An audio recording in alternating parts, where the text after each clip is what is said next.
Welcome back to Warhammer 40,000 Rogue Trader, where last time we made a lot of story progress from what I remember.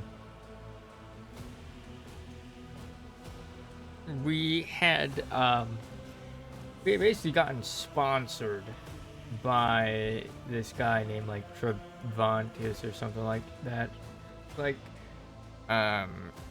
the operator of the anatomical opera. We had recruited a space wolf space marine by the name of Ulfar, I believe, and like learned about him. And yeah, now we needed to kind of go into the arena and face off with the Bloodstained Proselytes, a team of Cabal Drukhari who fight in the arena.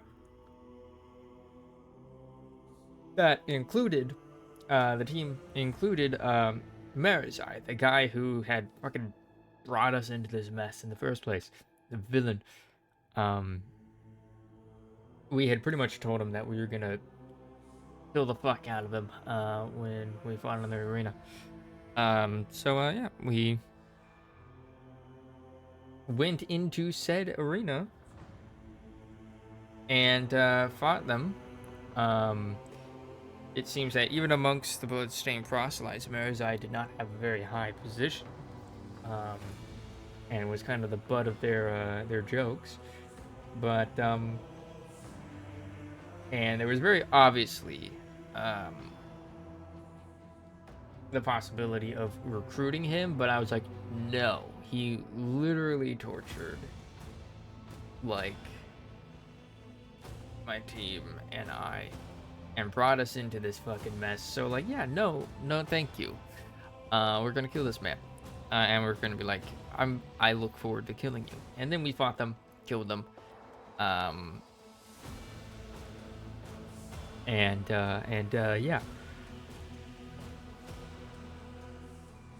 When we exited, Nocturne of Oblivion came to speak with us again, I believe.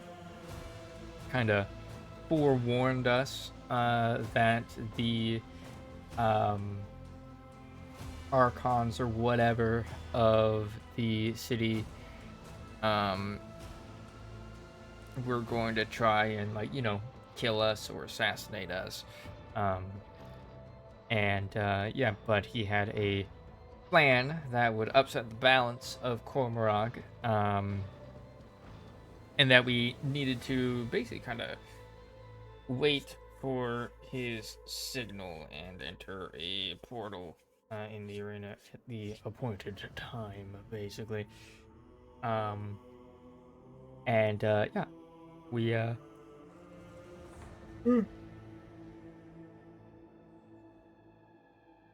we went to speak with Trevantius, or whatever his name was, and we learned that he was packing up shop, because apparently us beating the Bloodstained Proselytes was actually not a good thing, and not what he intended to happen. He had intended for us to just go out into the arena and fucking die, and get moitered, but it wasn't really, and but he didn't really expect us to actually fucking win. Now whoever the fucking sponsor of the Bloodstained Proselytes is after his ass. So he had to get the fuck out of there and go to another spire. And we were like, hey, can I have my companions that you haven't released for me? Which was Cassia. And he was like, sure, whatever, fucking, I'm getting out of here. Yeah, we found Cassia in a sphere, basically, like a holding cage, and open it up. And yeah, immediately we're overwhelmed by her emotions, projecting outward into the space around her. And yeah, we had to calm her down while slowly approaching her until we got her to kind of stop having her panic attack, basically. And we're like, all right, come on. Like, we got to get the fuck out of here. So, yeah, Cassia's back on the team. Yeah. Following that,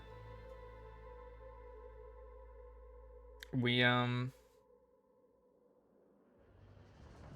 think didn't really have any option but to go back into the arena. I'm pretty sure I stopped by the pit, spoke to Cassia about her experiences, but I don't quite remember what that talk was about. Yeah, we left for the arena again. And yeah, during we fought a series of arena fights, and during which Kikaros, the kind of like orchestrator of the fights, was kind of like weaving this narrative as we were apparently like reenacting some Drakari adventure tale thing. Yeah, we had to fight like multiple rounds in the arena, and eventually Ikaros was like, all right, these guys are too fucking confident, and joined the fight himself in one of the rounds, and yeah, we killed him. Yeah, it was after that point that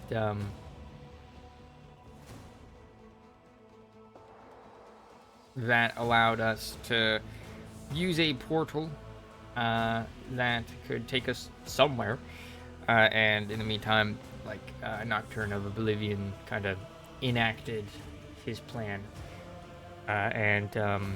As we made our escape from the arena, because after killing Kikaros, the Drukari really wanted to kill us, like all of the Drukari in the audience.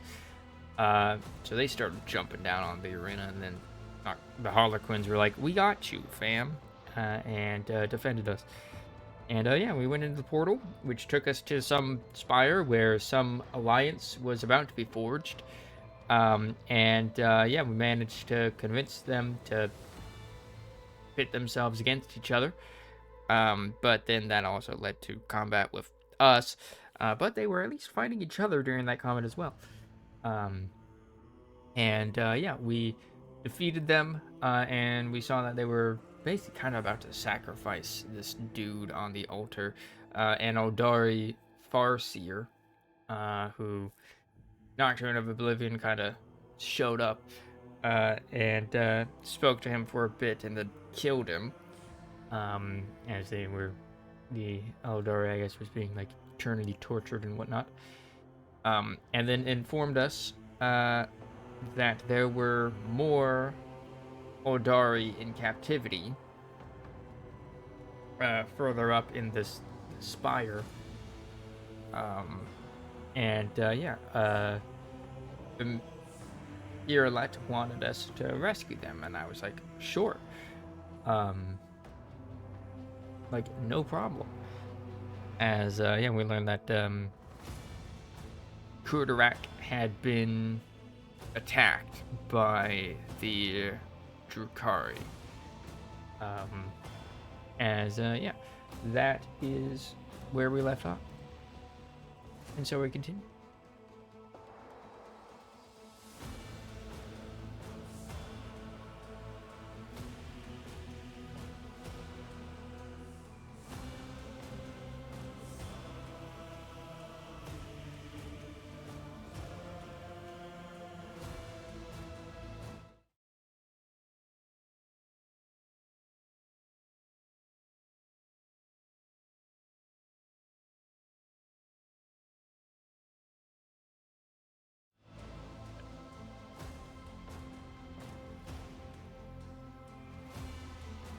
You know, there's some notifications on my Discord.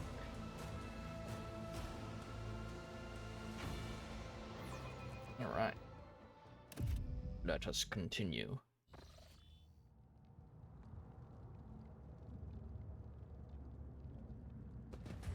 A singular witch has not been looted. Curiosity sings in my veins. Bones and wheezing fill the space like a viscous substance in which there's something. In which it is impossible to breathe. Bodies are mutilated and covered in countless marks left by blades and whips.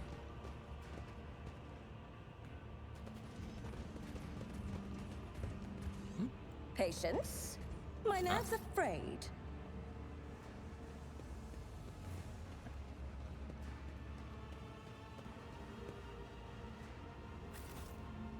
Come on, everybody.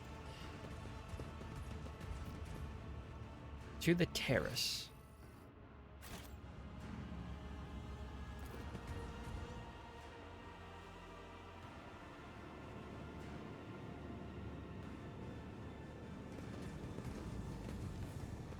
In this tapestry of a world, I am the rogue thread.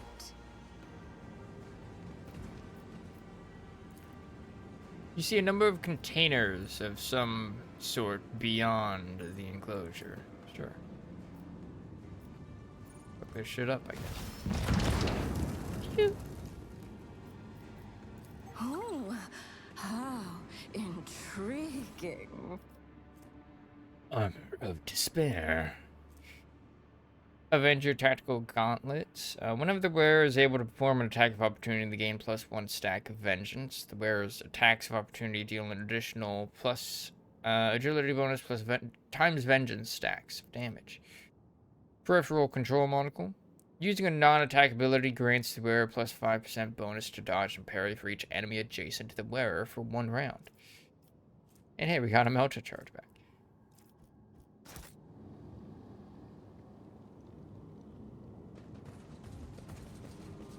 Alright.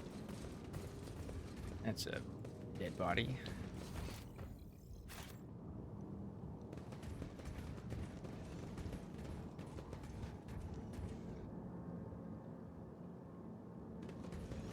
Cautious pilot, bold What pilot. lies beyond?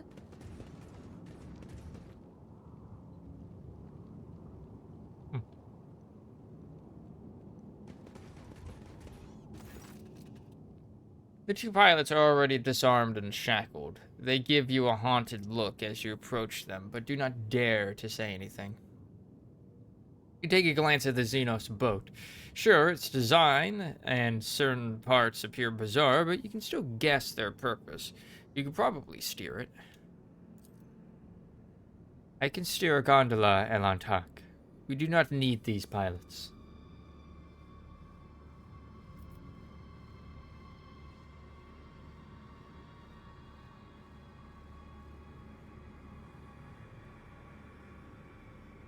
I need to get to the top of the spire of the Reaving Tempest.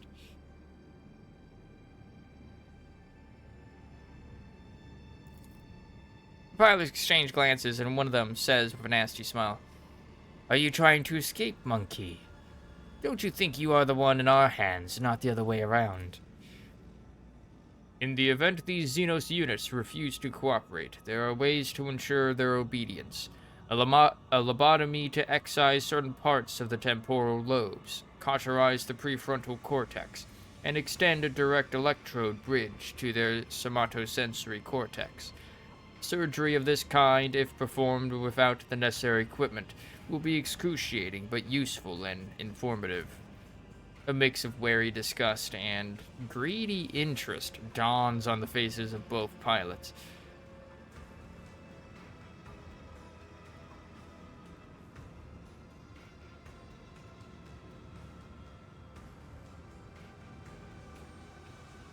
You are surplus to requirements, damn.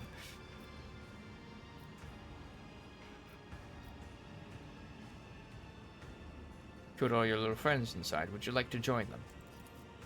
The Drakari triumphantly jabs his finger at his partner. I told you something wasn't right in there. Easy, monkey. I have no plans to die today. You would bow to the likes. Before the less cooperative Drakari can finish, his more accommodating co-pilot pushes him into the abyss. Now there is room for everyone. Welcome aboard.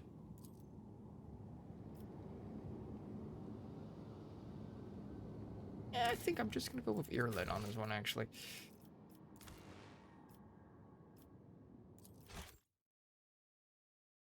I'm just gonna go with Earlet on this one.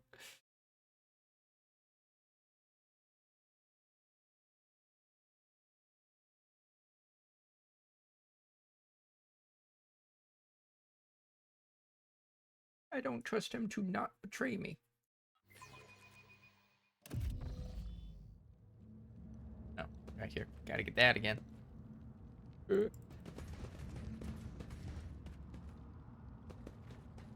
Now I can't get it. Now I can't. There will be no peace in my wake.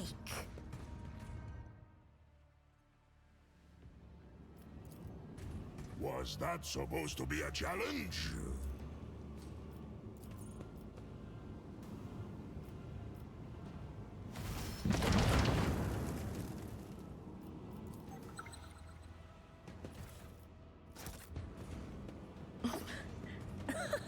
They will see. Oh, yes, they all will see. Do a quick save this time. There we go.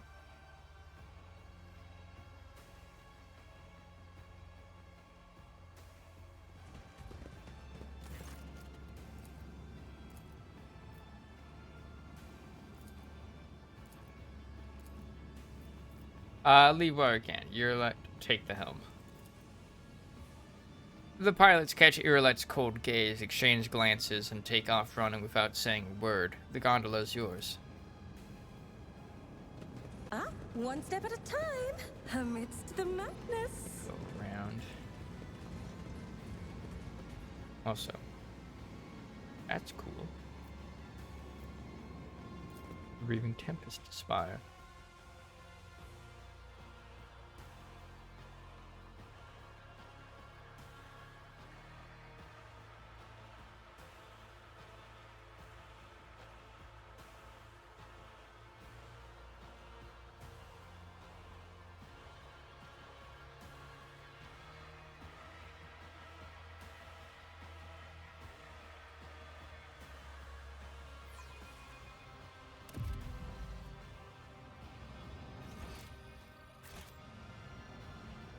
Well, we got something over here. Gotta check it out.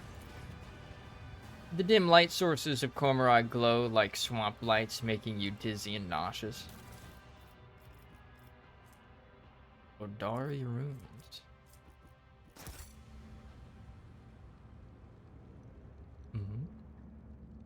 In this tapestry of a world, I am the rogue thread. Hey, there's Argento.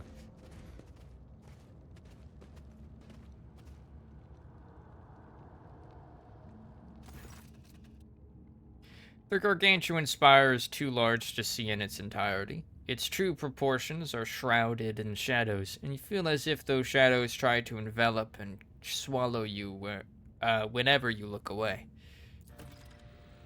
Grinning savagely, Ulfar says with undisguised joy, "I smell blood in the air. Blood that is about to be spilt. I hear the echo of clashing swords and the terrified screams of Xenos writhing under our heel. Oh, Father, what a marvelous feast you have prepared for me." The colors here are especially dark and dangerous. It is as if I am drowning in a bottomless ocean of billowing haze, but what is it? Feel a faint tremor coming from deep inside the spire, like the call of the Immaterium, except much purer. Elantak. Earlet touches the glowing stone in her chest and turns her aching gaze to the spire. I don't know where that L came from. Common Eldari L when facing the Imperium, obviously. Her face is burdened with a strange expression, as if a roaring torrent of sadness, fear, and rage is about to erupt. My kin from Kudarak are still there. I can sense it, as I can sense the flames of their souls inexorably going out. Fury and fear are devouring me from the inside out, and I do not know what frightens me more. the grim answers that hide behind the spire's walls, or the scars that my heart will bear once I discover them. Yet I must learn the truth about my world. Perhaps this is the day the outcast finds her path again.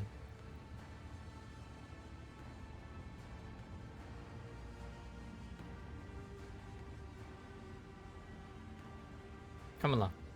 When you find the Farseers, you will have all your answers. You speak the truth, Elantak. Let us be on our way. We will tear their lives from the clutches of my insatiable cousins. She turns her face to you, and despite her tense expression, you see the corners of her mouth twitch. I find myself wondering if a single Farseer, gazing at the hazy visions of things yet to come, ever glimpsed a future where the key to their salvation stemmed from the duo of a monkey and an outcast. As for the Webway gate that the Arbanian mentioned, for it to open before you and let you enter the Webway, you would require help from one of our kind. Here, let's brows furrow. I could try to open the gate, but to do that I would need a certain construct, a resonance device. The masters of this place must keep it close at hand. If you wish for me to use my knowledge and open a path out of Cormorag for us, find this item. Without it, I am powerless to make the Webway allow us entry into its labyrinths. What is the plan to find your kin? Farseers are not easy captives to keep. Whatever the Dark Ones are using to repress my kin's powers, those tools will be noticeable.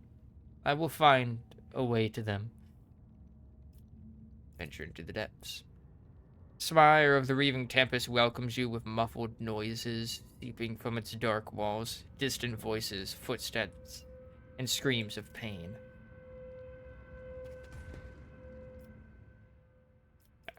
We can change that.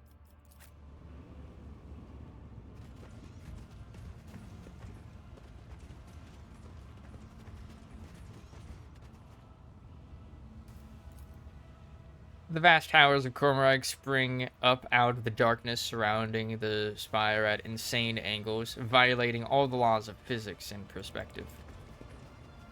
What curiosity unveils itself before me?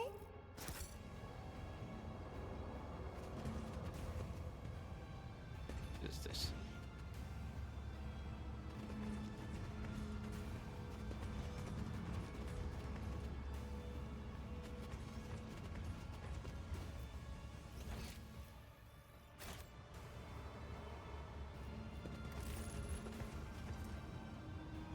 Some sort of go check test, which I think was to find this, but apparently can't do anything with it. Sings in my veins. All right. Hard save. We're going into this, and then we enter.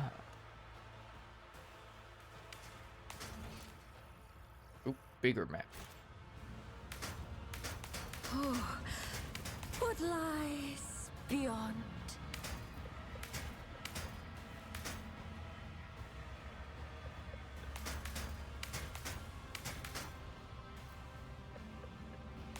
There will be no peace in my wake.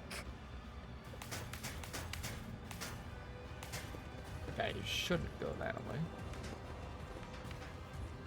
I can see the agitation and fear of the servants beside me.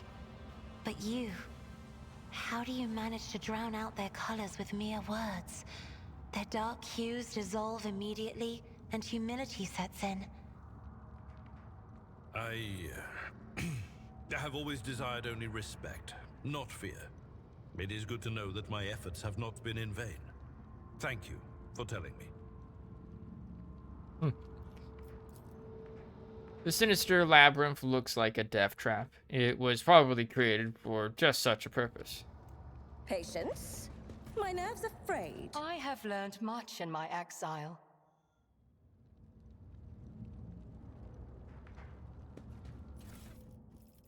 What this? Filament grenade. In this tapestry of a world. I am the rogue thread. Watch your steps.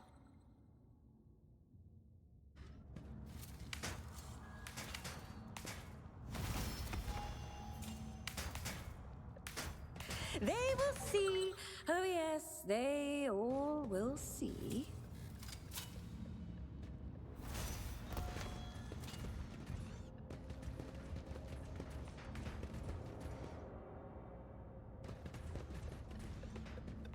A tantalizing anomaly. A trivial task. The songs of my ancestors speak of stars long forgotten and worlds long gone. What a shame that you lack the capacity to understand even a single note. Curiosity sings in my veins.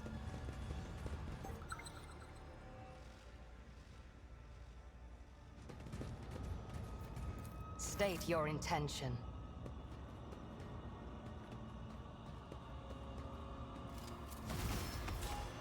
Got traps here.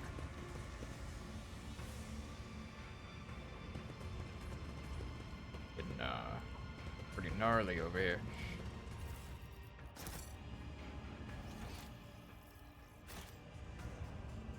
And there's more up there. One step at a time, amidst the madness.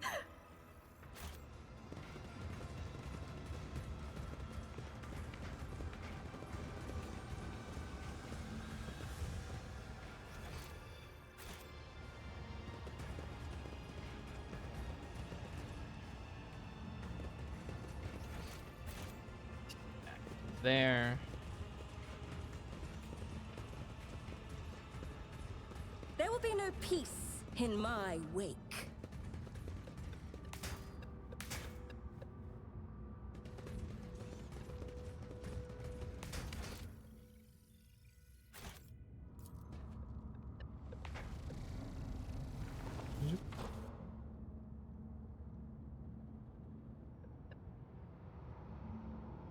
Patience. My nerves are frayed. Speak, Elantark. I need no Farseer to guide my future. In this tapestry of a world, go. I am the rogue thread. Yeah. You are. Oh, hey, of course you.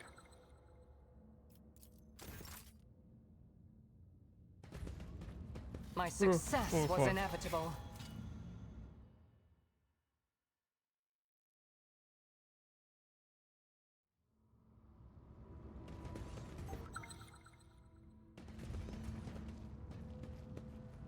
I have learned much in my exile. Research report. The thick stack of pages, made of a strange material, has been hastily tied with a coarse piece of string. The pages are covered in sharp, uneven handwriting and have brown stains on them. Goal: several-fold increase in veil energy. Note: enhancing the veil connection will require merging the minds of 4 specimens. Note: 4 individuals, 2 male and 2 female, selected from among Crudorak Farseers. Aside from their veil connection, the specimens have no common traits. Merging process expected to be fascinatingly painful. Stage 1. Hearts of 3 Eldari placed inside the thorax of the 4th, the most resilient among them. Redundant heart, original heart removed. Other internal organs preserved. Specimens conscious throughout the surgeries. Stage 2. Despite the blockers, the partial brain transplants were accompanied by several energy discharges, resulting in equipment damage. The potential is amazing. The integrated subject was punished by an intramuscular injection of an acidic solution that erodes soft tissue from the inside. Stage 3. Subject stable and controllable, undergoing significant physical and psycho-emotional distress as the Eldari minds are becoming aware of the situation. The energy discharges increase every time the blockers are eased or pain receptors are directly stimulated. confirming the expected result. In order to intensify the pain experience, the subject will be nourished by essences of its own torture. Stage 4. The Ardari consciousnesses are trying to consume one another, perhaps in order to lower the net pain awareness. Curious. The subject must continue to be saturated with its autogenic agony, with added psychotranquilizer injections. Note. Enhance the subject's physical suffering with internal bone tissue disintegration. After that, the notes become indecipherable. Harsh. Yucked up.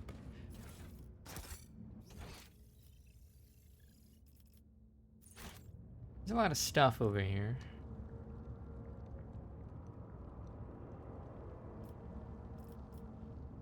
Curiosity sings in my veins.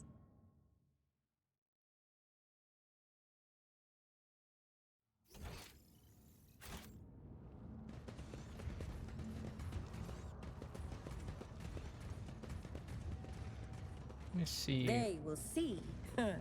Oh yes, they all will see. Voiced.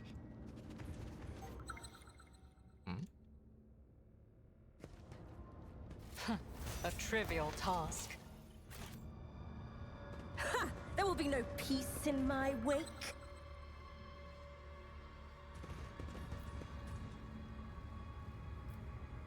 Activate. Oh. Chest kind of appeared before the thing.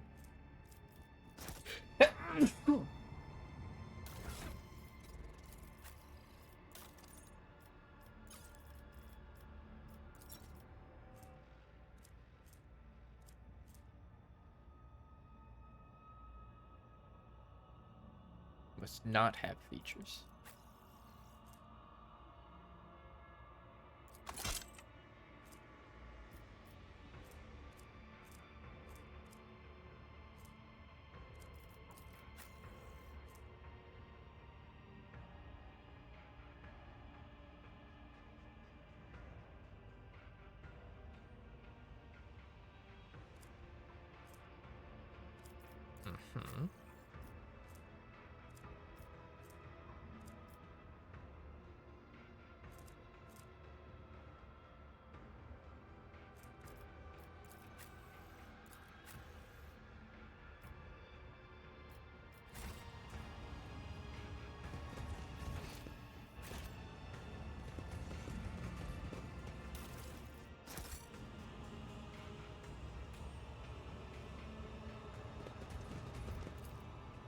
Muffled cries of pain come from the impenetrable darkness.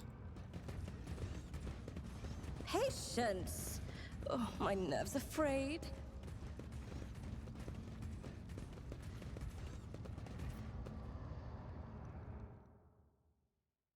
$55 Medicaid.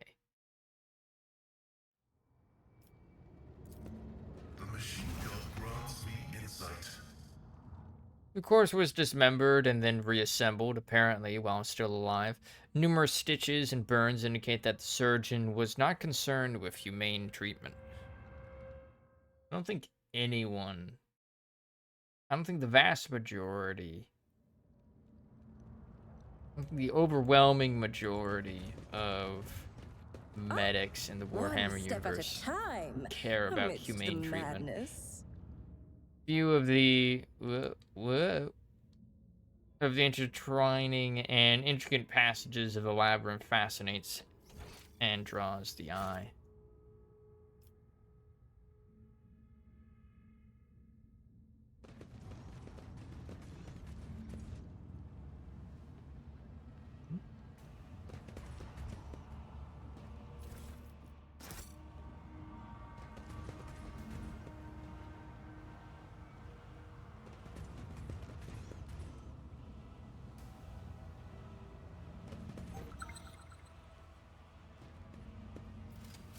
Main hall. Oh, too hard for a Lies simple monkey. beyond. And goes to main hall.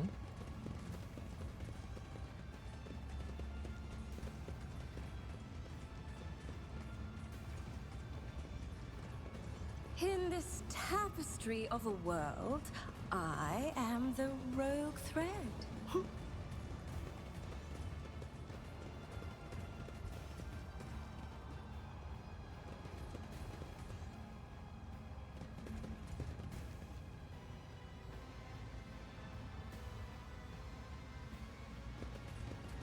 Okay.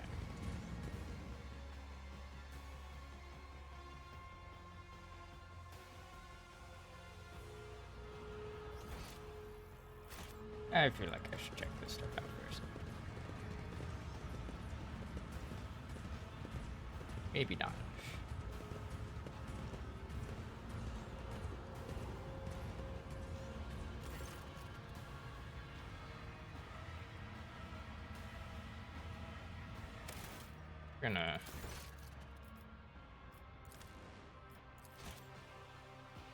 We're gonna go back and talk to that see.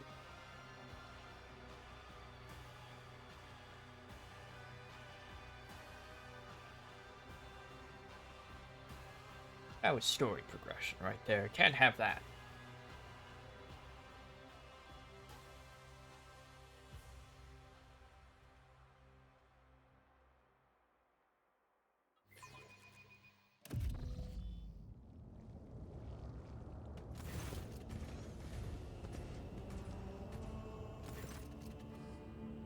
Catan! Catan, my son! The Ardari Farseer's tortured body is barely moving. You have seen abject creatures like this before. I like how the red mist popped in just then. Loaded in, finally. You have seen abject creatures like this before, stitched together from several bodies. Their miserable existence serves but to satisfy their homunculus master's morbid interest in perversions of the flesh. And yet, this one is not like the others.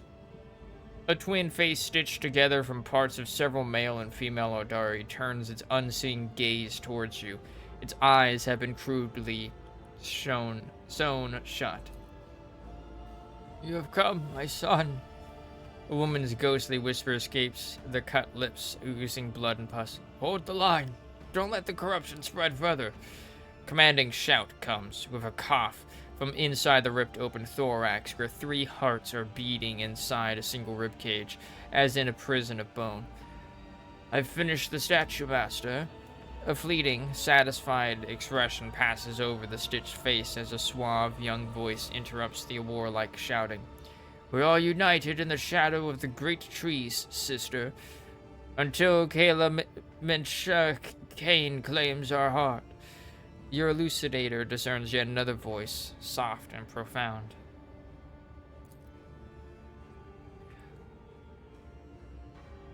O Isha, mother of all life, may your blessing protect the children of Asurian from the abominations of bodily and spiritual torture.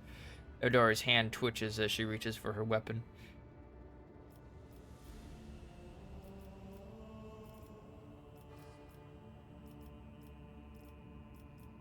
Are you? Forgive me, Catan. Ever since the founding of our craft world, I took upon myself the duty of caring for Krudarak's children, yet my own son. Oh, my Catan, why did your path have to take you so far from home? Today Cain bloodied his hands again, with our blood and others. You must learn to accept your fears, to tame your anger. The ebullient youthful laughter sounds entirely out of place in this dark place. Lenartha, my love, I dedicate my last statue to you. Don't cry. My path of the sculptor may be at its end, but I have a different path ahead of me. Will you walk it with me? Today we mourn those we've lost, our sons and daughters and brothers and sisters, and parents and lovers whose souls the wind took. I doubt they can hear you. The homunculus's experiments have twisted more than their bodies. Their minds and souls have been remolded into something wrong. All of this is wrong. It must not be.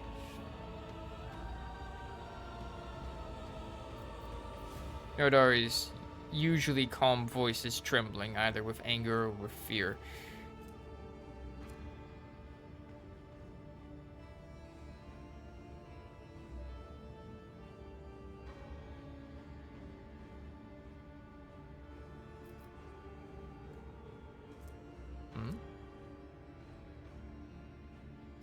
Where the fuck did these names come from?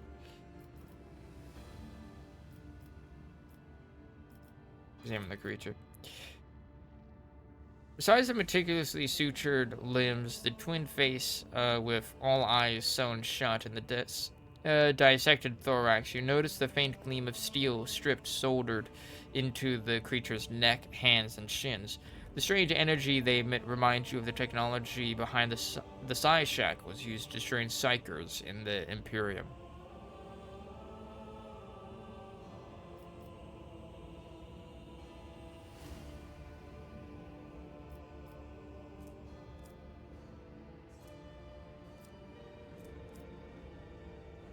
And where the fuck did I learn these names?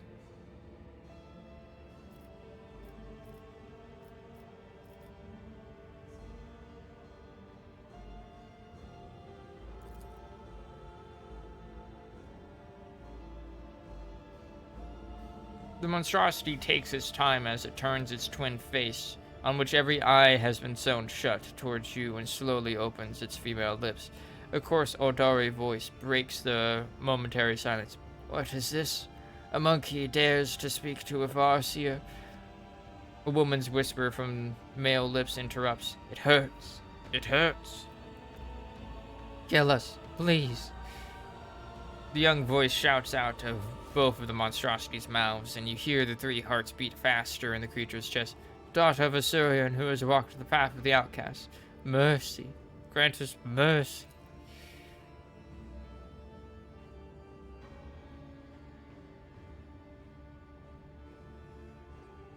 I came here hoping to find answers to my questions, but what do I see?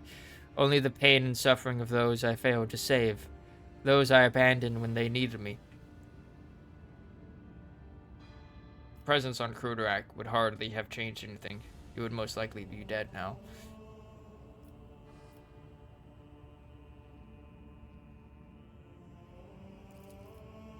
You cannot know that. No one can. Irlet shakes her head in sadness and turns her gaze to the motionless monstrosity. What am I to do with them, Elantak? You have been asked for mercy. Granted. Irlet winces, then draws her weapon with resolve. You are right, Elantak. After everything that happened, I have no right to leave them like this. The shadow of she who thirsts is creeping ever closer upon their already twisted souls, but I will not allow her to devour what is left of them.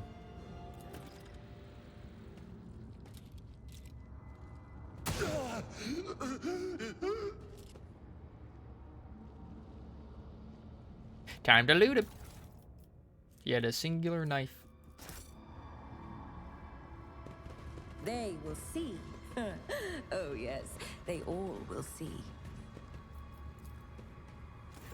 Oh, a young Aldari's body is floating in the murky glass vat filled with acrid acidic sludge. If the built-in xenocogitator's changing readings are anything to go by, the Aldari is alive, or at any rate not quite dead. This body belongs to a Farseer. I sense dormant energy coming from his exhausted mind. We must set him free, Elantak.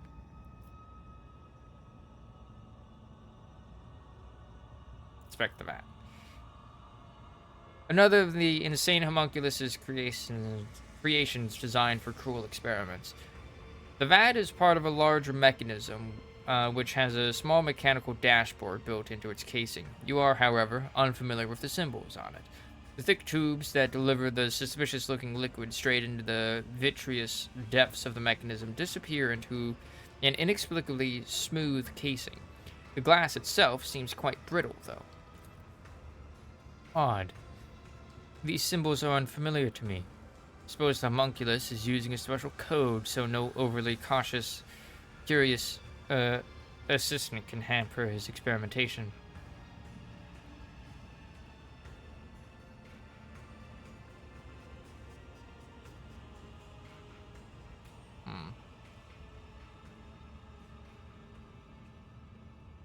I feel like doing that is a very bad thing. You press every button until the mechanism opens.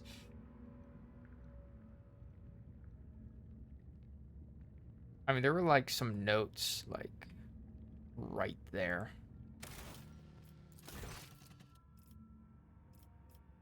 Before, fuck, that was before. To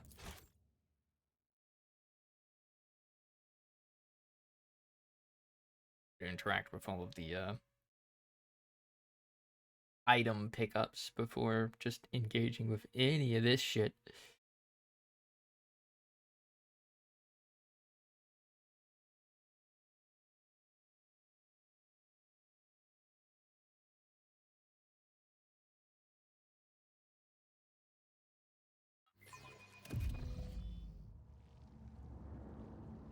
Patience. My nerves are frayed.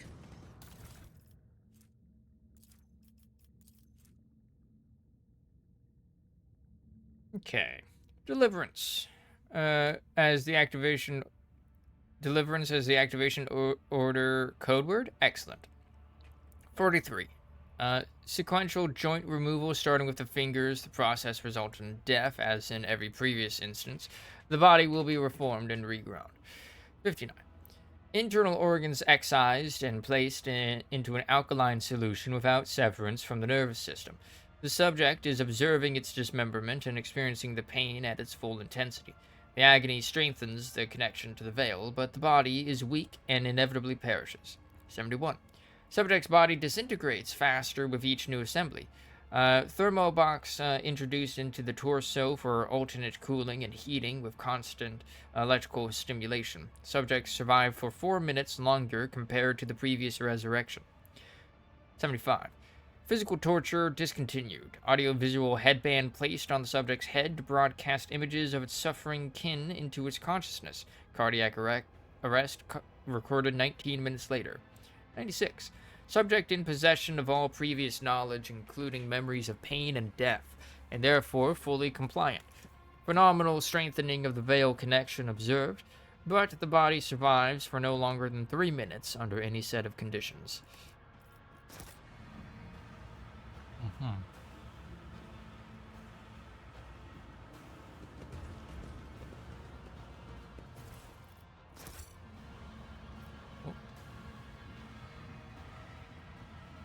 Okay, 45.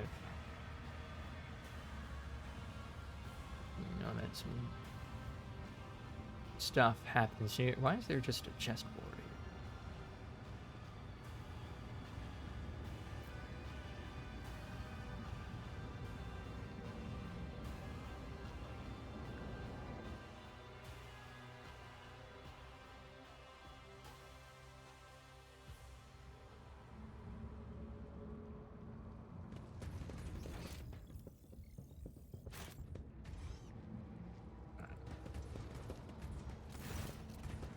Back to this guy again.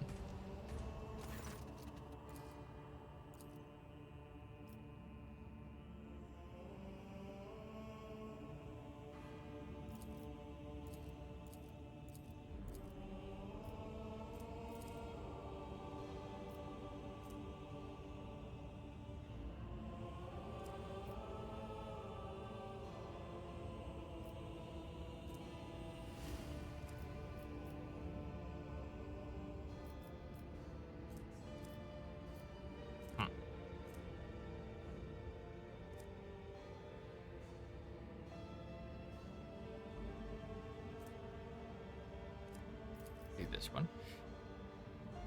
Monstrosity takes its time as it turns its twin eye.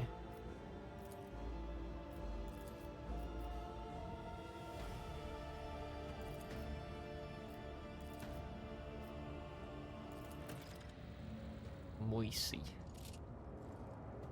My spirit fades.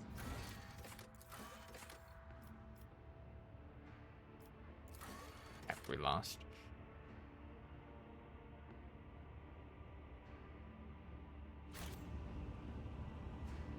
There will be no peace in my wake.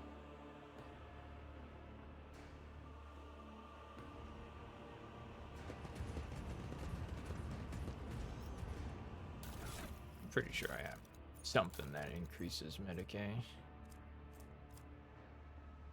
Like an old one. Tech use. Tech use.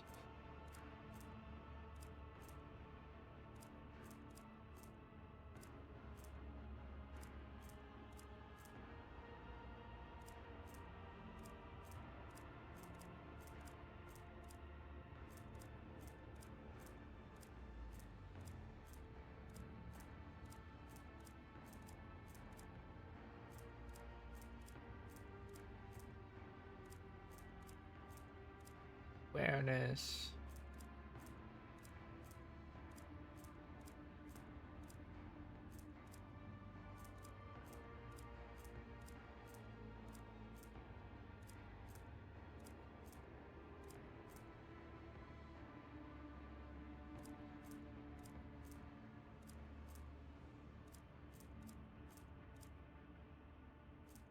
So many items.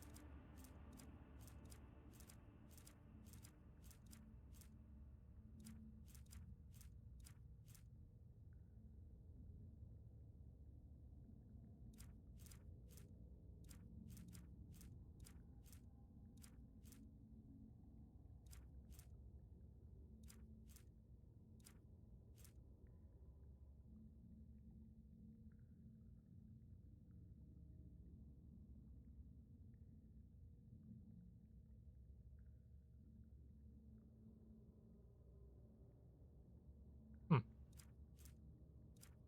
Interesting.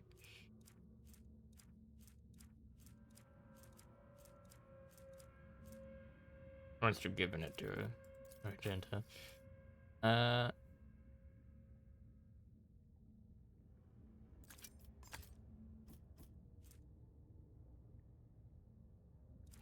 Okay.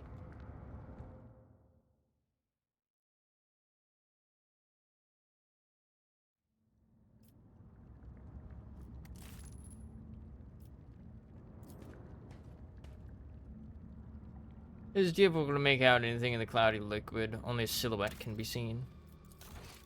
Time to save scum.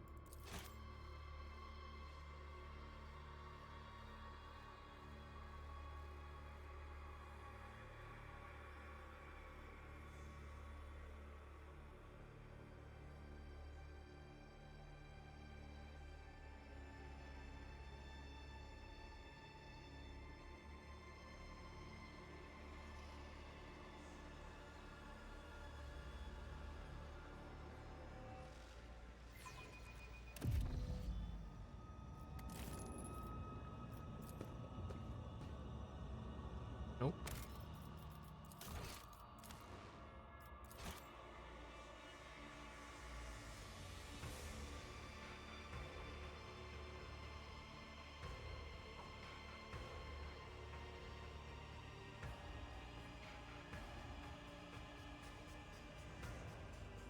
How many tries will it take? Let's see.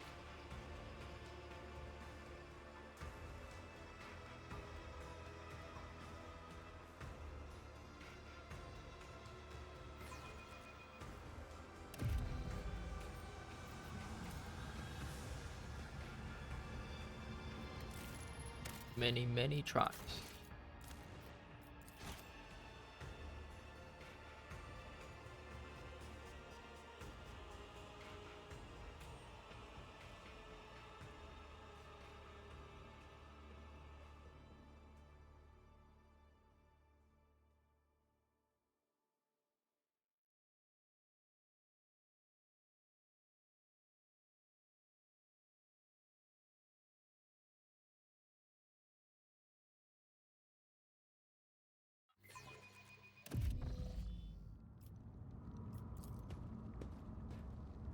Whoever's imprisoned inside the capsule, they are moving ever so slightly.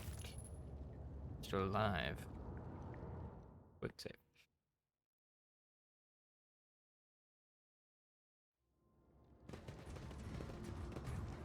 Got a guy there. Oh, what lies Oh. beyond? Bloodthirsty experiments.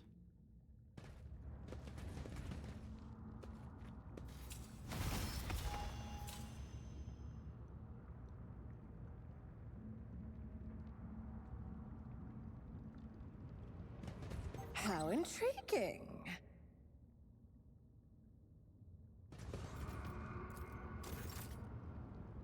I have traveled far darker paths.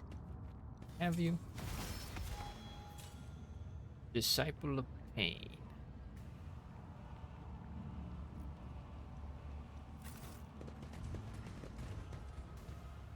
Curiosity sings in my veins.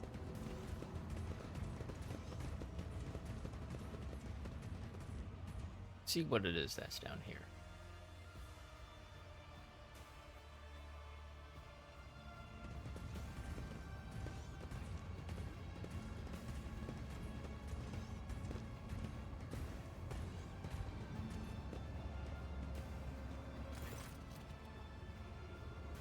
Hey, Morag. What a strange feeling. Violette clutches her head and her eyes dart around the torture chamber. WH40K, take my heart. Placed on a grim stone pedestal in front of you is an intricate game board, broadly similar to the one Regicide players use. Miniature figurines of Drukhari and Azriani, skillfully fashioned out of onyx and wraithbone, are frozen in elegant poses opposite each other. Several of them are toppled, and for a moment you think you see fresh blood running from under the game pieces down the small grooves carved into the board. Violette, are you alright? Violette stares at the board game, stunned. Seems she never heard your question. Quiet. Please stop. Stop torturing my mind. I will not let you become another spirit on the wind. Not for the light of a million years. Just let me explain myself.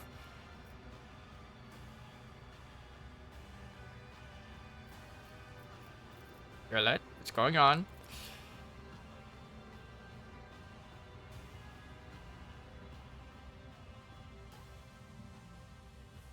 I left Kudarak because that was my path.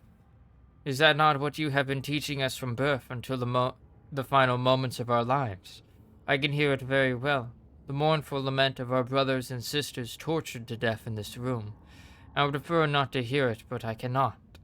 As clearly as I hear the melody of your soul's torment. But don't you dare. There's no need to blame me for what happened to you. Violette clenches her jaw and seems to stop breathing entirely.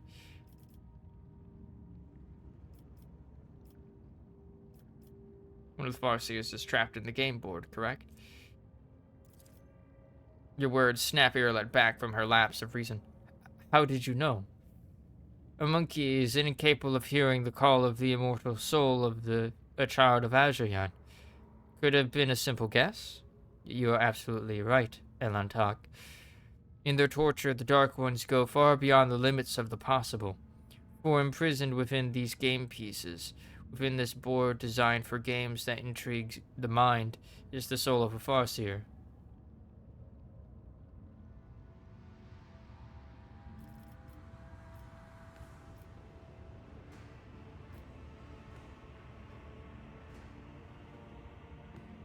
Why would the Drukhari imprison a Farseer's soul in a board game? Why does the wind blow and the rain fall? Why does starlight illuminate our path and darkness dismay us? It is their nature, for that is the way of the world. You tell you about how the Aldari ruined the galaxy for humanity because they did. Listen, man.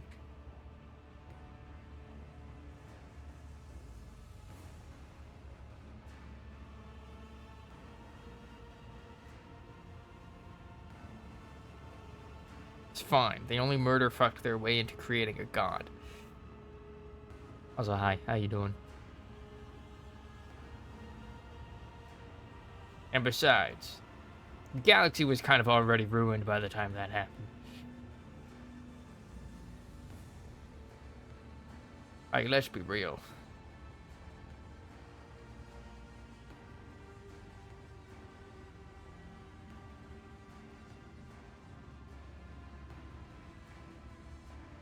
Oh god, don't tell me you read up on the war in heaven. I have seen some things. Some videos.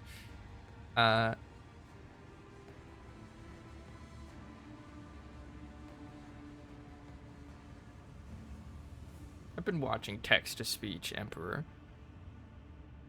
It's pretty good.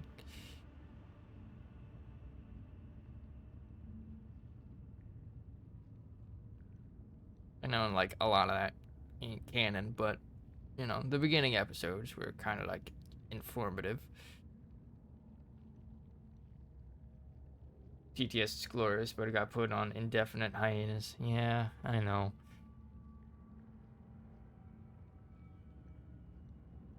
It was bad, man. I haven't gotten through all of it, so no spoilies. But it was good. He's good.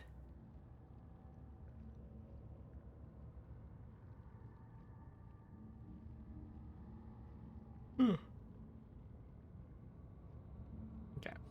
It is their nature, for that is the way of the world. The Dark Ones feed on despair and suffering, while the Farseers are powerful beings of unbending will whose souls, however, are brittle. Every move on this game board causes the Farseer nothing but pain. She feels everything, sees everything, and is aware of everything. She dies with each taken piece and is resurrected at the end of a game. Irla twists her mouth and averts her guilt-ridden gaze. Good thing I didn't start just moving the pieces willy-nilly. But I fear there is more to it than the desire to inflict suffering. The Homunculus experimented on the Crudorak Farseers in an attempt to subjugate their powers. Normally, the Dark Ones shun all and any manifestations of such abilities, lest they attract the attention of she who thirsts. This is worrying news to me. Looks like the Farseer put you through mental torment. What did she say? That I am a traitor, and my path is paved with the bodies of my kin. That I am an outcast who carries the blame for the destruction of my home, since I heard the call of our dying ancestors but did not return in time. And that it should have been me in her place.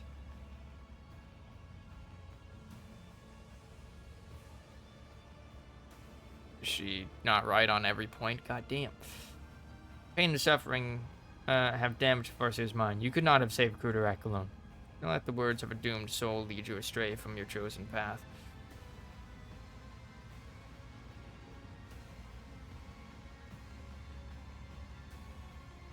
Anyone who says such things deserves death. Fuck you. What's your thing? Did she get exiled by her craft world or something? She took the path of the outcast and left her craft world. Whatever that means.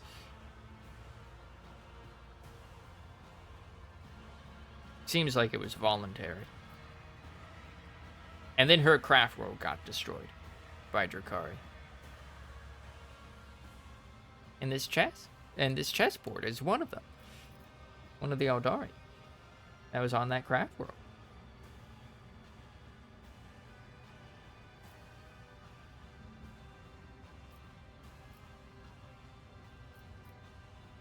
Pain and suffering have damaged Farseer's mind. You could not have saved Crudorak alone.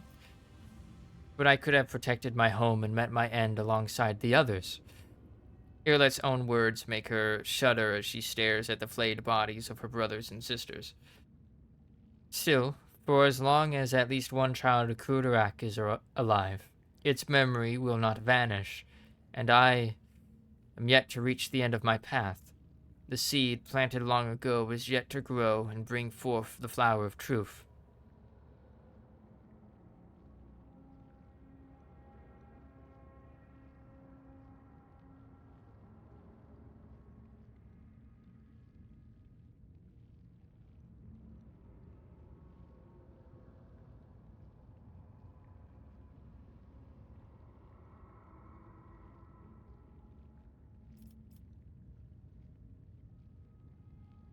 Take the Farseer to the ship and save at least what is left of her? Jesus.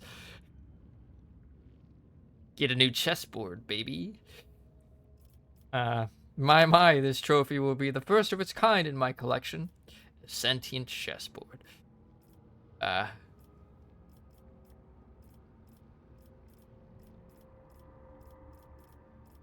mean, fuck it, we can always save scum. We can take the Farseer to the ship and save at least what is left of her.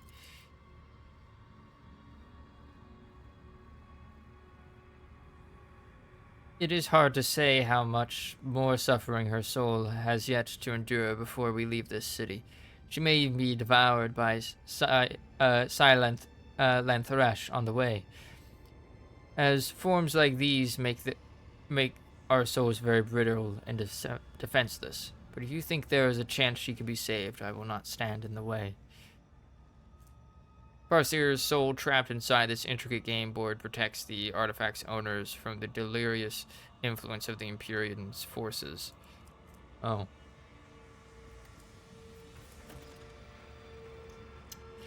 For morbid fun, the monkless locked the soul of Farseer inside some game. Every move, every touch. Is a thing.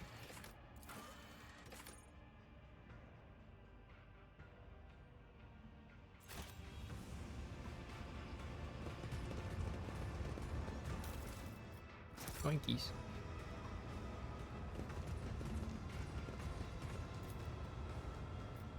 Ah, one step at a time, amidst the madness. Oh. Recoil war boots. Whenever the wearer attacks an enemy from behind cover with a ranged attack, cover efficiency is decreased by 40% for that attack, minus 15 recoil. Glove of Rapid Dissolution. Increases the rate of fire of the wearer's weapon by +1. Each time an enemy is killed, Perplexed is inflicted on all other enemies in a 2-cell radius. Dark Swiftness. Gladiator's Healing Kit.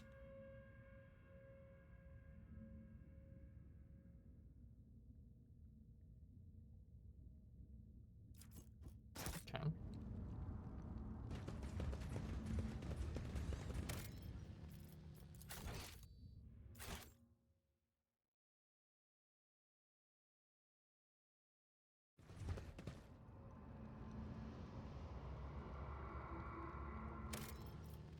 Here, we're gonna...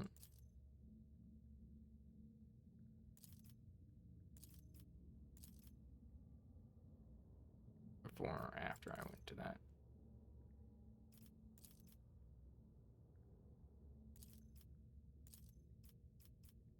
Load this. Make a hard save before we go into that, and then load back to the save that we just made.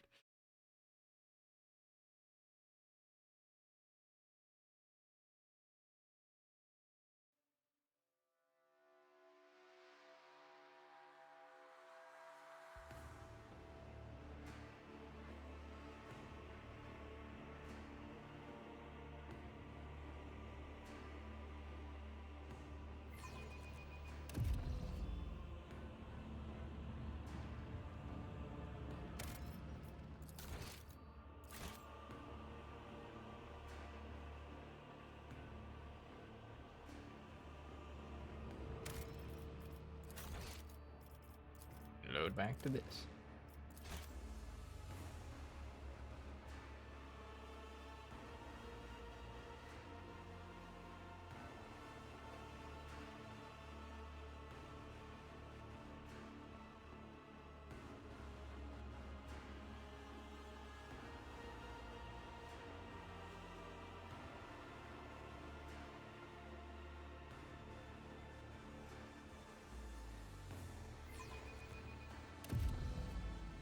Bam.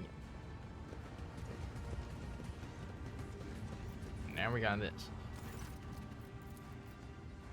Inspect.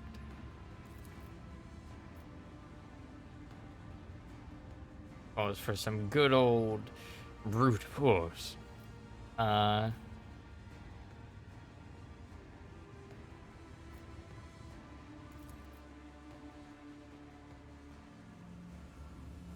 Careful. Watch your step. Can you hear me? Illet helps the Farseer out of his prison, avoiding the broken glass.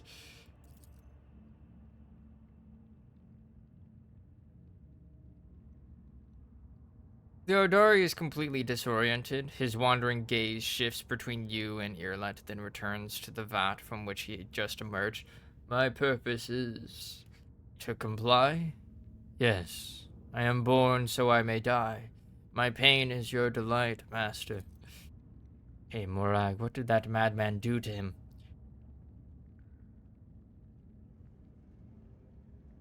Do you remember who you are and where you come from? I remember the taste of pain, and the smell of pain, and the color of pain, too.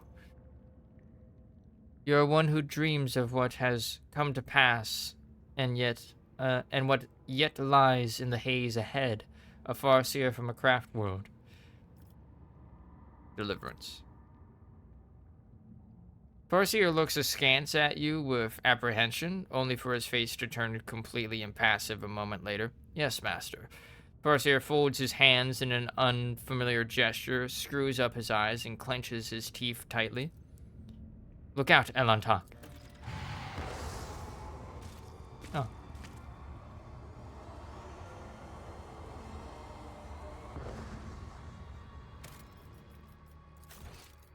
Well, that didn't go as planned.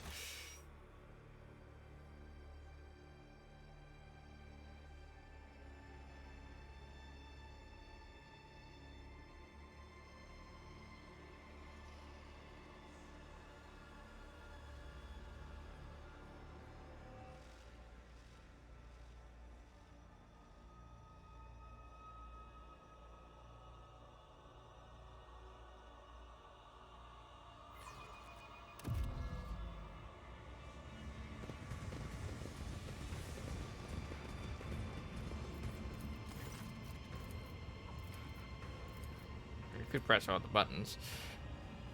You're looking at the dashboard with unfamiliar symbols. Pascal, can you figure out how to open this vat?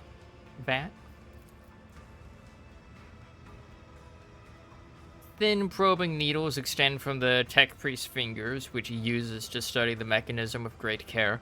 For a while, no sound breaks the silence save for the whirring of his visor. When at last he is done with his examination, Pascal concludes calmly. I recommend simply breaking it. That is the optimal method of unsealing. Ha! I could have given that advice without laying a finger on the vile work of Xenos. But at least the priest knows how to deal with inhuman machinery. A scholar after my own heart. Sun symbol, target, spiral, lightning, crossed out triangle symbol. I'm guessing these are all just different ways of torturing this guy.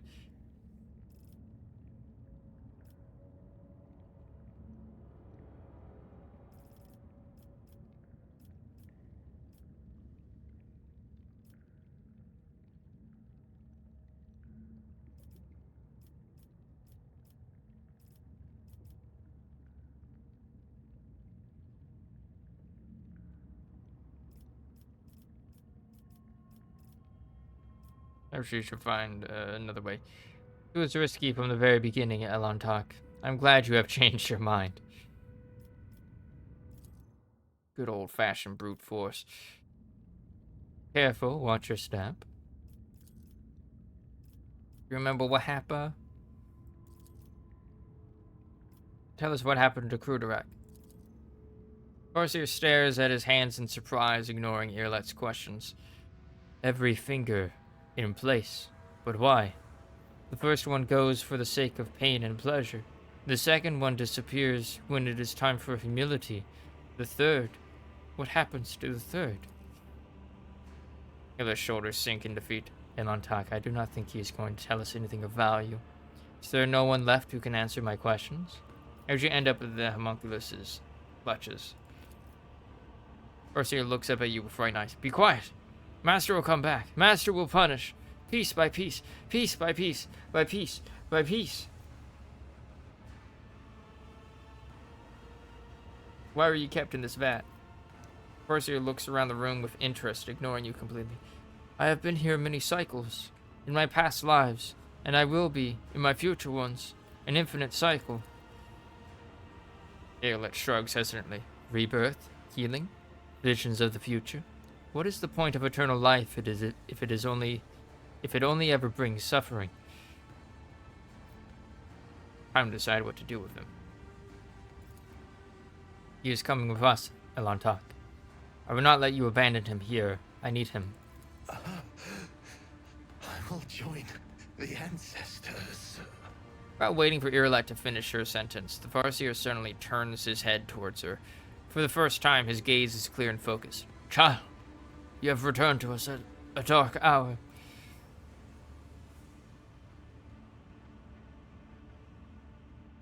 No. Irlet leans over the Aldari's body to help, but his eyes are wide open, and his chest no longer rises and falls from his cautious breath. He was aware. He remembered me, Elontok. And then suddenly he was dead. What kind of curse haunts Kudarak's children within these walls? Let us go. I refuse to believe there is no one else left. Do you understand? Cannot let the serpent of my soul devour my already fading hope. My hope of finding out the truth of what happened to Kudarak. There is no giving up now. After the lengths I have gone to in order to get here. We'll find other Farseers. We will. His fate is sad and merciless. I got called down for dinner, so gonna take a break.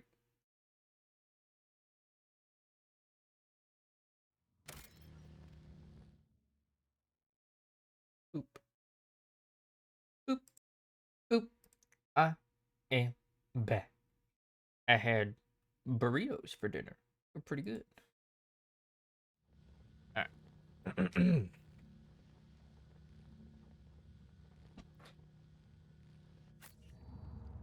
Alrighty. They will see. Oh yes, they all will see. Alright. Ends.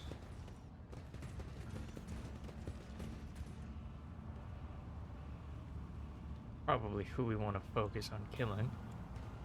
Curious creatures. I wish to vivisect you. I will revel in your pain.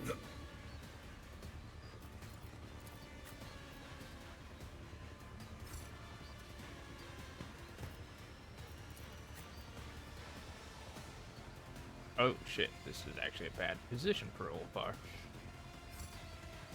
Right. He's a big boy.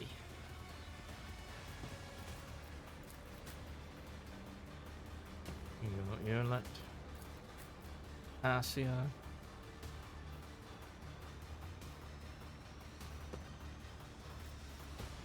Ah.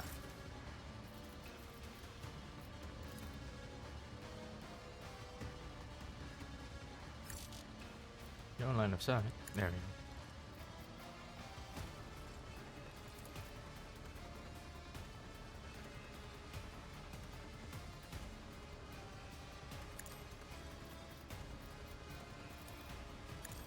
Abelard?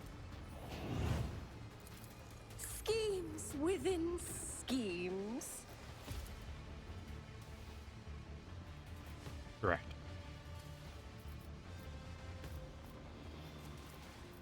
It will be done.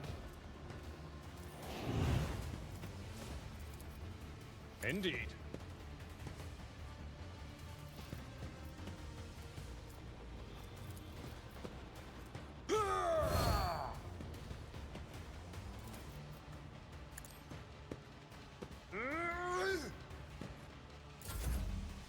Yeah. Bet on you, Abelard.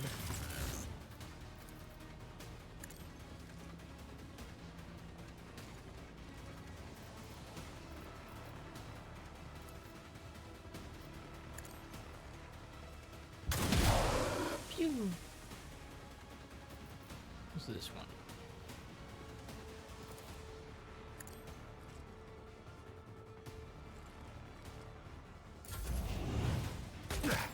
A peaceful attempt.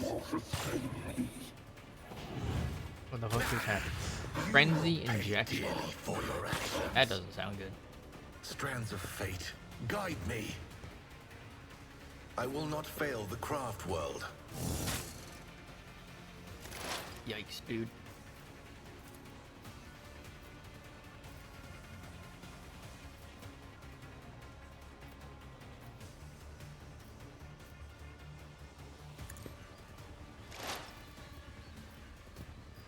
If it serves your cause.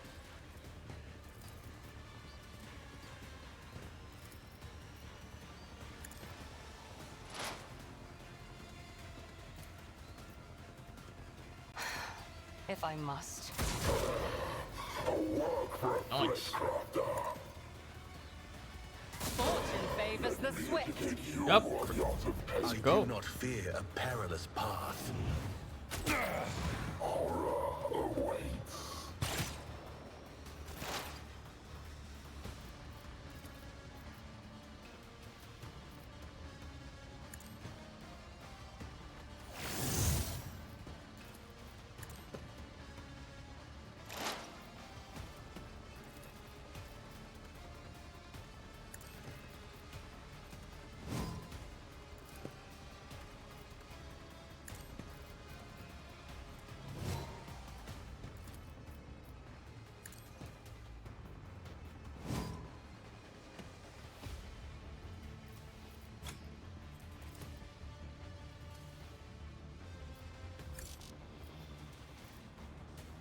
Too far.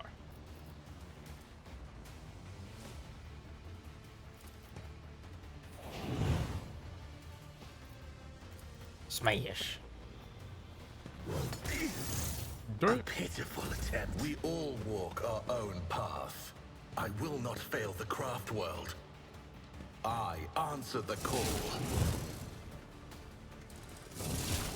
Nice. Strands of fate guide me. High momentum.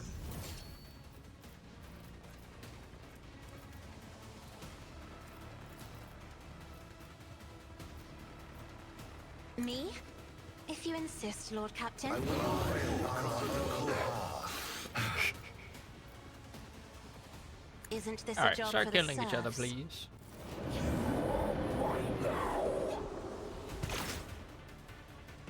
I answer the call.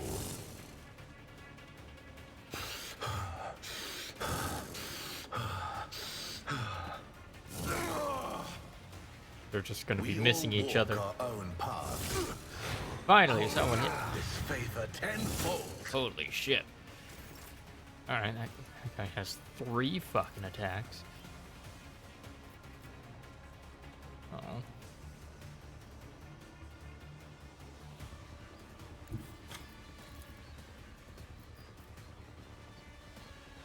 I'm not accustomed to being ordered around.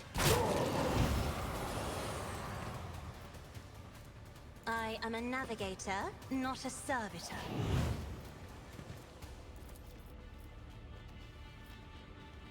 Can't see him. Abelard goes next. Cool.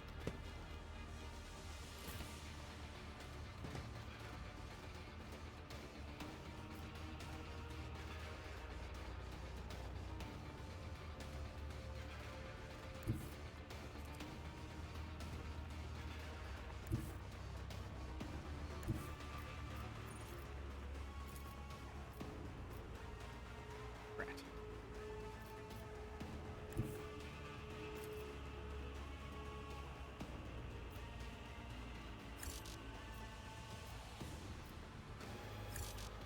I'm not interested.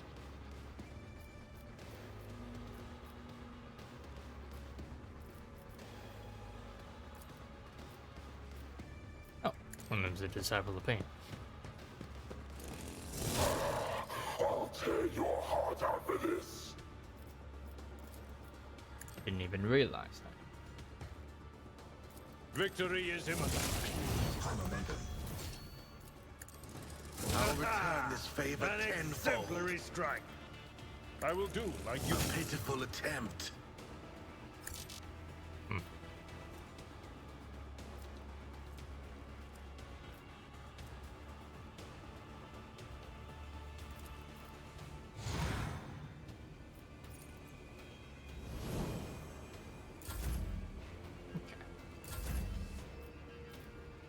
And hey, it's his turn.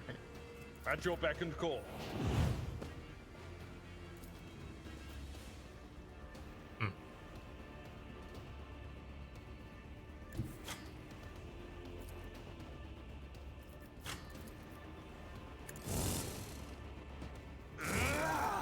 Very nice. You've unleashed my fury. One fewer target.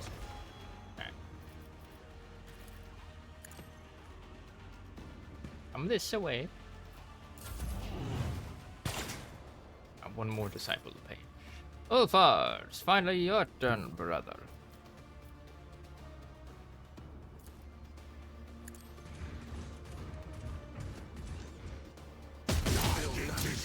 For me.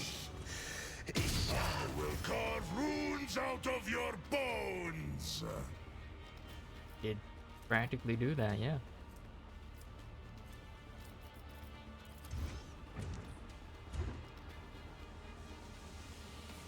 Oh no.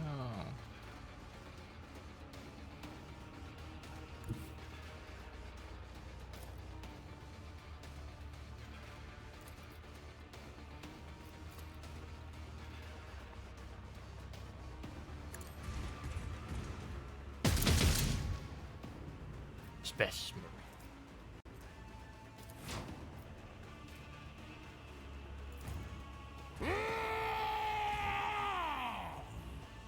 Go, go, go. High momentum.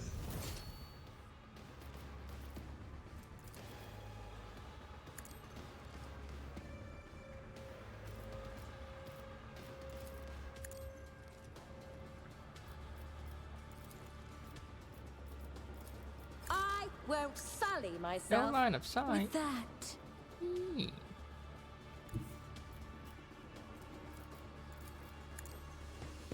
This man an extra turn.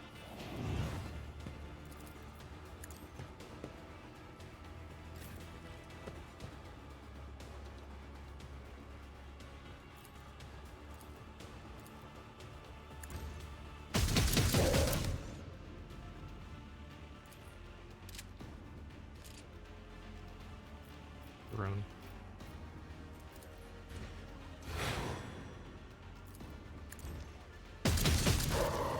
Work for a flesh crafter.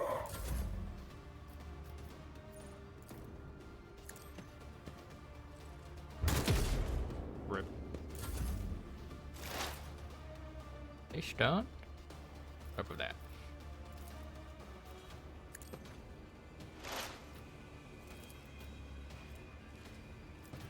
This tedium is beneath me.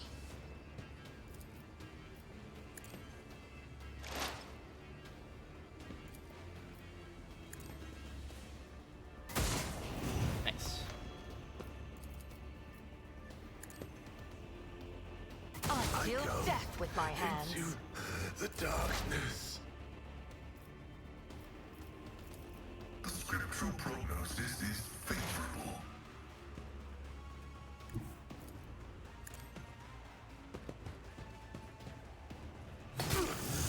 I'll return this favor tenfold.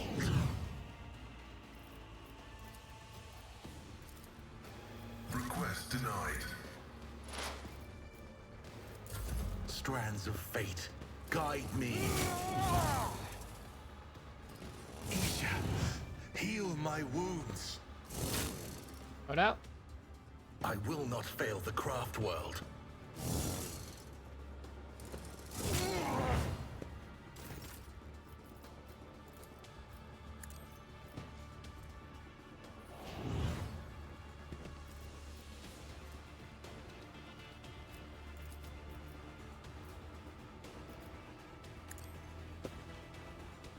I will join the ancestors.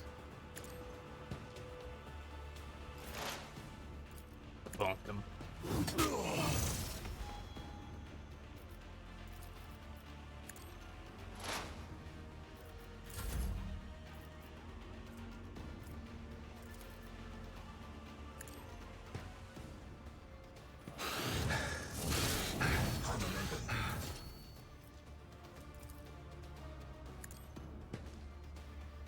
I do not fear a perilous path.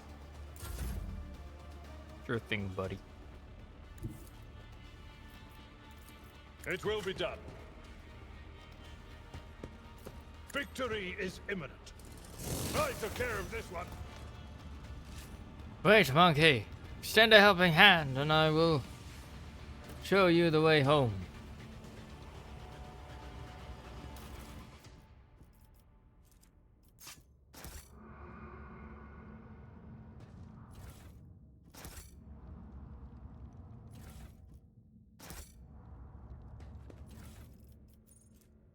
Journal of Observations.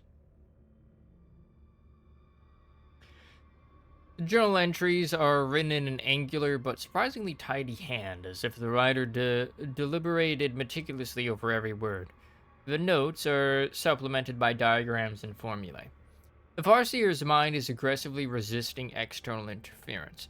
The mind maggot perished instantly upon being introduced into the system, which has never been observed before. Interesting. As punishment, the subject was placed in vibra shackles that chip away at limb bones. Unreadable diagrams. Mind maggot enhanced with a power implant, subject placed in a red-hot metal capsule during the introduction of the parasite. Despite the pain and the parasite in its system, the subject succeeded in addressing the veil. Parasite destruction detected 2 minutes into its presence in the subject's body. Unreadable diagrams. Mind maggot enhanced with poison that suppresses the host's psychic functions and placed successfully inside its victim. The parasite's vital functions persist, yet with no sign of compliance on the part of the host. Unacceptable. Subject punished by partial skin removal and suspension of the detached areas of his skin. Unreadable diagram. Experiment finished. Result negative. For as long as the subject remains capable of combating the mind maggot's presence, pain is the only available method of suppression. Subject to be placed in a capsule with slowly rotating blades until further instructions.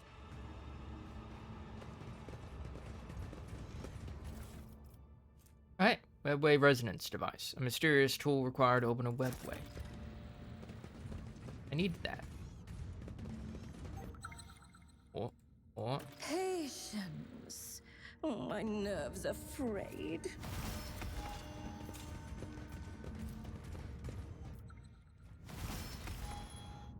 The set of symbols looks unfinished, as if you only have half the mysterious message in front of you.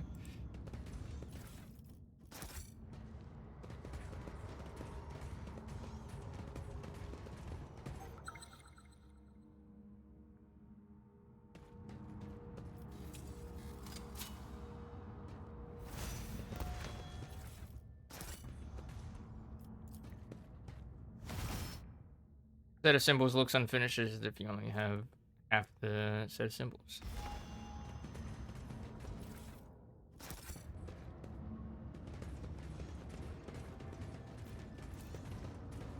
The laboratory is crammed with mechanisms and devices unknown to you, the sight of which makes you sick. The strange capsule emits a barely perceptible buzz. Its thick walls barely contain the sounds coming from within, the sounds of a living and tormented creature. Zip zap zoop. Oh, I missed it over here. Wraithbone woven battle suit. Assault cloak. Skin patch. Ew.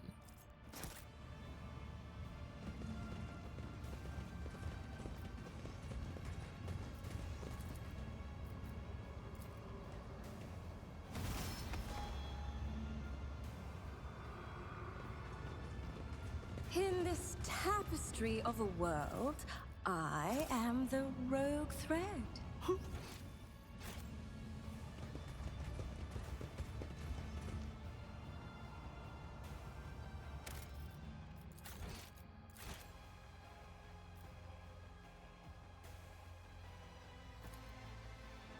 Somewhere, an unseen mechanism whirs to life.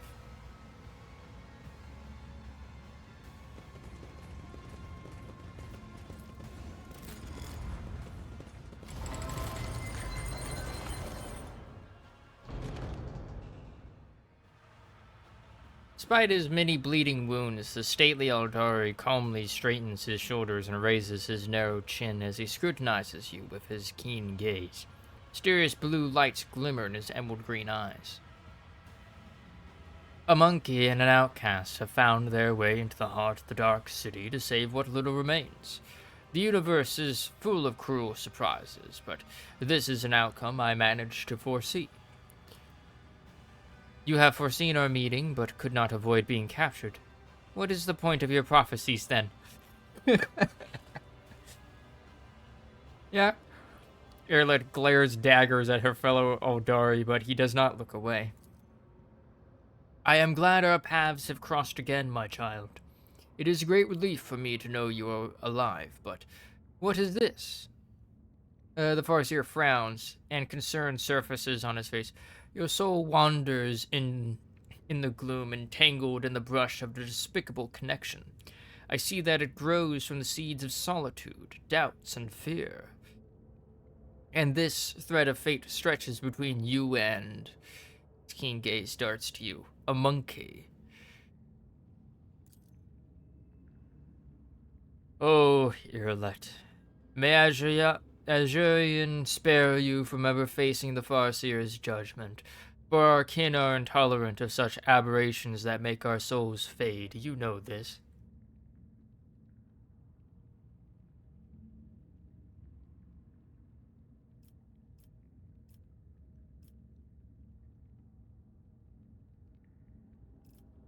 I treasure our unique connection. It's not despicable or wrong. There's no need for you to explain yourself to him, Elantak, especially not after you have released him from the torment of the Flesh Master's terrible construct.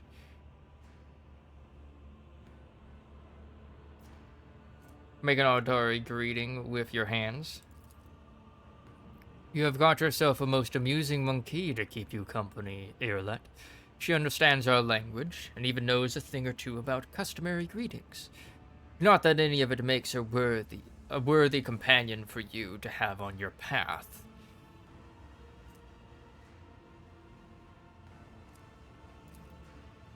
It is the Elantak who keeps me at her side.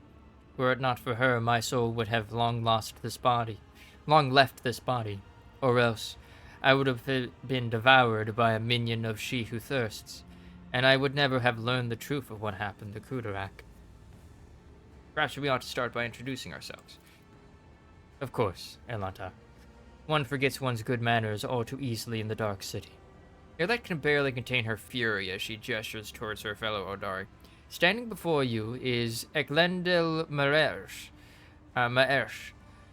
who walks the path of the Farseer. He is the all-seeing eye and timeless sentinel of Krudarak. He was, that is. Either way, a monkey's name is not the kind of thing he would be particularly interested in case you were expecting me to introduce you in turn. You forget your name as serenely as one forgets a troubled dream in the morning. Elondark. Now that is a word I have not heard in years. Farseer does not even look in your direction.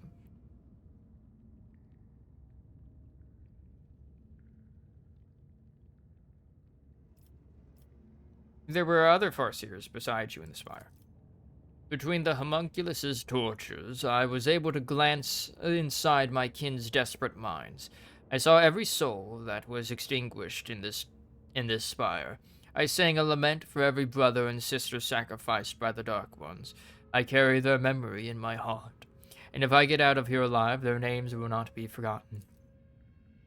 Your senses fail you, Eklendil. Many died, but not all.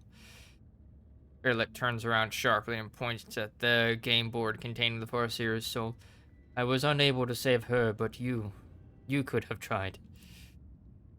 Eldari recoils as he looks at the bloodied game board. What is this? Explain yourself, monkey. What in all the gods' names made you decide to torture one of my sisters? Are you aware that a Farseer's soul is imprisoned in this object, and that your every touch causes unspeakable pain to her immortal soul? Took the soul of their dark. Can you really help her?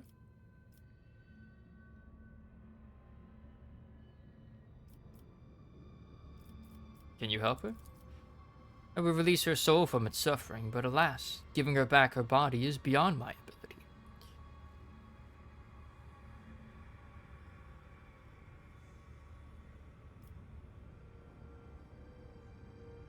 Then do it. Lay to rest the wretched soul imprisoned in this object. Erlet blinks in surprise. In her eyes, there is a faint and fleeting trace of softness and gratitude.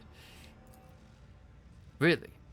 I must confess that I have set little store in your species in the past. Perhaps in some regards I was wrong to do so. He became slightly less racist this day. The Xenos nods in gratitude, finds his spirit stone on one of the homunculus' desks, and chants a few unfamiliar words which your elucidator does not catch. The dark blood pours out of the game board in the Aldari's hands, but as soon as he finishes his chant, a warm glow suffuses the stone he is holding. It is done. You said you would help us find our way home. What did you mean? Countless hours I spent in the homunculus' cage were not all spent in the throes of agony. I listened. Phlegm in my throat. I listened, I observed, I absorbed. And I soon learned that an age-old gate built by our ancestors is hidden in the heart of the spire. A Webway gate connected to the world outside. I can unseal it and forge the path to salvation. I can help you make your way out of the dark city and leave this place behind. But you must take me to the gate.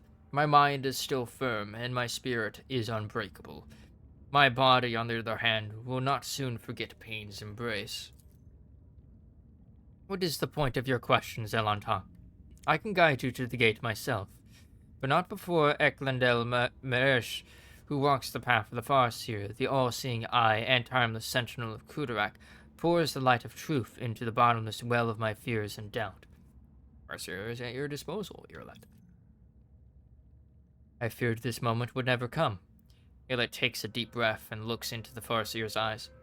Look at me, Eklundil, and tell me what adversity befell our home. As a council member, you cannot possibly be unaware of the truth, and Eklundil, do not even consider hiding anything from me. Sometimes ignorance truly is bliss, my child, but I cannot deny you your right to know the truth. The Farseer tosses back his head, and his voice sounds like rolling thunder. When we found ourselves amid the stars of this stellar fabric, we encountered a monkey ship. A ship much too puny to take on an Azriani world, or so we thought. Until the Council was struck with a vision of the horror to come, this ship would be our doom. Not only for us on Kudarak, but for all Aldari kind among the nearby stars, and even for those whose paths stretched far beyond the stars. We could not allow such a thing to happen. When the ship approached, we pierced it with 100 salvos, and then rejoiced, for among the wreckage the Rangers found no trace of the foreseen curse. Azurian, how wrong we were. The ships that returned from their reconnaissance to our starports were already carrying it on their wings. Whether it was scratched from a passing wreck or the infected ashes of the monkey ship that the cosmic winds had not had time to disperse, the plague crept into our home and immediately began to eat away at the craft world's very flesh. So they got nurgled. Is that what happened? In the Infinity Circuit, the souls of the ancestors battled the spreading pestilence ferociously, but the world was falling apart and there was no stopping it. Spires collapsed, rivers dried up, the ground itself sank, and all living things turned into a strange blend of organic matter and metal. We fought for our home until the very end, but when it became clear that Kudarak was beyond saving, the Council decided to gather all who remained, board them on the surviving shuttles, and scatter across the galaxy to look for salvation. And that was what we did. But who steered the infected vessel towards Kudarak? I am afraid you already know the answer, Elantok. You just cannot accept it. Your predecessor, she who previously owned this vessel and your entire protectorate, the monkey who kept a piece of my homeworld in her study, like a trifle or trophy of no great significance. Irelet looks at you with a mixture of sorrow and sympathy. So it was your accursed kind. Eklundil's eyes light with golden radiance. Wait, Eklundil. Shedding innocent blood will not bring our home back. The Alatok is guilty only of helping me to reach this place to free you. The blood of the executioner of our people flows through the veins of the one you long to save. What has the monkey done to deserve your mercy? The golden sparks slowly die away, and the Farseer warily closes his eyes. You said a disease broke out aboard the ship? You want to know how your kinspeople destroyed my world, so you can follow their example? Answer the question, Eklundil. Not for the monkey's amusement, but for the sake of those whose souls dissolved in infinity. At first, we thought the monkey were in the service of the greatest enemy of our kind, the one who lurks beyond the edge of reality. But the world's affliction manifested itself differently. It distorted Kudarak while avoiding encounters with the souls of our ancestors. We were waiting for Slyland Thresh, the destroyer of souls, to burst her way in through the gaping wounds of the world, yet her gaze was directed away from our suffering. No one ever managed to identify the nature of the curse, even as we watched it destroy our home. And so, having lost all hope of saving it, we fled. If your kin fled Krudarak, how did you end up here? Our twisted cousins found our arks in the void's cold embrace. At first, it seemed they were going to save us, to extend a helping hand. And so we told them what had happened to Krudarak and where to look for it. But our cousins' souls are dark and thirst for blood. My ark was one of the first they seized. The Drukhari massacred hundreds of thousands of their own kind for fleeting pleasure's sake, and enslaved the Farseers for their accursed experiments. That monkey is how I ended up hanging in this cage. Is Krudarak completely destroyed? That is hard to believe. The Arbanian took care of what remained, but that is none of your concern, monkey. Irelet is silent for a while and then says coldly, But, Eklundil, how did Krudarak end up in the Expanse, this close to Monkey's ships and the Dark One's hunting grounds? That was the path chosen by the Council, my child.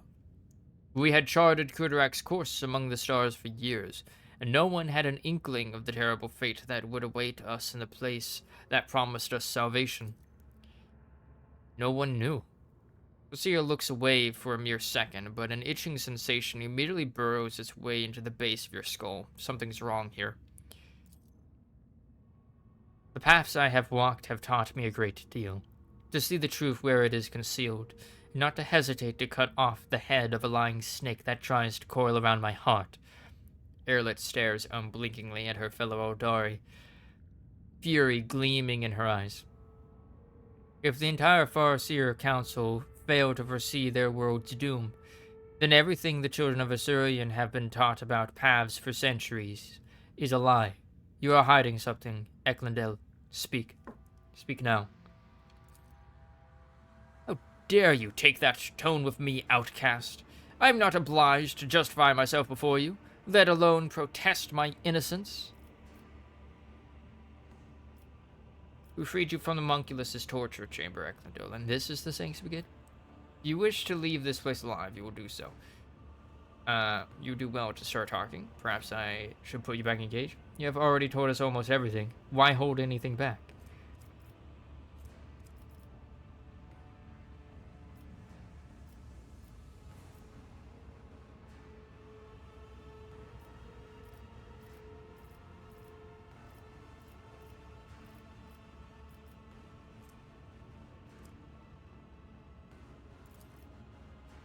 Farseer's emerald green eyes were filled with despair. We had been steering Krudarak along a course prophesied by the stars themselves, until Shael's tumultuous currents cast us to the edge of the Great Wound. A storm was coming, threatening to sweep Krudarak away from its path, and so the council decided on a route to safety, across the nearest islet of Hope and into the place known among the Monkey as the Cornice Expanse. We stood by our decision, but there came a point where the prophecies became ever darker and more unsettling. Someone proposed altering the course, but the closing grip of raging Shael was blocking our path on all sides. It was then that the council's opinion was split. My vote was the deciding one in that difficult debate, for I believe that the prophecy that had promised us salvation in the Expanse could not have been a lie. You already know what happened next. Farseer closes his eyes and turns away, unwilling to meet Irlet's gaze. Irlet looks lost.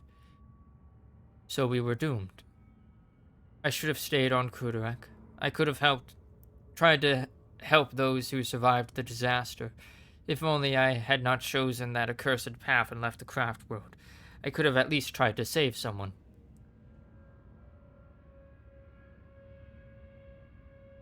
You are not to blame for the demise of your world. Subverting fate is beyond your power.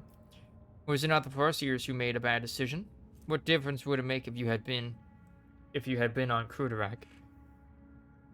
Not found out everything you wanted? Would you like me to kill this Farseer for you now?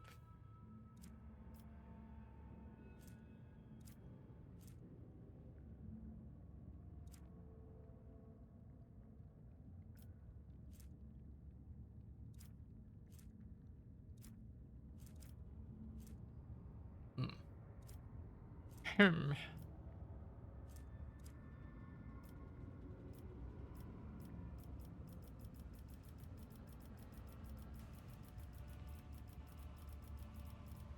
mean, like...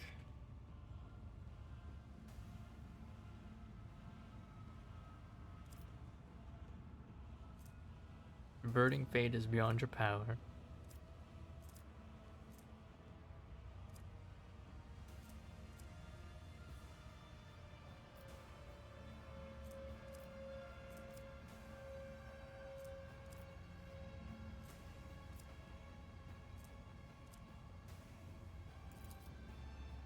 Irlet's mouth twitches in displeasure. The Farseers. It was not beyond their power. They led Kudarak to prosperity for years, only to become too blind to what was going on around them. Had they not followed the prophecy as the old customs required, had they changed course instead, Kudarak might still be whole.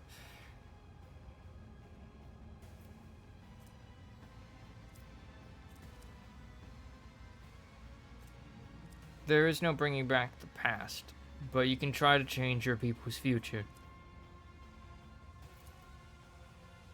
Irlet stays silent for a long time, peering into the face of the Farseer standing across from her.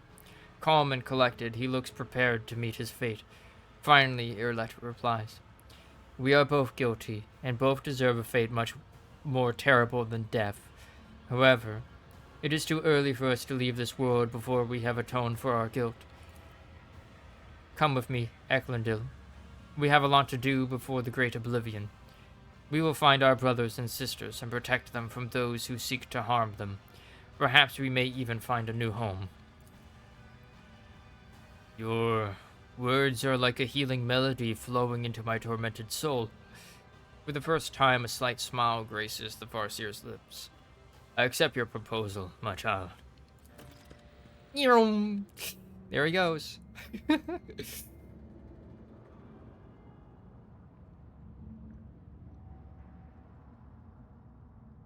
I love how he just fucking dashes off like,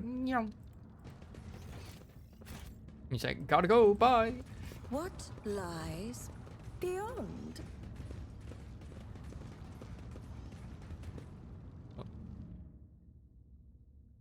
This place is enveloped in a fog of dirty scarlet. I can barely see past my own outstretched hand, and dark shadows are lying in wait around every corner. Sometimes my ability to see the essence of things seems more of a curse than a gift. I have rarely given a thought to the price our dark kin pay to save their souls from the clutches of she who thirsts. But now I see the price their victims pay, the price my kin have paid. There will be no peace in my wake. Yeah.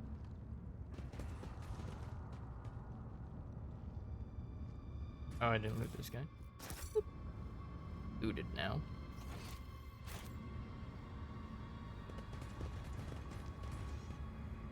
One step at a time, amidst the madness.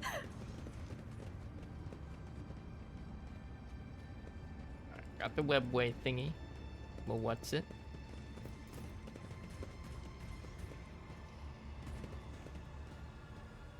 Curiosity sings in my veins. Elevator.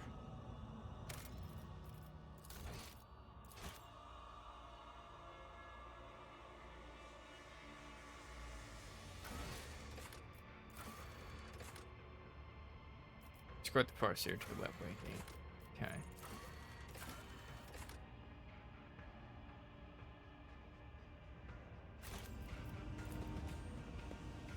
Yum.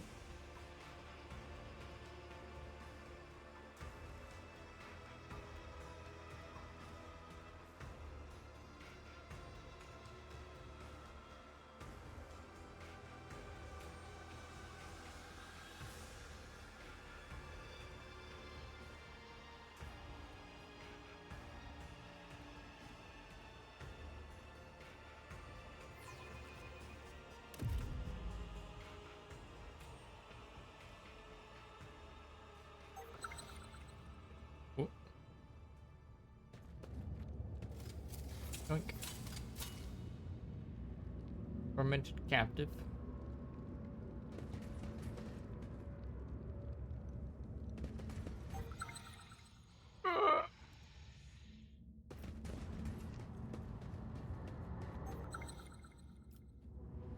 I have learned much in my exile. It's time to taste the brew of battle. The drink of ash, the bolt gun grim. You will know the taste of anguish.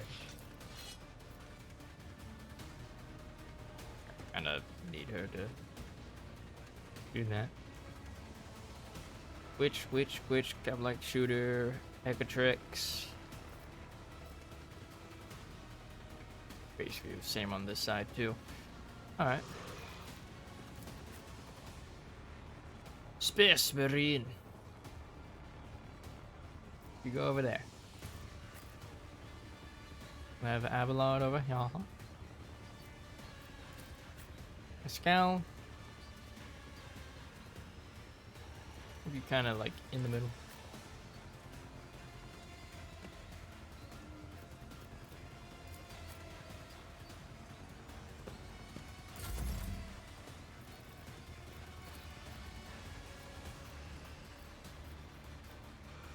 Without kidding me.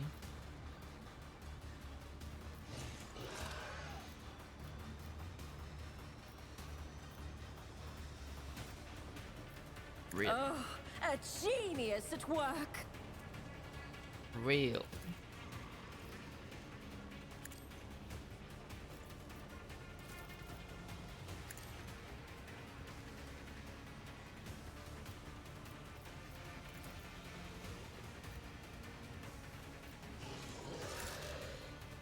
Too far. Oh, a wicked thought.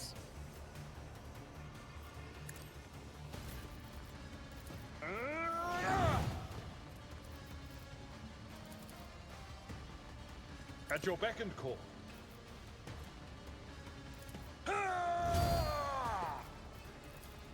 It will be done.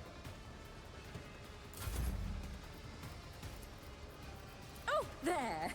Done. One of you is part of a Xeno device that controls the traps in this area.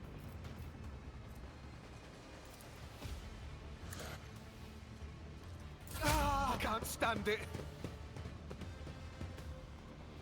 You just take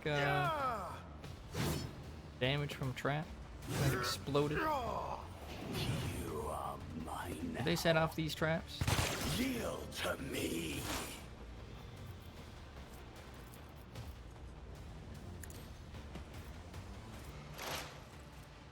I am not your Xenos pet, monkey.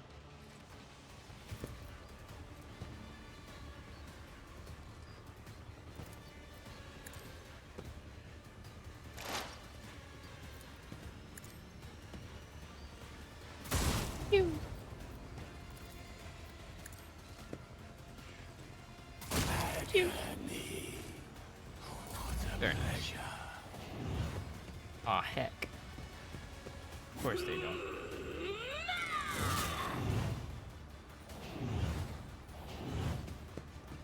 Adrenaline.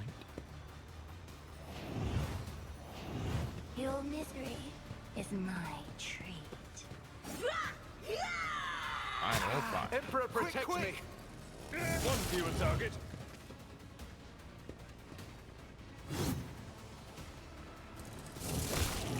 Nice. Horror awaits. Brawl Master.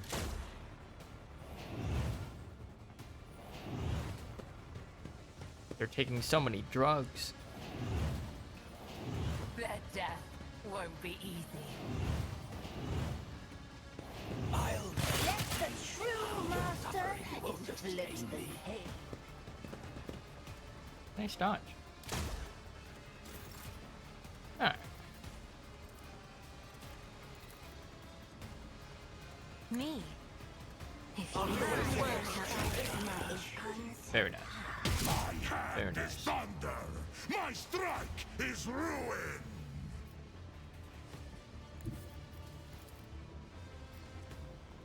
Excellent.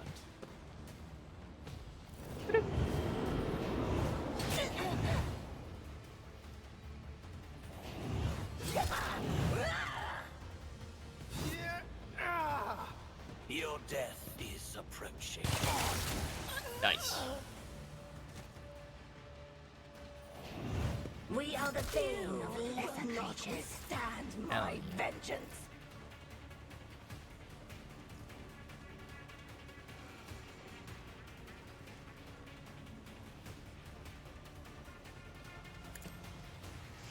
My soul hunger beckons.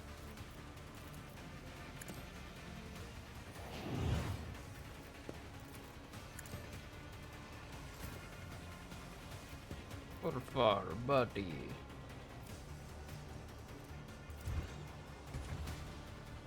My instincts tell me to refuse. So shall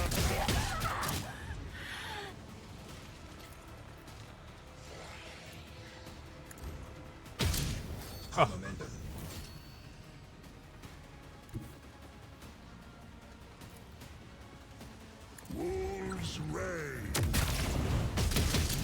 Oh. Oh.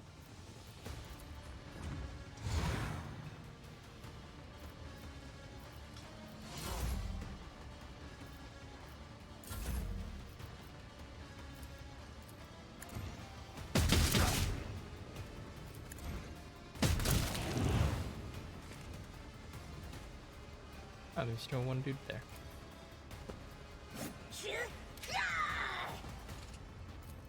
See how You will not withstand my vengeance. none can do this better than a warrior of the All-Father. Let the true master inflict the pain. Wolves, You are doomed.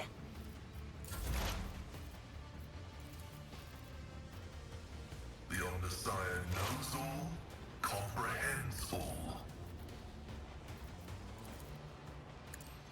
Get my own trap set up there. My vow is to serve.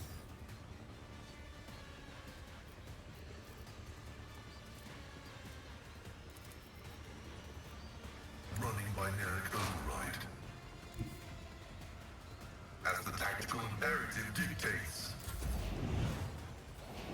Pain is all.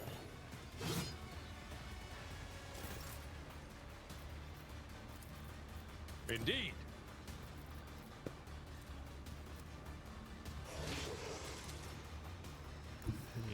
right there.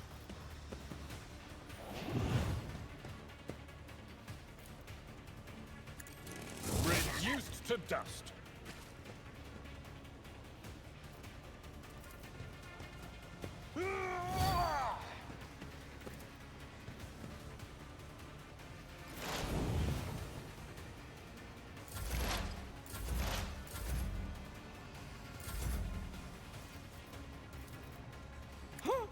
What if?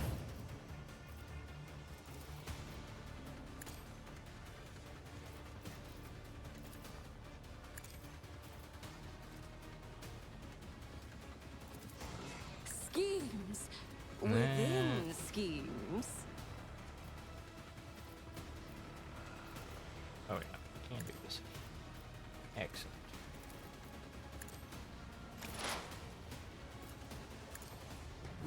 Let the true master inflict the pain.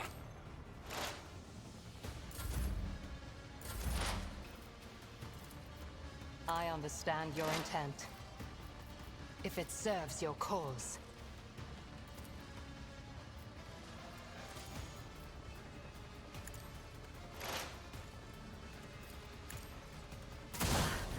I'll return the pain tenfold. No, you won't.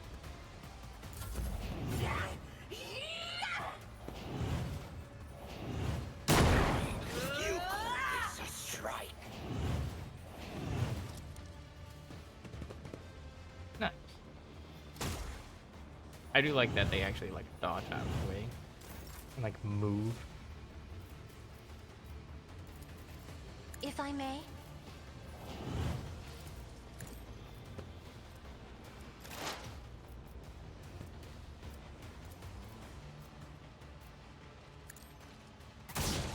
Oh. Rip. There we go. This can't be over.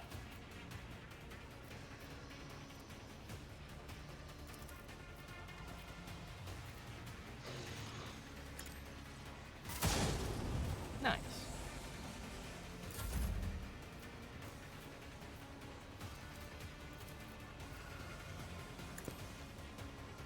your misery is my treat.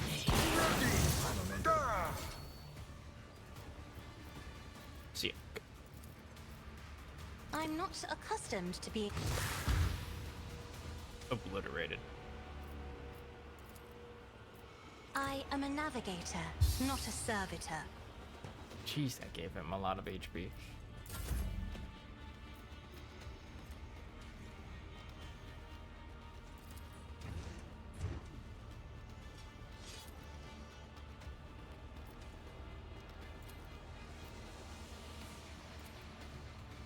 Corpse play and is thunder! My starting disgrace!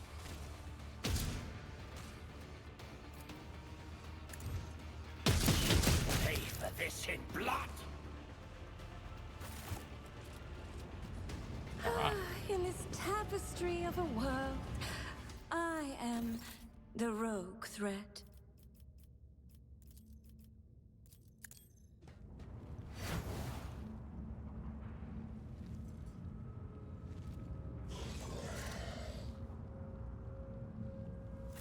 Uh-huh.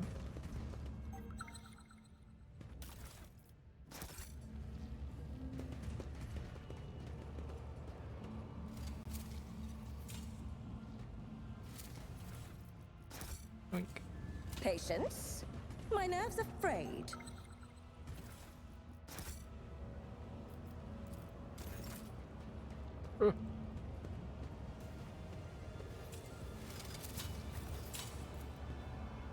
The bizarre stele emits a subtle humming sound. As you listen, you feel your head is about to tear apart in unbearable agony, as if the sound is resonating with something in your mind. Like a psycho-suppressing thing.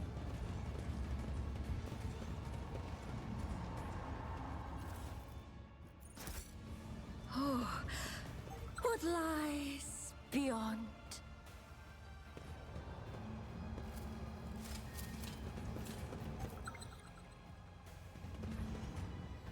There are faintly visible field lines on the smooth surface, probably some sort of power system. A trivial task. There will be no peace in my wake. Homunculus god.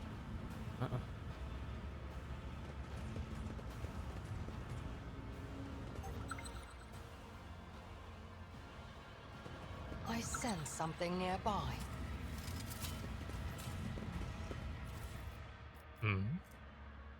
Blood Drinker's Staff. Wielder of this staff gains Siphon Life ability at power level 13. The ability is also available in the Heroic Act of Discipline, the power level effects. Affects the damage and healing power. Healing level of this power. In combat, the Psyker wielding the staff suffers bleeding. The bleeding damage every round is equal to the Psyker's Psi rating.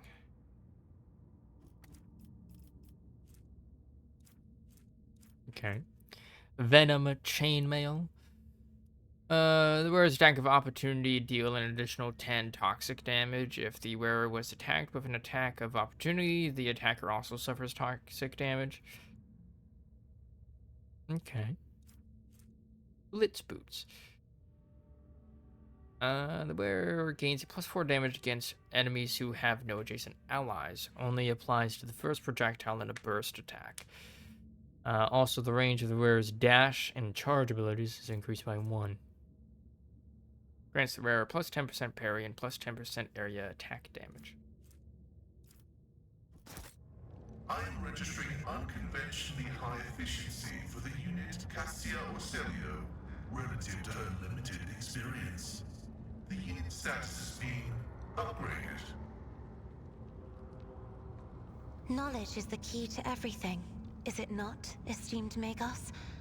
I learned this wisdom from your fellow priests, and it has helped me many times.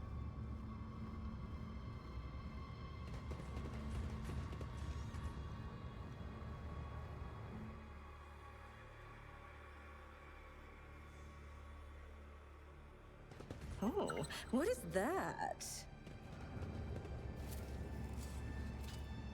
My success was inevitable. Curiosity sings in my veins.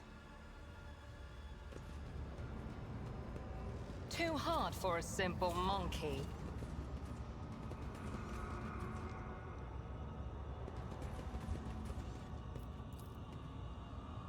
The elevator is controlled by unknown mechanisms that the human mind seems unable to comprehend. They will see.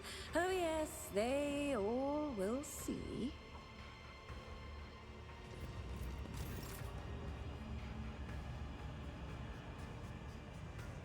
Huh.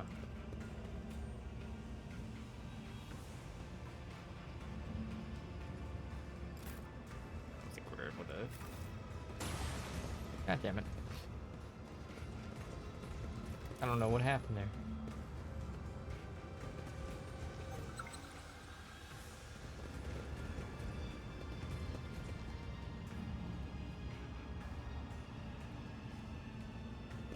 None are better at searching.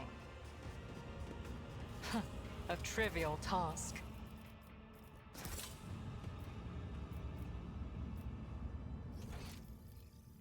Okay.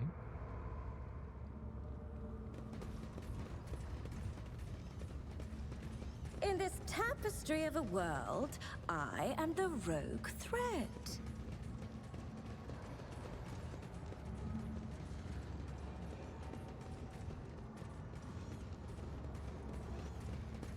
Oh, what curiosity unveils itself before me. I have learned much in my exile. Ken Morak. Oof.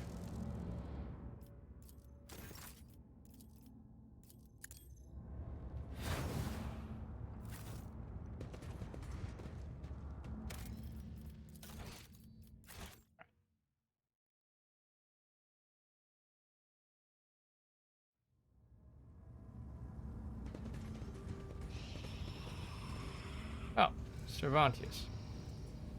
What the fuck is this?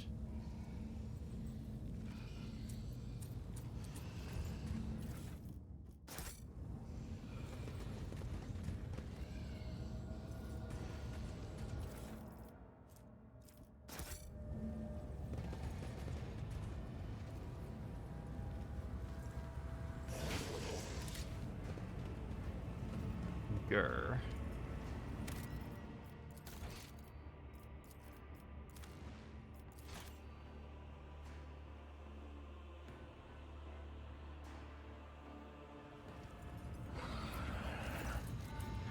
The homunculus looks up from the control panel and gazes at you with disdain from the other side of the impenetrable force screen. You survived, specimen. What a woeful look of lack of ability to follow orders. You were supposed to die, be it in the arena or in the chasm. However, the servants of Azeresh will soon remedy your blunder. Hello, Tervantius. I have not missed you either. Specimen, as you might have noticed. Homunculus's limbs simultaneously gesture at the massive construct supporting the force field around him. This version of the Stifler blocks both the energy that bleeds in from beyond the veil and any physical attempts to intrude inside its range. Your attempt at conversing is pointless. Simply continue on the way to your demise. Do not disturb me. Ofar's voice turns quiet and insinuating, and a smile plays on his lips. Yes, you are safe for now. But as soon as you step out from behind this field, who knows in what shadowy corner will catch you. Any step outside could mean your death. Then again, perhaps you will not come out. You might sit here for a day or two, a month, a year, forever, sitting and trembling. A small, frail inhuman, trapped in a prison of his own toys and fear. Which of us is in a cage now? Cervantius' face stiffens into a mask of contempt, but his working limbs begin to twitch nervously and his chest heaves with a mechanical creak, as if he is suddenly running out of air. How strange. Next to this construct, my soul is both naked and swaddled at the same time. The colors around me melt away, and so do my powers. Examine the construct. The Stifler is enormous and resembles the devices you have seen before. There is no doubt that its purpose is to suppress warp manifestations. However, you notice a few details that are out of step with the construct's otherwise typical Tukara design. Several of its parts were made from material foreign to Komarog, and fused into its frame by an unknown force. After carefully examining the device, Pascal says acerbically, You did not make this, did you? I see more sophisticated structural elements in this mechanism than your mind is ever capable of fathoming. You observed someone do it and copied their work. Nonsense! Tervantius leaps up, his voice ringing with genuine rage. This is the work of my genius. The initial data was just a resource transformed into a masterpiece by the brilliance of my mind. How dare you even comment on my creation, you monkey degenerate? And the dispute between the tech priest and the homunculus as to who is more skillful in the art of inflicting pain is won by Pascal Hanuman. Well done, Magos. Happens if I destroy this construct, I wonder.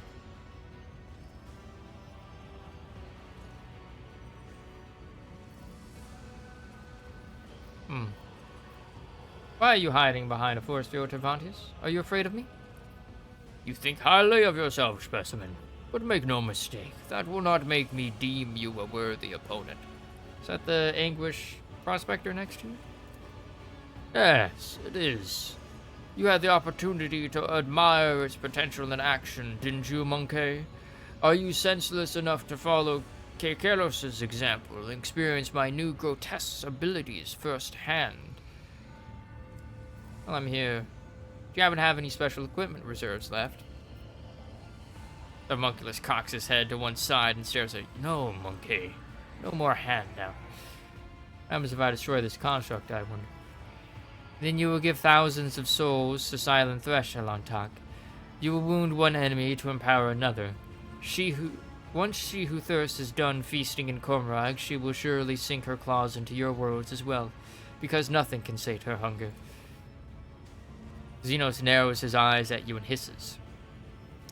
You must be thinking that the moment you do it, Cormorag will descend into demonic mayhem, and the valorous rogue trader will have rid the universe of the abominable Drukhari and finally flee these dark halls. Before all that happens, Specimen, the demons that will arrive will rip your flesh to shreds and devour everyone in sight. And while you are busy writhing in agony, I will have enough time to put everything back in order.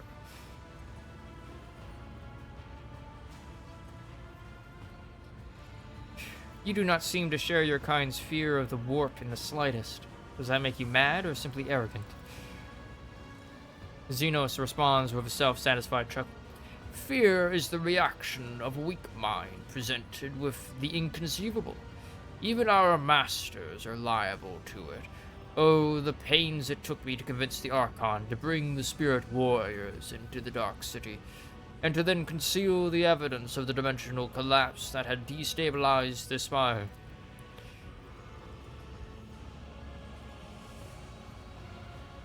I alone acted without fear.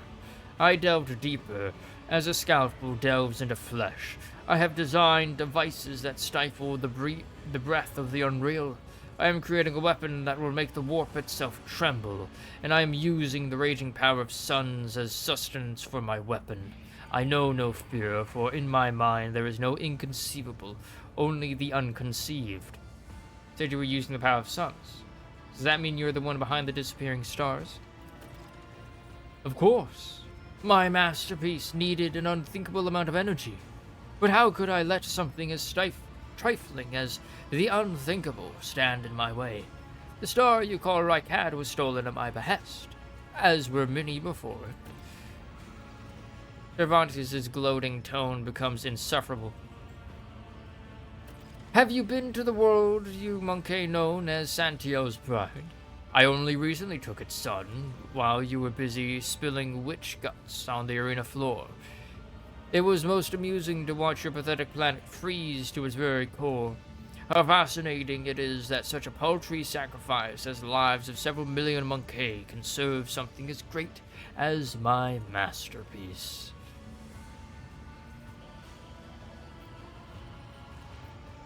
I see. I have other questions to ask.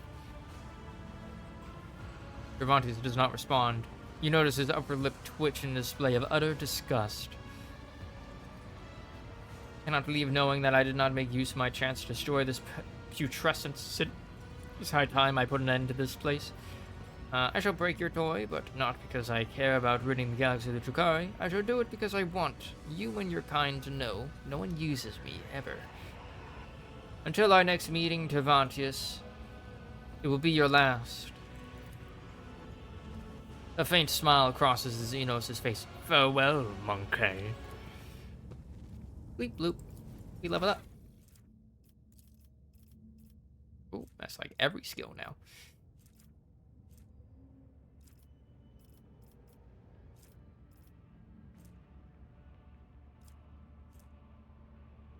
I feel like I need to get Medicaid now. I got no one who has good Medicaid.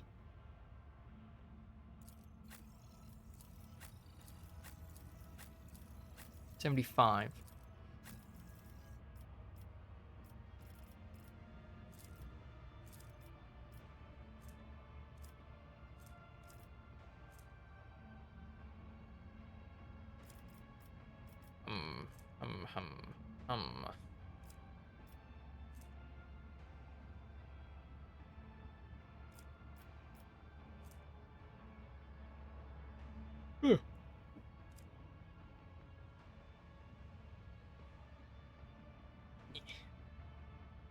I'll go warp knowledge.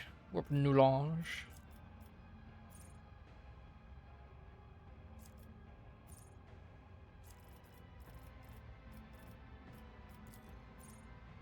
Level 40 for that, huh? Oh.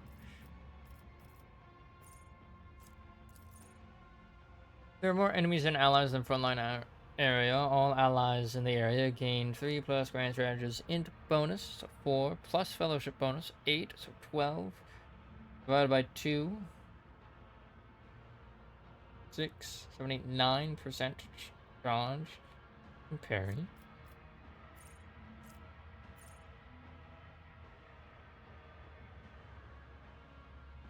Okay.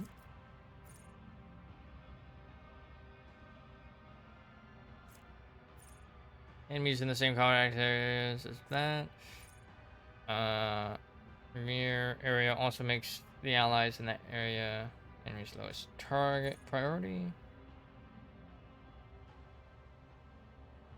Plus 4 deflection against the next melee hit. Or no enemies in the backline area. The first attack in turn made by every ally in that area costs 1 AP less.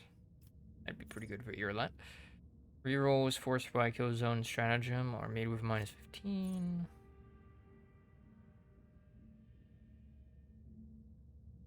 Tactics area grants all allies.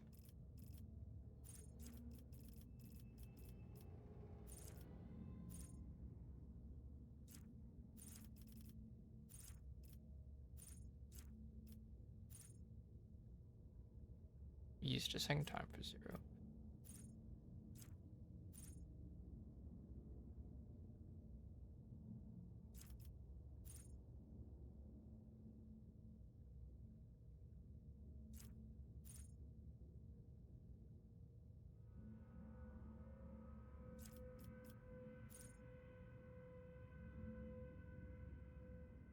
Gain 1 MP for the following turn.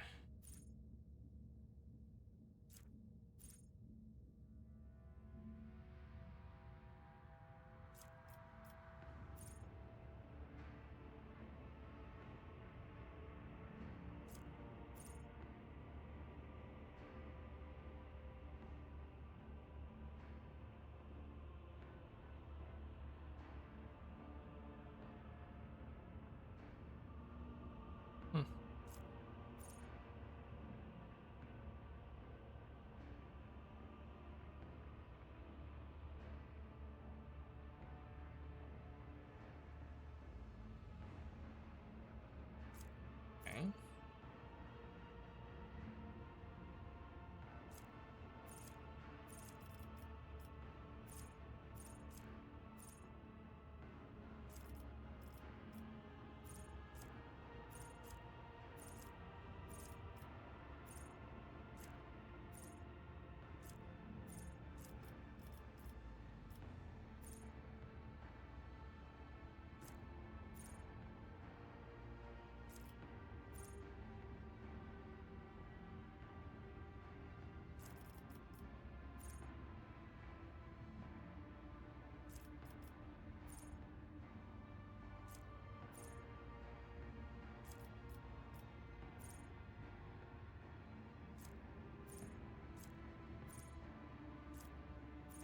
Four.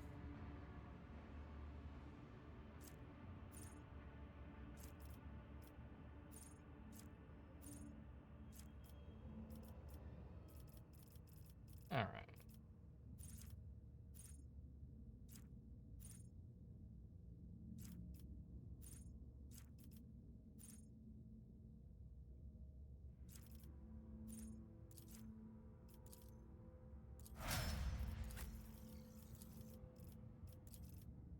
Earlet.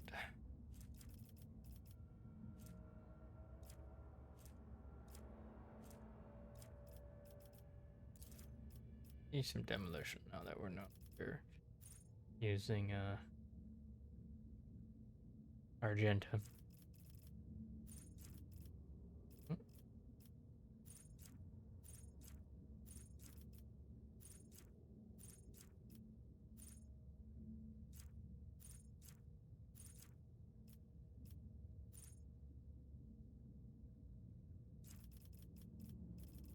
Okay. All enemies that do not have the assassin in their line of sight.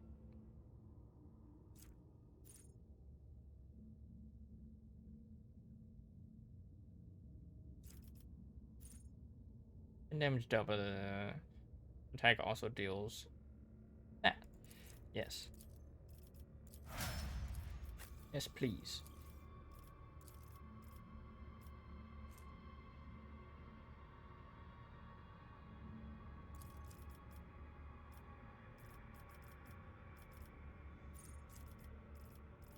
Yes, please.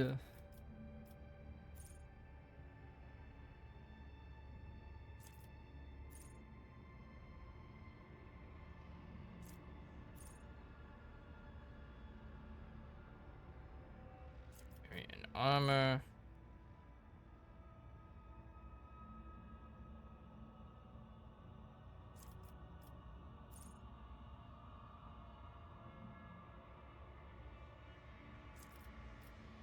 Okay. Driven yielding beacon.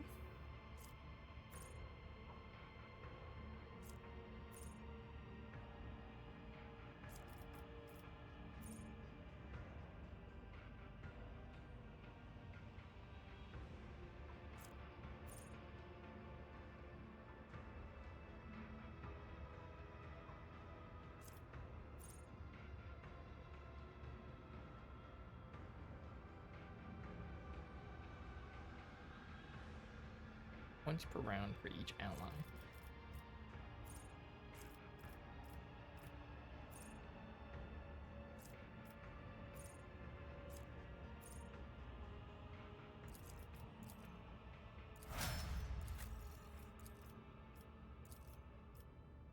What is your skill set?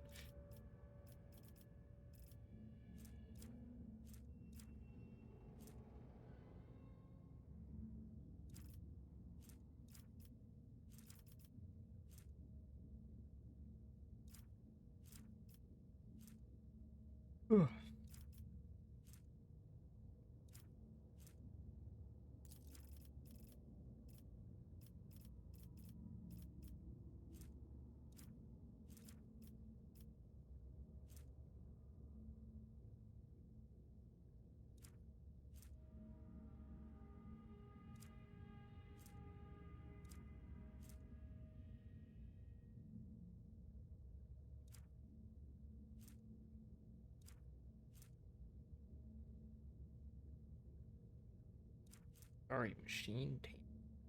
What does that mean?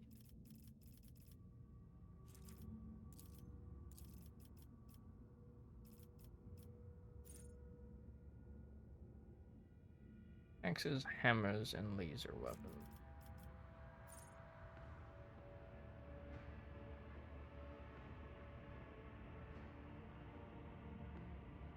Gains +1 and +10% damage. So 1 plus 10%?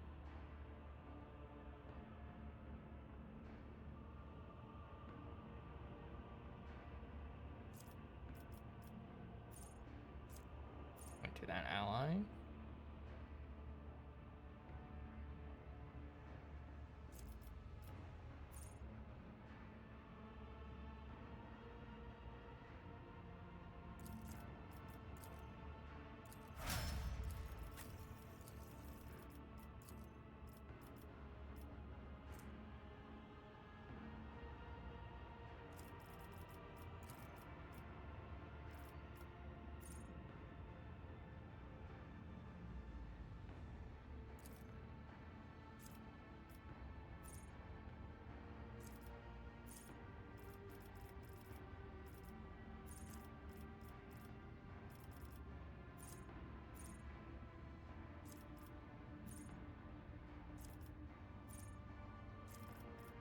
Okay.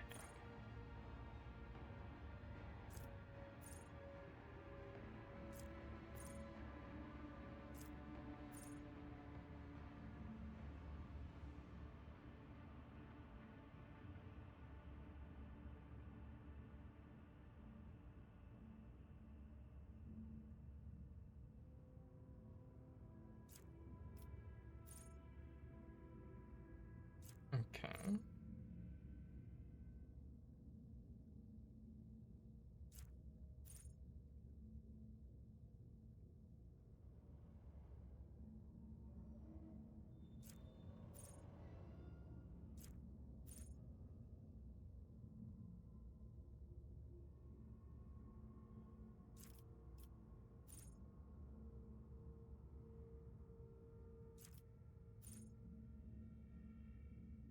Every deals damage.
attacks made by allies deal 25% less damage to allies.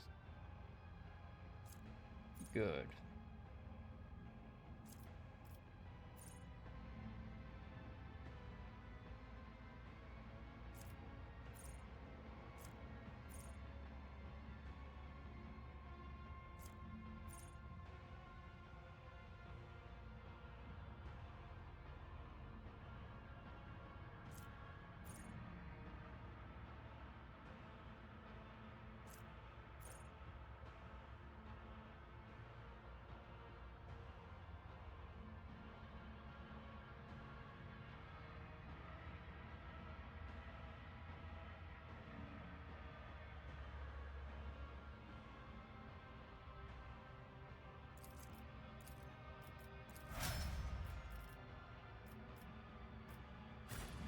Alright.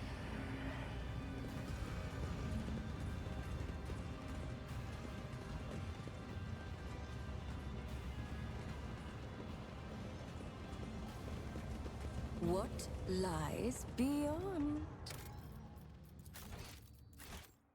Okay. Everybody's leveled up.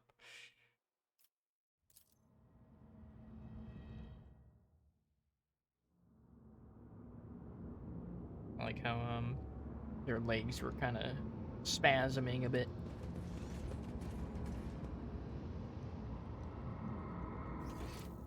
That is so totally gonna be like a boss fight. There will be no peace in my wake.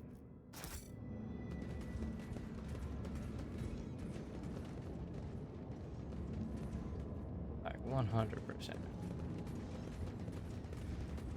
Curiosity sings in my veins. And it does.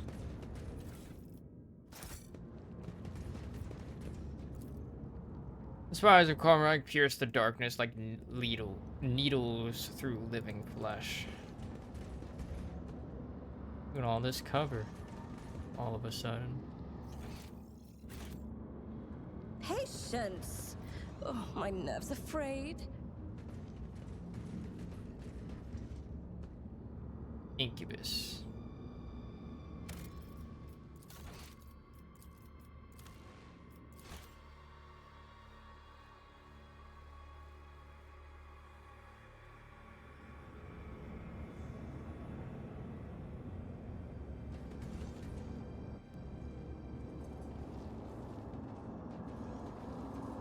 Hello.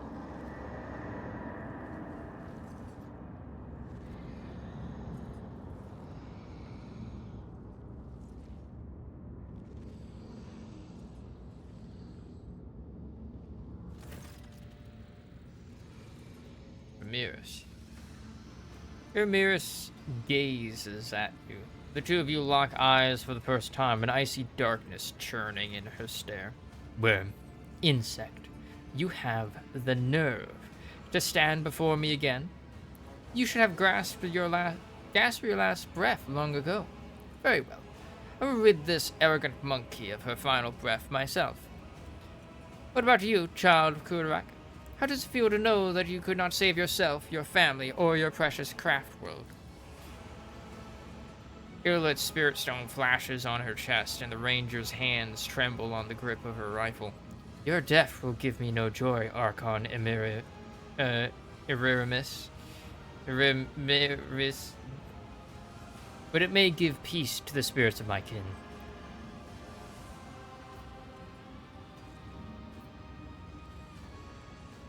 I see you have taken Tervantius under your wing again. All those craft world fragments, all those prisoners, was all worth it, Xenos? So you've taken Tervantius under your wing again. Now, Monculus may play as many of his little games in the arena as he pleases. I am satisfied with what he provides for the ranks of the Cabal. That makes him valuable enough to spare his life. Why did you need this What did you need the Farseers for? Why take such a risk?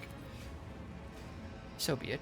I will humor you before death, if only to step out at another's shadow once and for all. I wish to orchestrate a little junction And with my helpless brethren in my clutches, who are capable of tearing apart the veil with their mere presence, it could not have been simpler. When the time comes, the Farseers would be my weapon against the Reaving Tempest's rivals. Under cover of the cataclysm, my blades would behead all those who stood in the way of my ascent. So basically, she was planning on using it. I was like, how the hell is a Space Wolf okay with an Eldar in your party? Don't worry about it. Forgot to confirm, you down for that Warhammer Fantasy game that a mutual cat friend talked about? Oh, yeah, I am. I have to respond to that. But also, don't worry about it. Don't worry about it. We're friends. We're best friends. I'm a rogue trader. It's fine. We're like known eccentrics.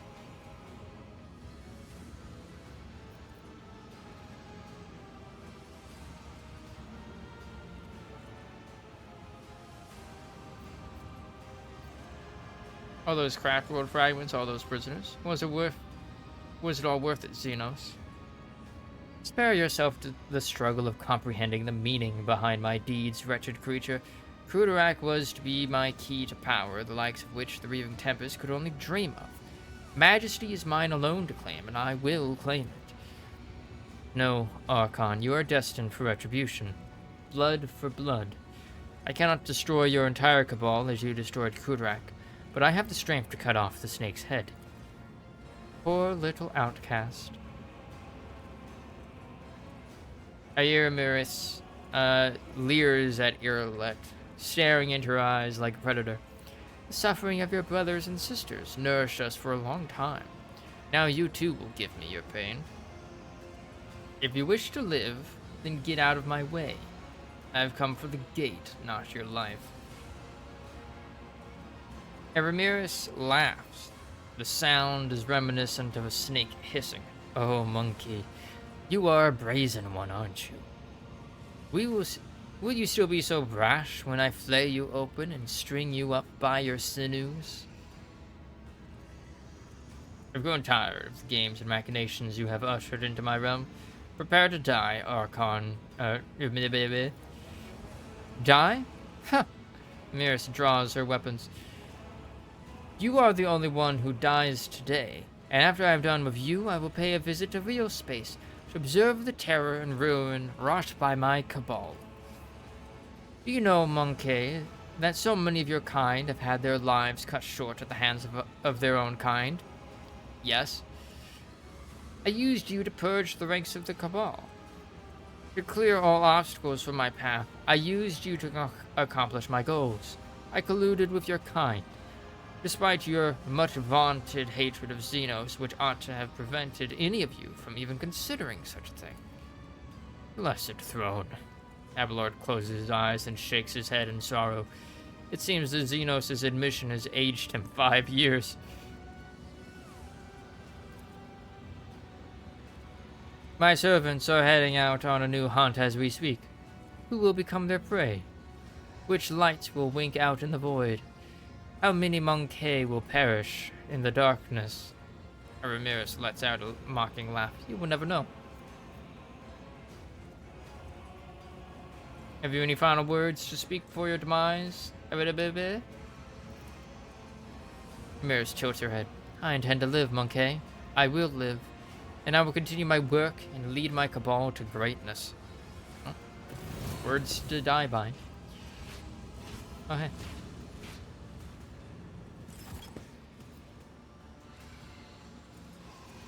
Grotesques. Well.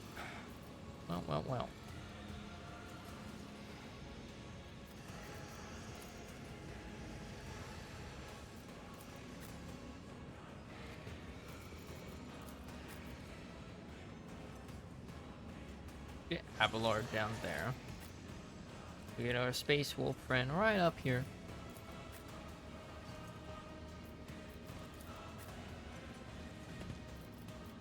Oh, they have a lot of grotesque. She has 875 HP. Sheesh. Alright. Let's see.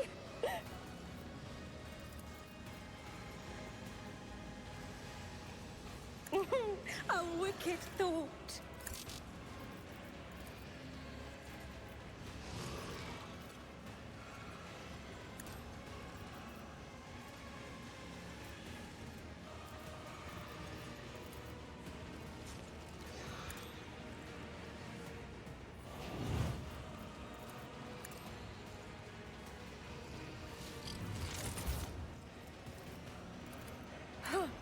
Let's see.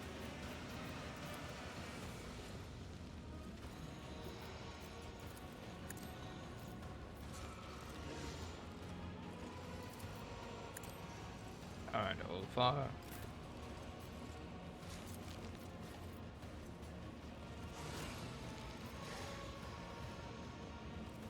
Wolves respond to you.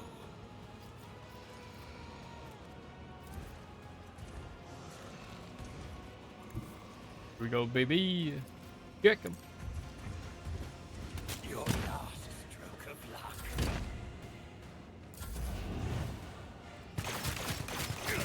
Brace yourself, Abelard.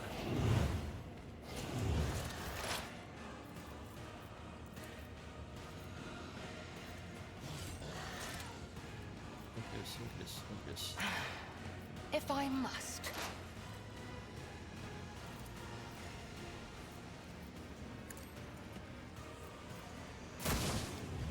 Oh, whoops.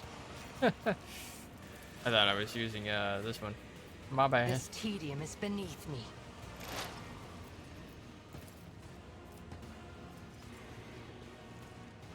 I am not your Xenos pet, monkey.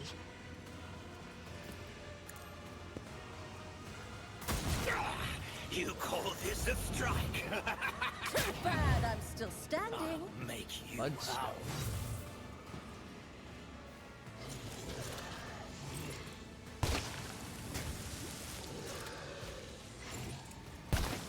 They're gooping all over the place.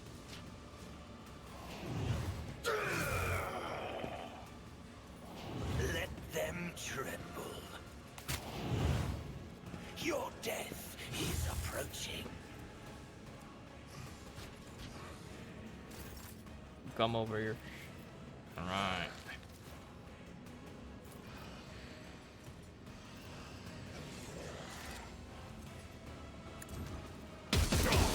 You will pay for Feel the icy bite of death!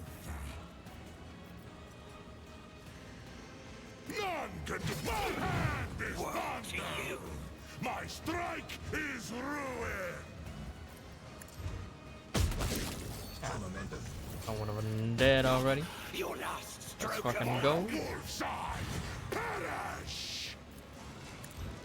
I have become the All-Father's worthy instrument! And then kick him. You call this a strike?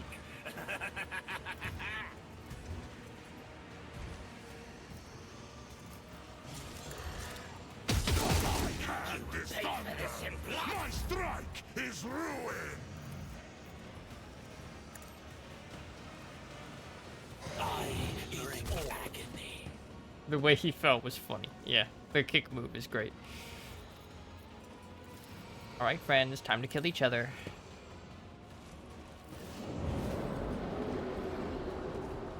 To you.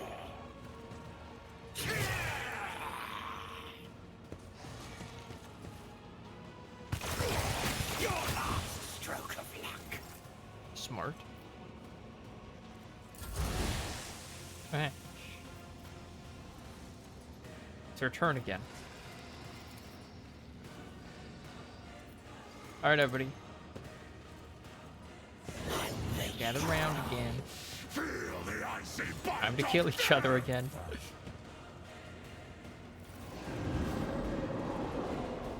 Your death is approaching. Nice and convenient of them to just all be grouped together. Love to see it.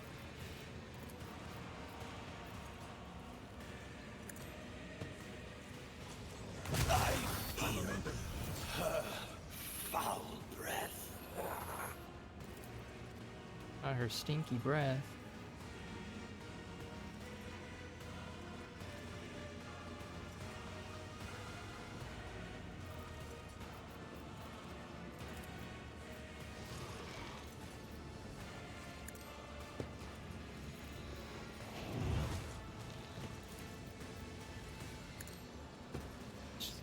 give Ulfar another turn.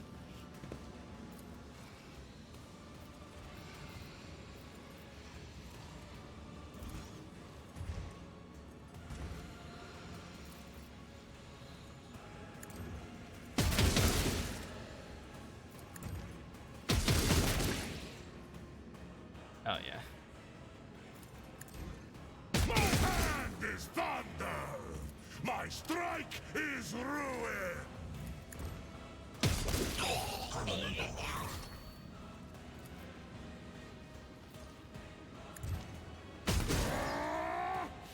Aggro him. I say bite of death! Kicker. Bonk.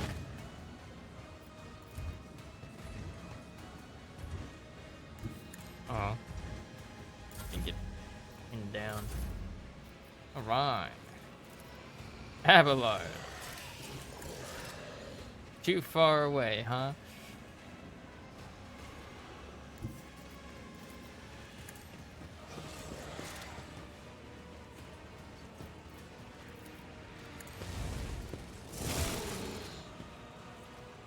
Should move right there. I'm an idiot. At your beck and call. No matter the cost. There we Victory go. is imminent.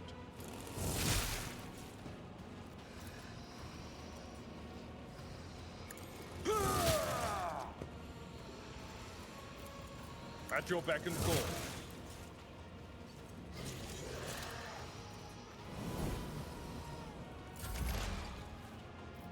Alright. The scriptural prognosis is favorable.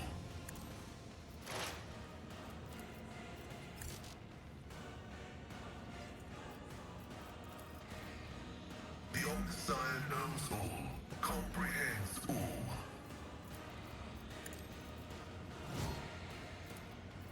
Request approved. Cool. Reinforcements.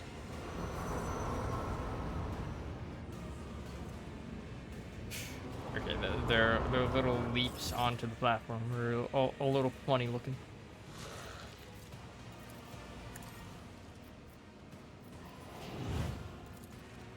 Oh, a wicked thought.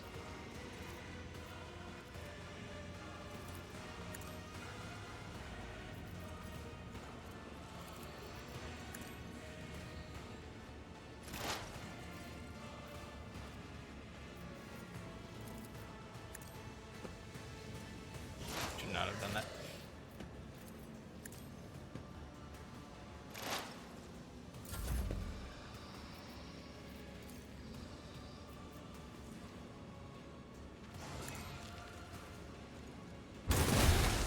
Nice.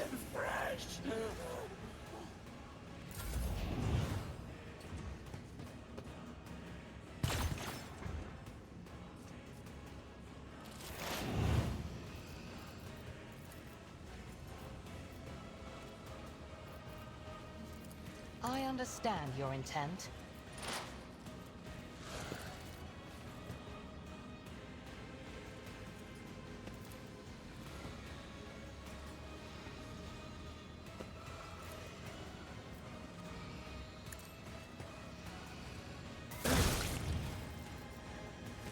Nice.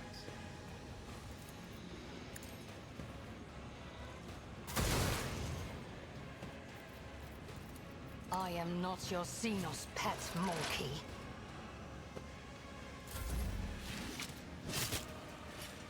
Nice.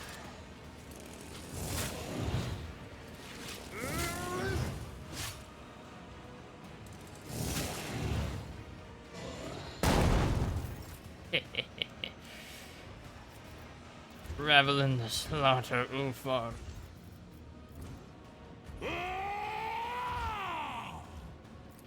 So shall it. I have become the All-Father's worthy instrument!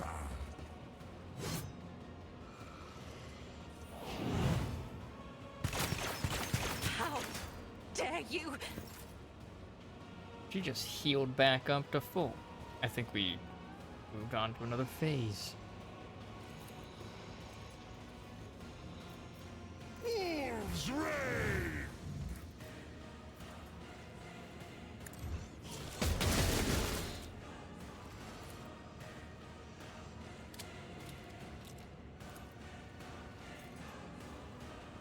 Forgot about these people over here, I'll be honest.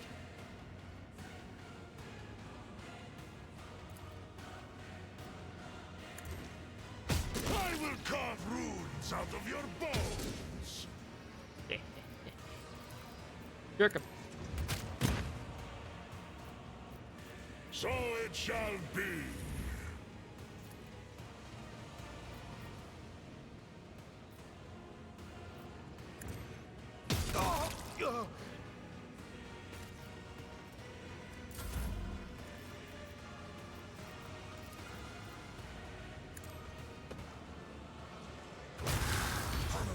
I refuse to bow.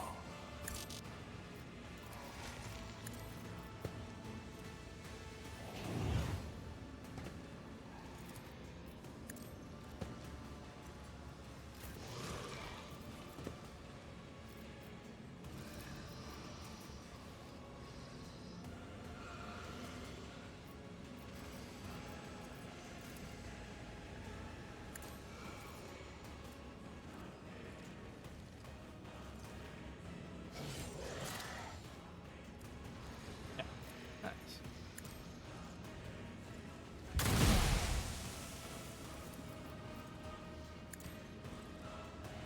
There's a ear on that.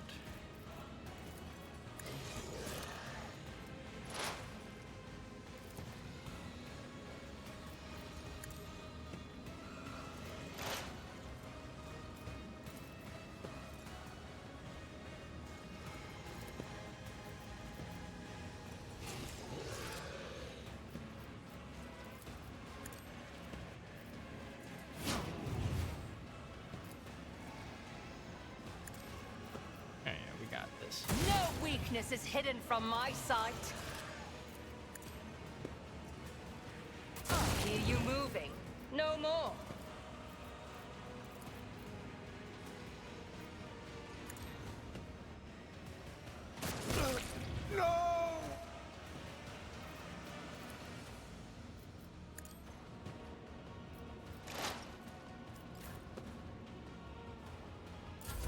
Very good. Isn't Hey, this a come on job up for to the Ulfar. serfs? Good job.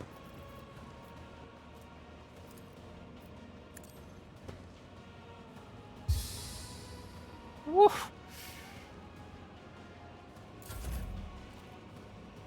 His HP just fucking skyrocketed.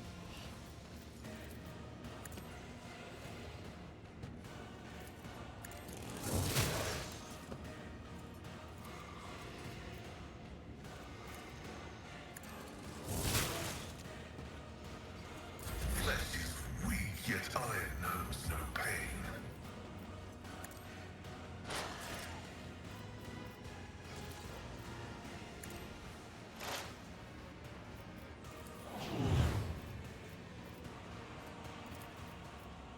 The order is contrary to dogmatic protocols. Heavy is the tread of his faithful.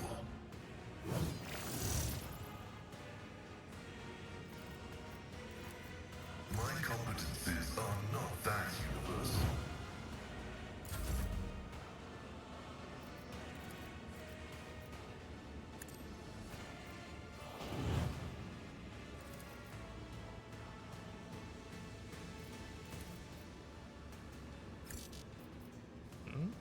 What? No line of sight.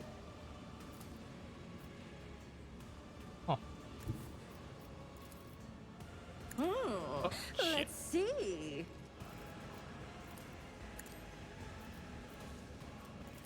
A genius at work. What if?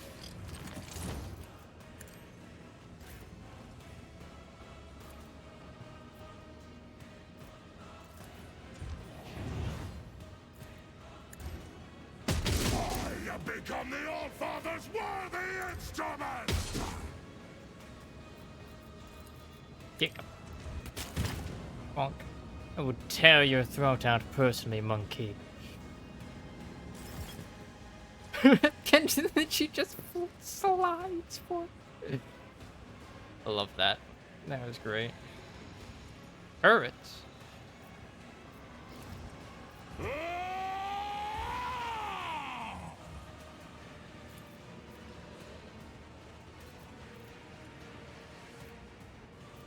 Two of them.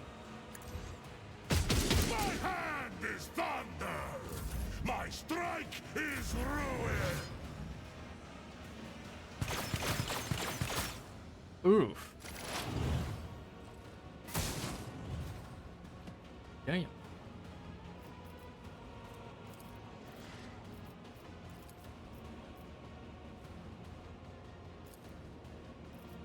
If it serves your cause.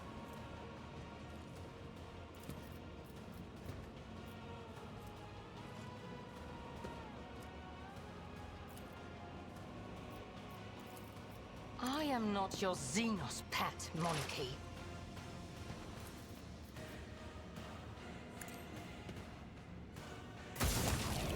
Oh, you did. Oh, that just destroyed them? Meanwhile, down here, still having to deal with those two. Oh, that's the guy. Holy shit. Pascal, what the fuck is this running? Sheesh.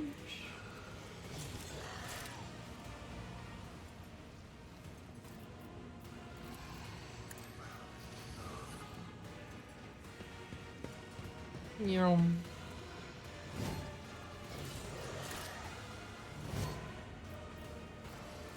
The scriptural prognosis is favorable. Activating force mode sacrament. Effective value.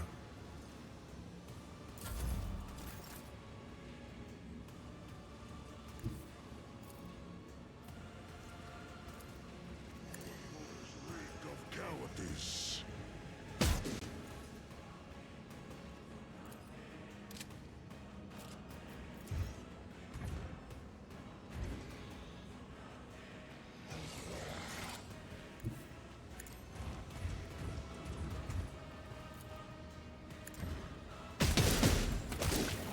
Nice.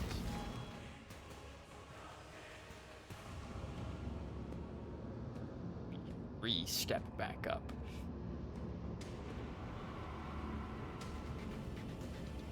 What happened to what's his face? Yippee! What happened to whatever the fuck his name was? Eglandus. Ah, one step at a time, amidst the madness.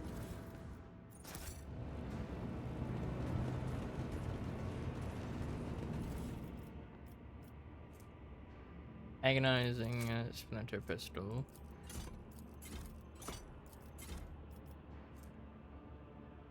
Gin blade of Emily. Okay. Shadow field. At the beginning of combat, the wearer gains the shadow field effect. While under this effect, the wearer counts as being in a full cover against all ranged attacks. The effect is lost when the wearer is hit by a ranged attack and suffers damage from it.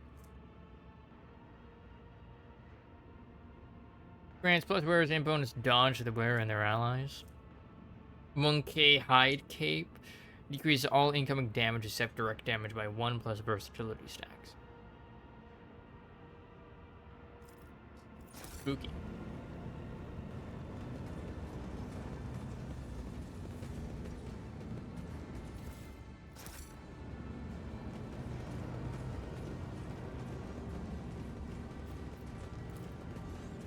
A gloomy landscape appears before your eyes.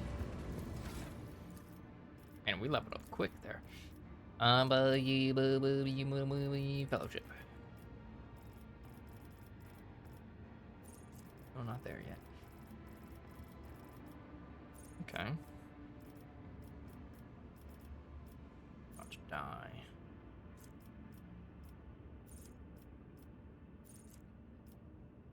Acquiring weapon mastery.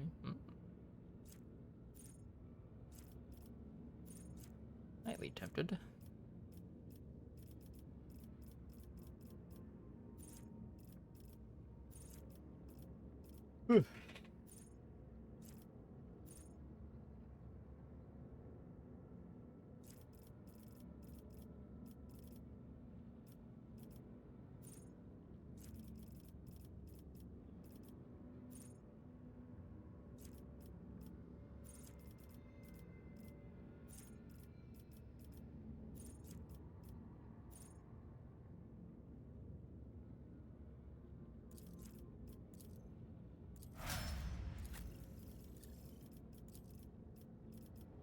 Okay. Perception or agility? You. Let's go. Agility. Or perception. Agility.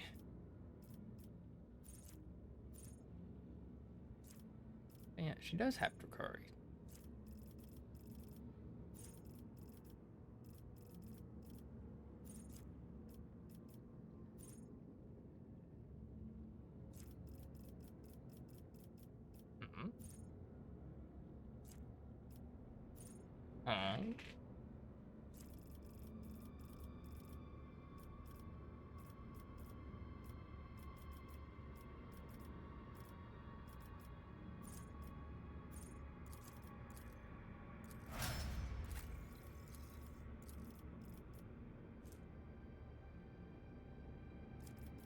Your strength up. I'm doing my part.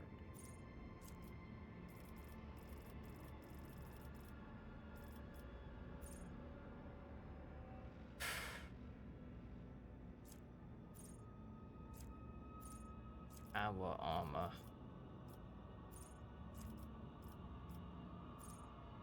Yeah, sure, let's try it.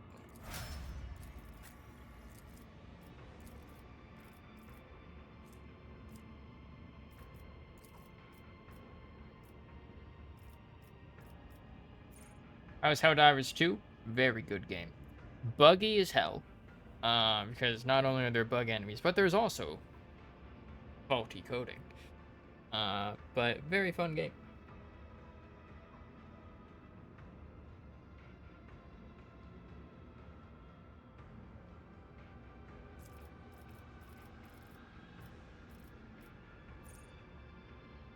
I follow has a friend who named their ship Custodian of Family Values. I believe my ship is Courier of Democracy. We deliver democracy to all the worlds that we go to. As one should.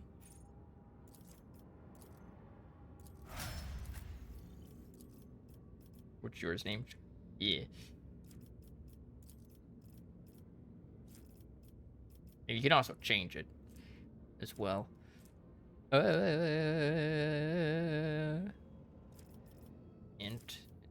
halfway. There we go.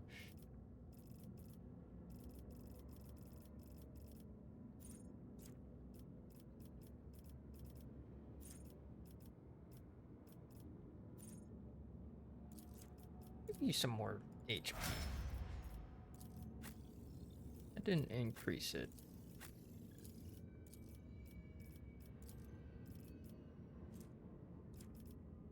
Why do you have a -6?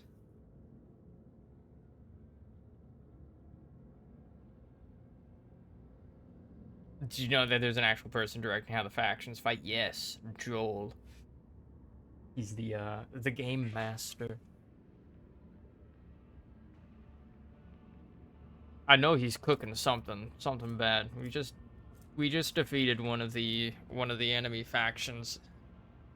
So like now there's only one faction on the board. I'm like, things are gonna go to shit soon, and I just know it.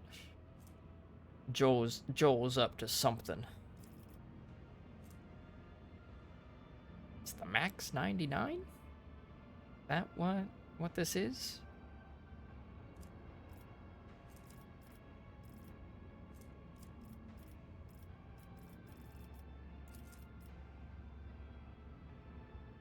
Yeah, I know there's another factions in the works. Yeah. The Illuminate. We are all afraid of the hell that will be unleashed and that from that, because apparently in Helldivers 1 the Illuminate were a real bitch to fight.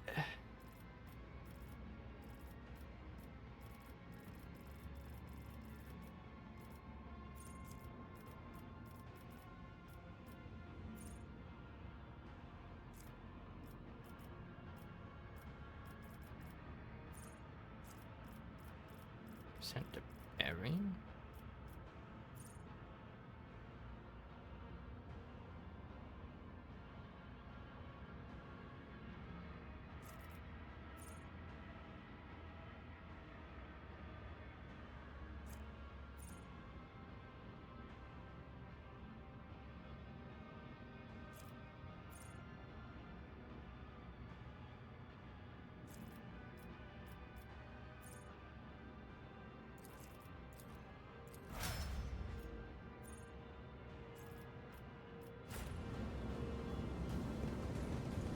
Very fun game. I was actually playing it last night with some friendos.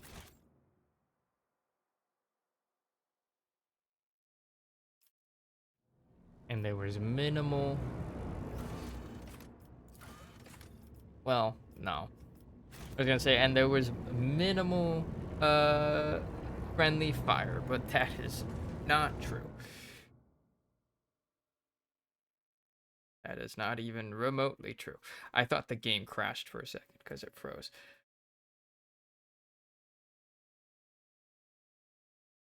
Yeah, since the latest Helldivers patch, there's been crashes on Mission Extract occasionally. So like, yeah, it's a buggy game. They got a much larger player base than they were expecting. Oh. With the physical horrors of Gamora behind them, a long and arduous journey possible only with the help of a Xenos guide lay ahead for the rogue trader and her party. From one strange destination to the next, through unknowable environments, the mere sight of which could drive one to madness.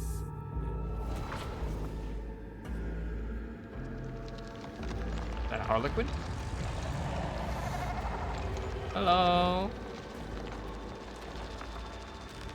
Look at that cute little thing.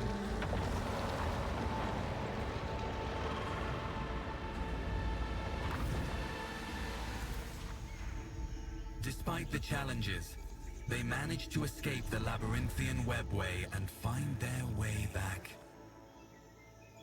home. Is this Janice? Or what is that one webway gate? Yeah, this is Janice. I like how this dude just fucking appeared. Marin! There we go.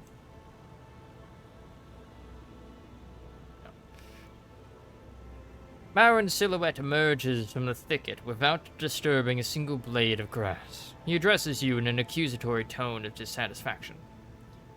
I sensed your mind, monkey. Why are you skulking by the webway gate? Why have you come to Lelathon in secret?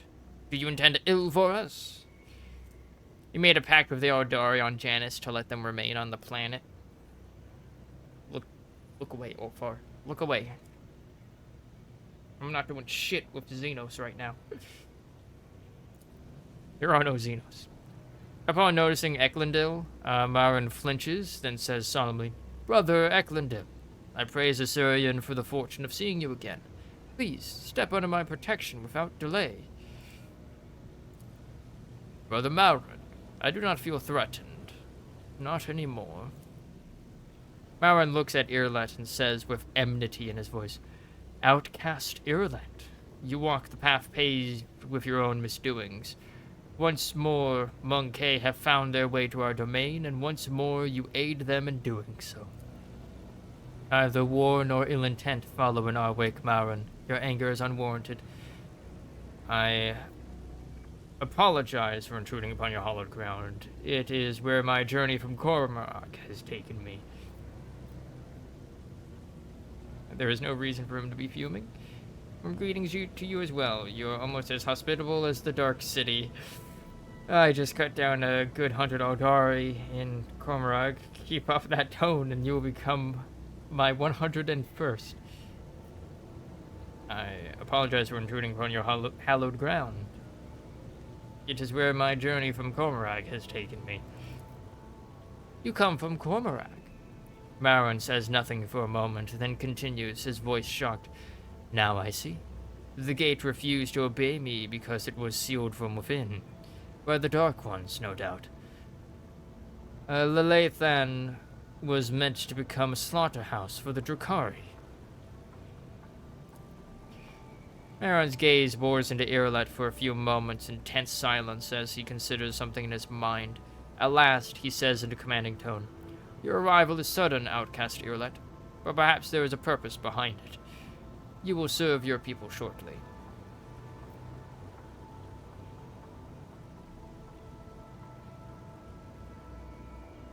Do you know anything about my abduction? The news of your disappearance has not reached Janus. My guess is that your close servants decided to conceal this event so as not to beget fear. Said Irolet would serve the Aldari once more? Are you looking to use her again? Marin grimaces contemptuously. A monkey cannot comprehend the depths of the tragedy that befell our home, our Krudarak. The duty of every child of Assyrian is to do all they can to quell the pain of that loss, and Irolet the Outcast is no exception. Unlike you, Marin, I was able to find the truth. The truth of Krudarak's doom was revealed to me, even though that required me to throw myself in the Dark City's deadly embrace. Irolet frowns and looks defiantly into the Farseer's eyes. Is the fire of our souls not better directed at worthy deeds than at arguing with our kin? Eklundil waves his hands in the air, making several gestures of unknown meaning. Marin and Irolet fall silent sheepishly. I can see that something is troubling your delicate heart, my kinsman Marin. Share your feelings with me and the outcast then, and I will reveal the truth of Krudarak's fate to you a little later. Do not spend our time on Lelathan in fruitless grief. On the contrary, our lost kinspeople have answered my call and are now pleading for help. Driven by revenge, they set out to pursue the one responsible for Krudarak's rueful demise, only to end up as captives on a monkey world.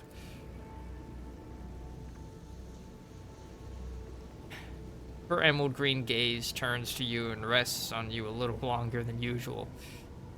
Dare I hope that you will lend me a shoulder to lean on again, Elantok? What world is it? That I do not know. All that my visions show me was an infinitely green sea, a living sea, and a maddening thirst of a hunter who was pursuing the children of Assyrian. Outcast, your path is taking you toward the stars again. Find our kinspeople, do not let them perish. God. Irolet's fucking quest for her own people just never fucking stops, dude. Irolet nods silently and leaves it at that, as if she's less interested in Marin's words than in your reaction.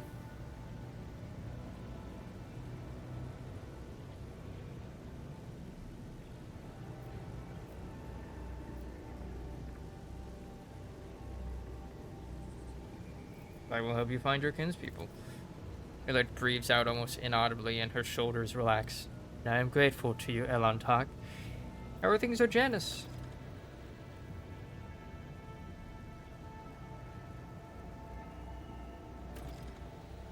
Lelathan has been charitable to the monkey. It bestows special gifts upon some of your servants. It forges bonds with them.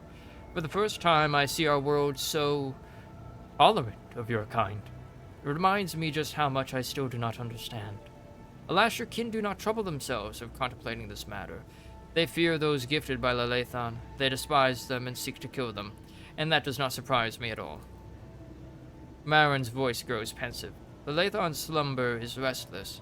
It has guarded a part of itself away from you.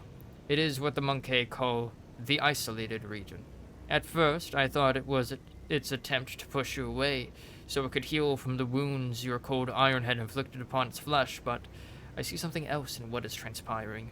A mystery. Your kinsman, Eklundel, helped us escape from Cormorag. Marin exchanges long looks with Eklundel, then says gravely, "This is where Eklundel's path and yours diverge, Monkey. You will stay with us when you leave." Eklundel nods. "I am elated to be once more among those with whom I shared Kudarak's time of bloom, Marin."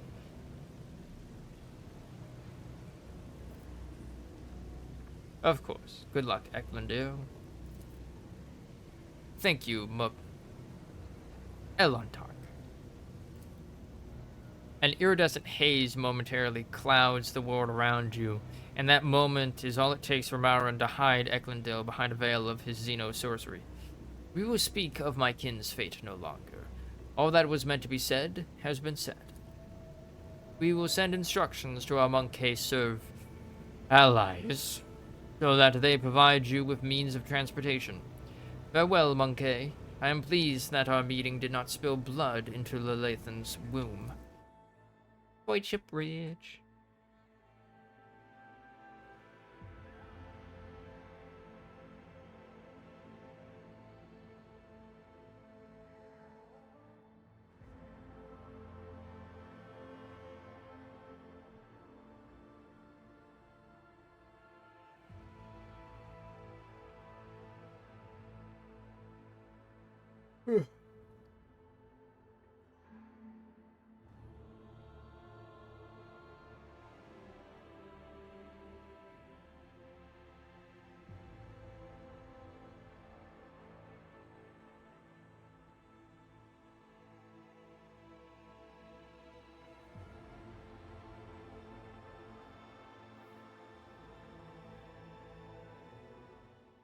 Soon.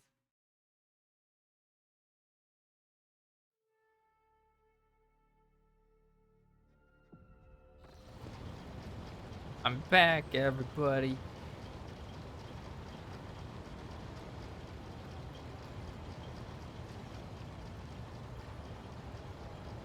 I don't remember my ship looking like this.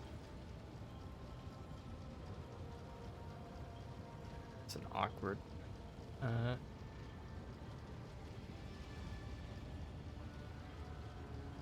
Camera angle that it chose. There we go.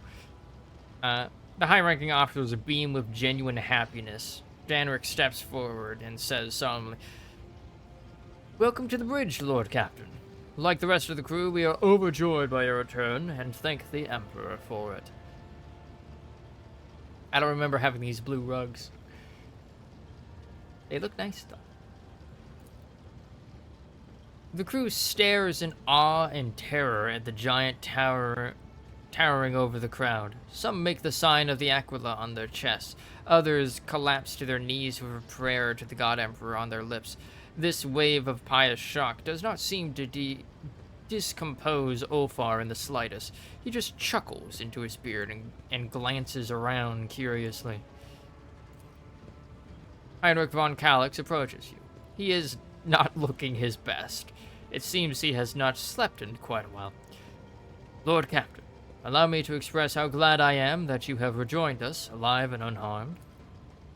He stops. Then his facade of Sangford cracks, and he gives you another look, like one full of turmoil. "I would prefer I will meet with you in person after the briefing. I have questions." I can only imagine, Inquisitor.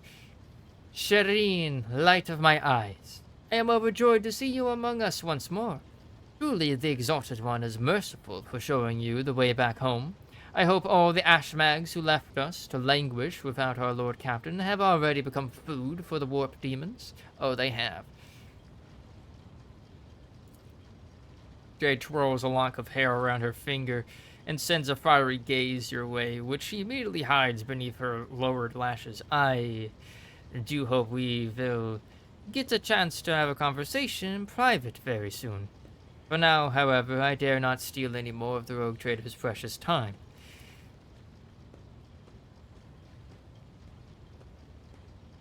Lord Captain, I'm so glad to see you. I nearly lost it when you up and disappeared on me. I was getting by on stimulants and recap. I barely slept. Also, I could keep listening to the whispers for any clue on how to find you. The only other time I felt so powerless was when Lady Theodora... She stops. Pardon me, Lord Captain. I'm talking nonsense. Ooh. We gotta tell Adira about the fact that Argenta was the one that killed Lady Theodora. First off, how much do you know about my abduction? Not much, Lord Captain. All contact with your party was lost shortly after the supposed pirates boarded the ship and abducted your companions' kinspeople.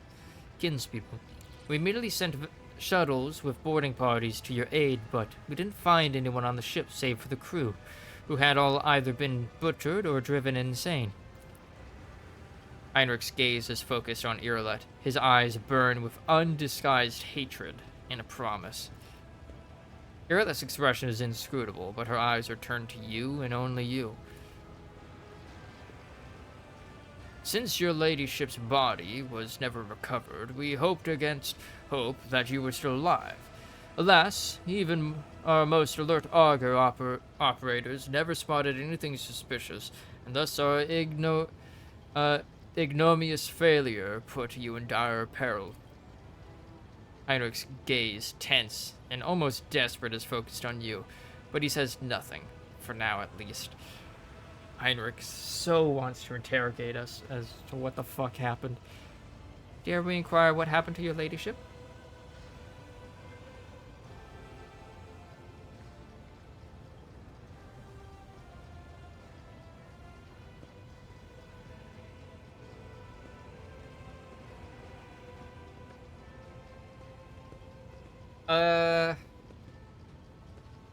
Fuck.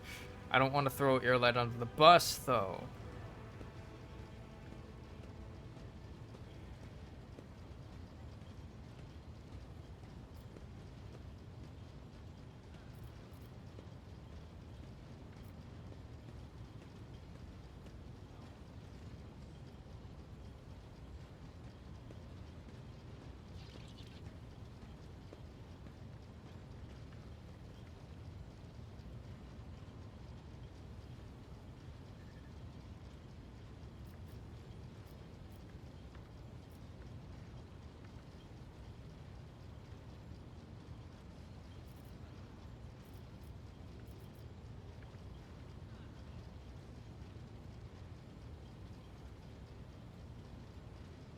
We can always reload a save, right?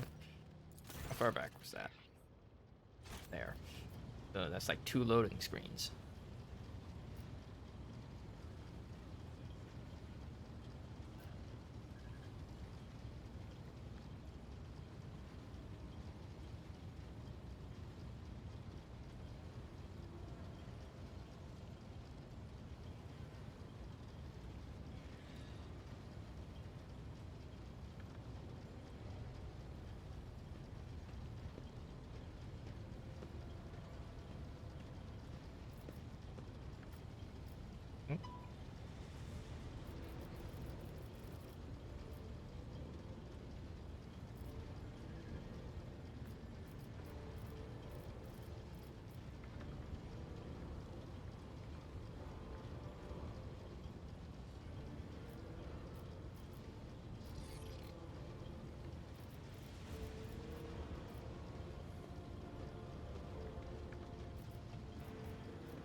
I mean, I don't want to outright lie to them.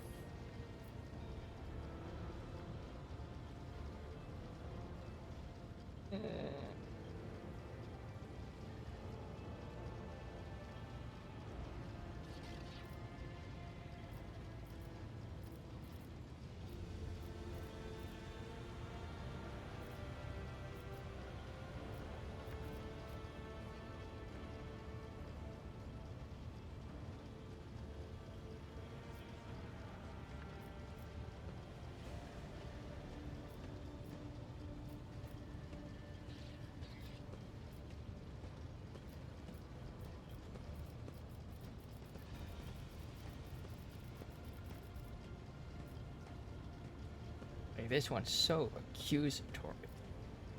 You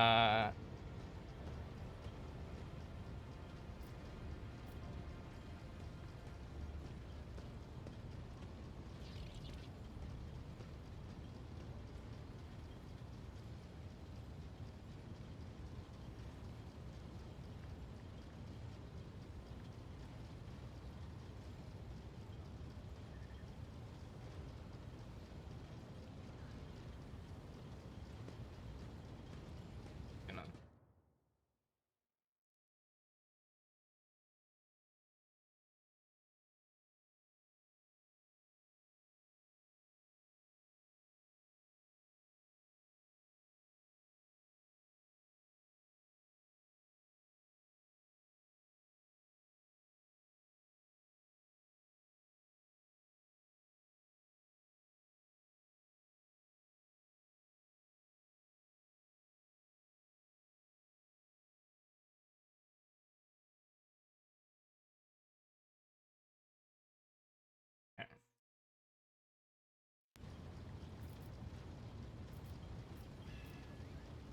It let help the Drukhari abduct me and take me to Cormorant.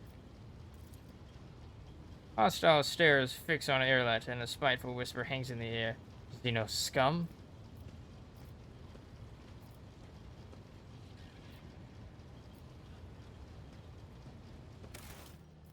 Oh, yeah, we're not done. Yeah. Yeah. Yuppers. Ain't doing that one.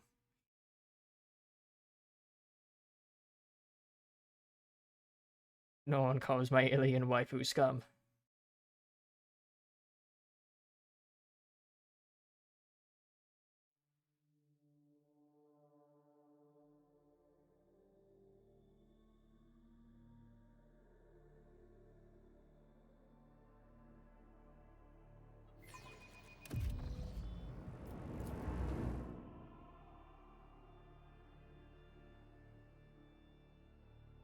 The loading screen should be much faster this time.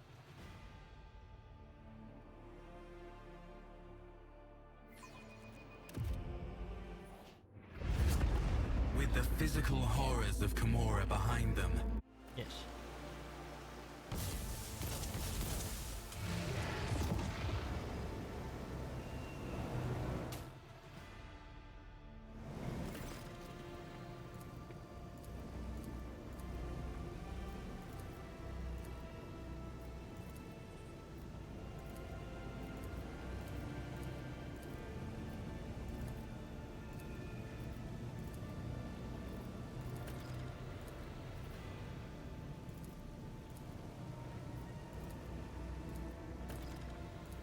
Okay.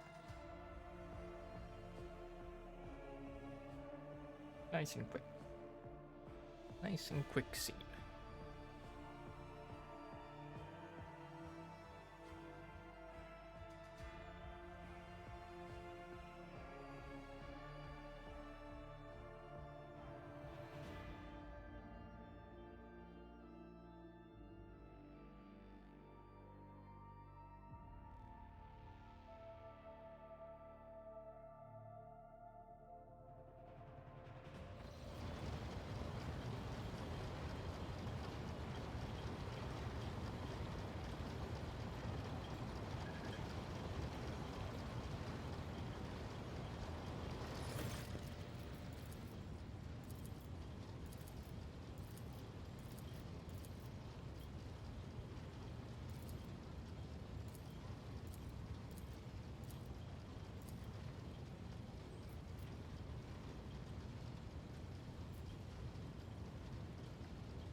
That one.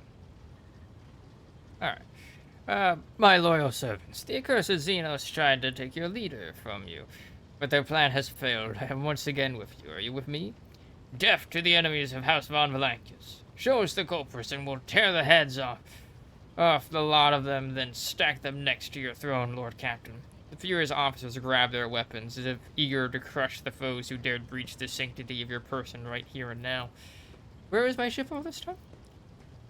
As an officer's council, we decided to take the ship to Footfall, where one can hear the gossip of the entire expanse. Our agents tirelessly searched for information about your ladyship.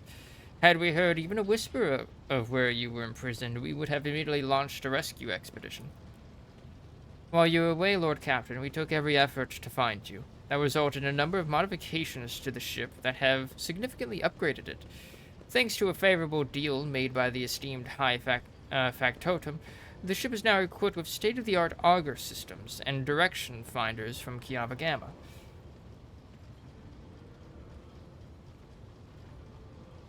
Alright, enough empty talk. It's just waiting for a proper celebration. We begin at once, your ladyship. Glory to the rogue trader. Glory to House von Valankius. Your subject's triumphant roar sends a tremor through the bridge. It's as though the ship itself is greeting its long-lost owner.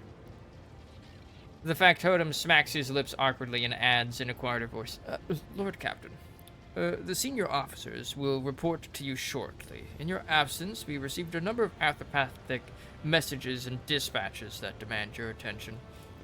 Of course, of course.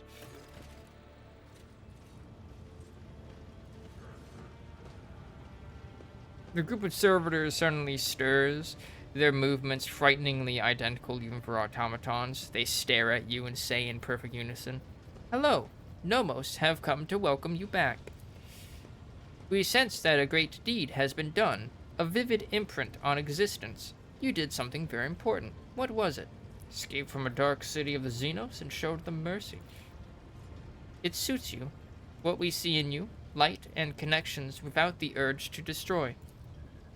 Did Nomos say it correctly? The servitor chorus, which sounds as a single voice, falls silent. Nomos appears to be waiting for your response in eager anticipation.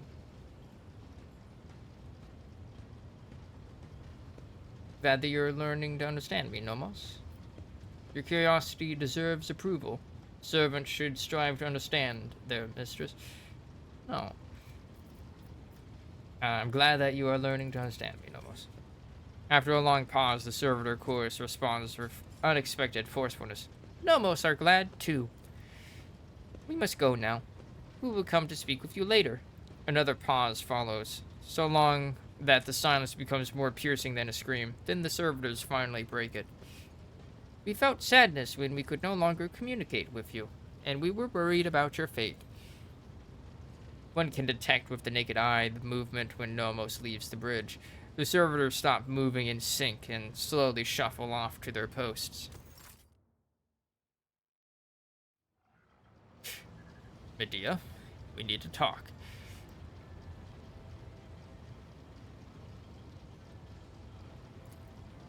With your permission, I think we should continue this conversation in your study. I only have one or two questions. The interrogator's tone brooks no argument. Uh-oh.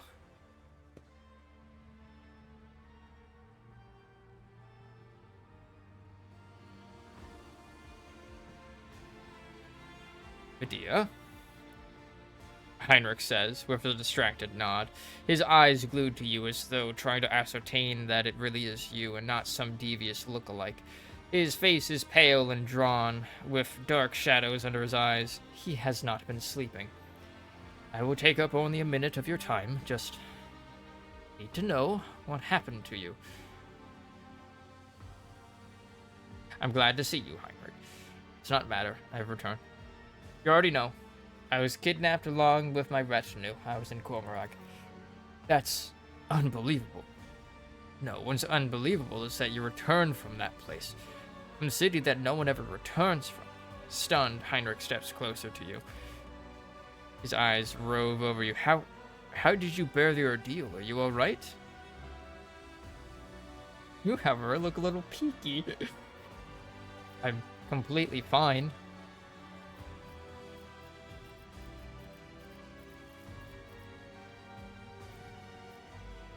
You, however, look a little peaky.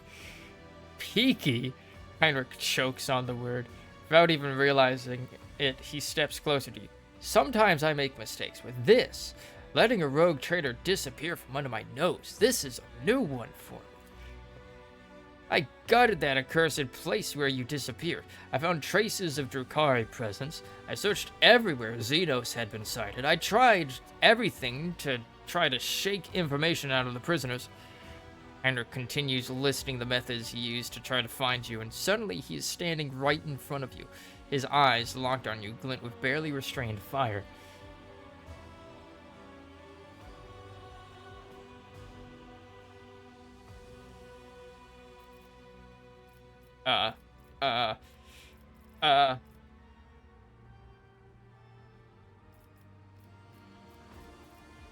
Heinrich? Lay your hand on Heinrich's chest. Come here.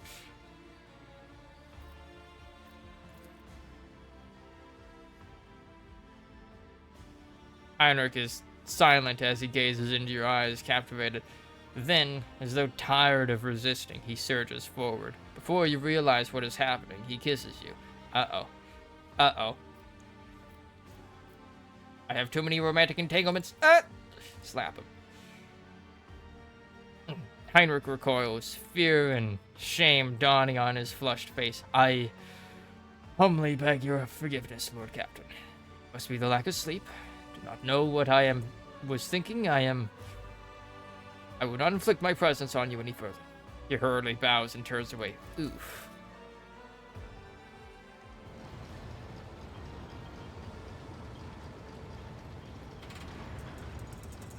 Yes, my great chair.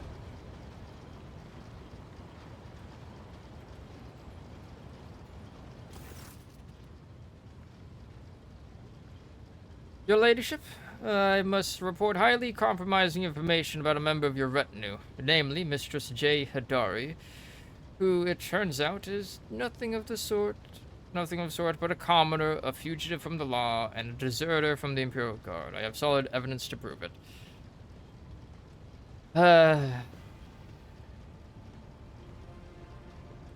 Evidence had better be incontrovertible. Factone bows and holds out a data slate to you. It is all here, your ladyship. Official records from the Administratum, attestations from the Departmentum, Munitorum, and much more besides. Read the details? I may have overlooked some nuances, but I have solid evidence that the person whom we presently know as J. Hadari served in the 19th Refreet Regiment, who was identified as the perpetrator of numerous instances of theft and smuggling as well as desertion. And this individual is not of noble birth, but of the lowest origins. Did you come to know this? In your ladyship's absence, the person whom we presently know as J. Hadari made a concerted effort to find you. After contacting all of the cold traders in the sector, Hadari approached an individual by the name of Mercy, highly influential and infamous figure in the Casbalica mission. He was paid an eye-watering sum directly from your own coffers. Fearing that the predatory interests of the Casbalica would pose a threat to your coffers, I began my own investigation. It was entirely reasonable to suspect collusion of some kind between Hadari and Mercy, so my suspicions were confirmed. The two were connected. It was from Mercy's associates that I acquired the compromising intelligence on Hadari. I wish to speak to J. Hadari. We have something to discuss.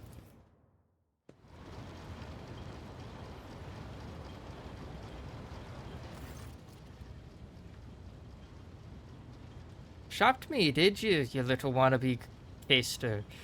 Jay's voice and bearing undergo a stark transformation. Biting soldier slang cuts through her typical gentle speech. Don't miss a thing, your servants, Medea. And they're sneaky as, too. They'll climb up a rocks as ours to find out what they want to know. I think we need to talk about your past. Only if this scum slings his hook. Jay nods at the now much paler Danric.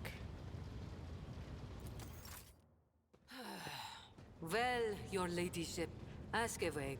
I'll tell it like it is. I'm not going to try to wriggle out of it. With a weary sigh, Jay gives you a hard stare.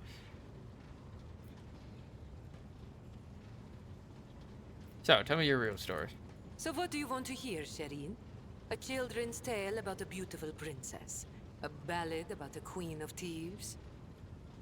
How about a new story, Shireen? Once upon a time, there was a little girl who lived on a sand-covered lump of rock.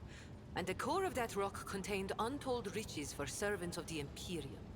The girl scraped out those riches with her little hands, breaking her back and coughing up her lungs, on behalf of people who had never clapped eyes upon her, and who would never know her name.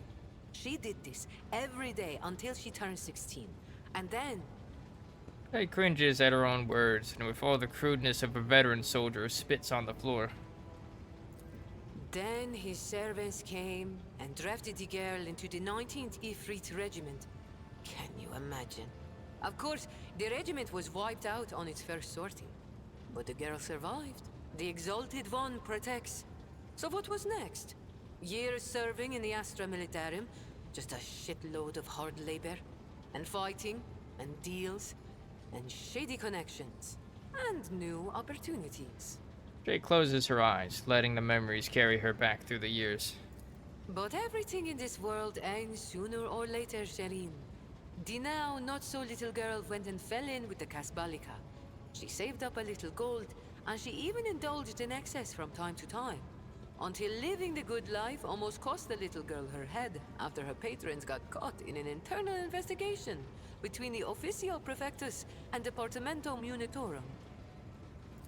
So the girl ran as fast as her little legs could carry her, until her eyes and the whims of fortune brought her to the expanse.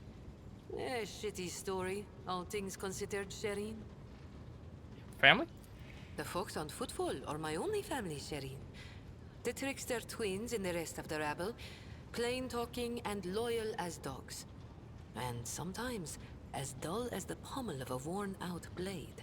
Jay gives an indifferent shrug. So, you used to be in the Imperial Guard. Corporal Haydari reporting for duty, ma'am. I've had enough of the Astra Militarum shit to last a lifetime, Shireen. And my body's collected enough souvenirs from run-ins with Xenos and heretics to last 2 lifetimes. Except when it comes to the Guard, there's no such thing as used to be.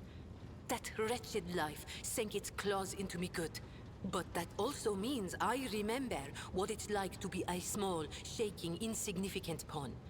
And that's why I appreciate what I have now, all the more. Jay salutes you, but the silly play acting only sours her mood. How'd you get involved with the Kasbalika? What? You think it's difficult? Once me and my fellow guardsmen snuck into the upper city in search of a good watering hole, where the high and mighty of that world congregated. Another time, our regiment was sent to defend the tallest spires on a hive world. And I had an epiphany. I saw how the other half lives. And by half, I mean the ones born with a diamond spoon in their mouth, instead of an entrenching shovel rammed up their arse. My eyes were open to the truth, Shireen. The Imperium is full of opportunities, even for people like myself. The trick is knowing whose palms to grease, whose boots to lick, whose throat to squeeze, and whose arses to kick. I was very popular with everyone in the Guard Command, you see. I'd procure things for them, whatever they wanted. And so the Kasbalika took notice. You're a deserter as well? You know, Shireen, I could still be bouncing around from one world to another, holed up on tired old ships with only venal grunts for company, if I hadn't decided I wanted more for my life. I accepted a shipment from the Kasbalika of certain chemicals. You know, for carnal pleasures and the like. Some bigwig was throwing a party to celebrate his 5th decade in the service. And that's when I caught the attention of the newly arrived commissar. I was rummaging through the pockets of Astra Militarum with one hand, and shuffling the Kasbalikan cargo with the other. You can imagine what would have happened to my head had the commissar not started with my higher-ranked patrons. Jay draws the thumb across her metallic throat and chuckles bitterly. Explains the lung implant. What about the hand? It was orcs. Not everything I say is a lie, Shireen. Jay makes a frustrated gesture. I want to meet some orcs in this game, man. So badly. But I've heard that there are none. Which is sad. Probably in some of the DLCs in the future. I see. Never mind.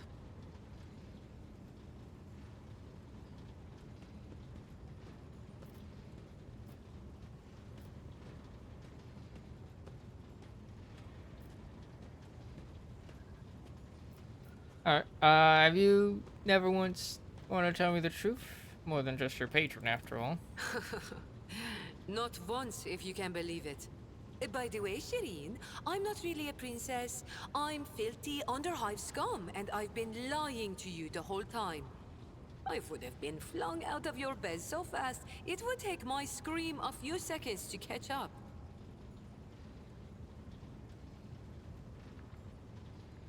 Jay laughs mirthlessly and shrinks away as if expecting a blow. Why did you not tell me the truth immediately? Insist on an absolute honesty between us from here on out? If you're wondering whether things have changed for me now, the answer is no. You haven't changed, and my feelings haven't changed. I cannot judge you. I too would prefer that my beloved see me as a princess rather than underhive scum.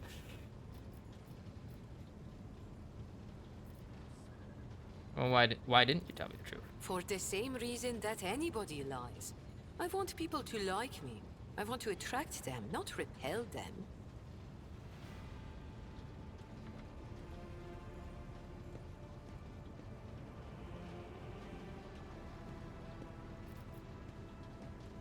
I mean, wondering whether things have changed for me now. The answer is no.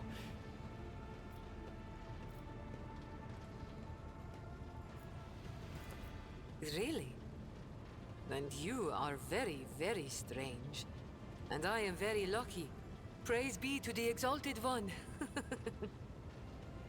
Jay looks at you in disbelief. A nervous chuckle bubbles up from her chest and she blushes slightly. You really look for me? Were you hoping to save me?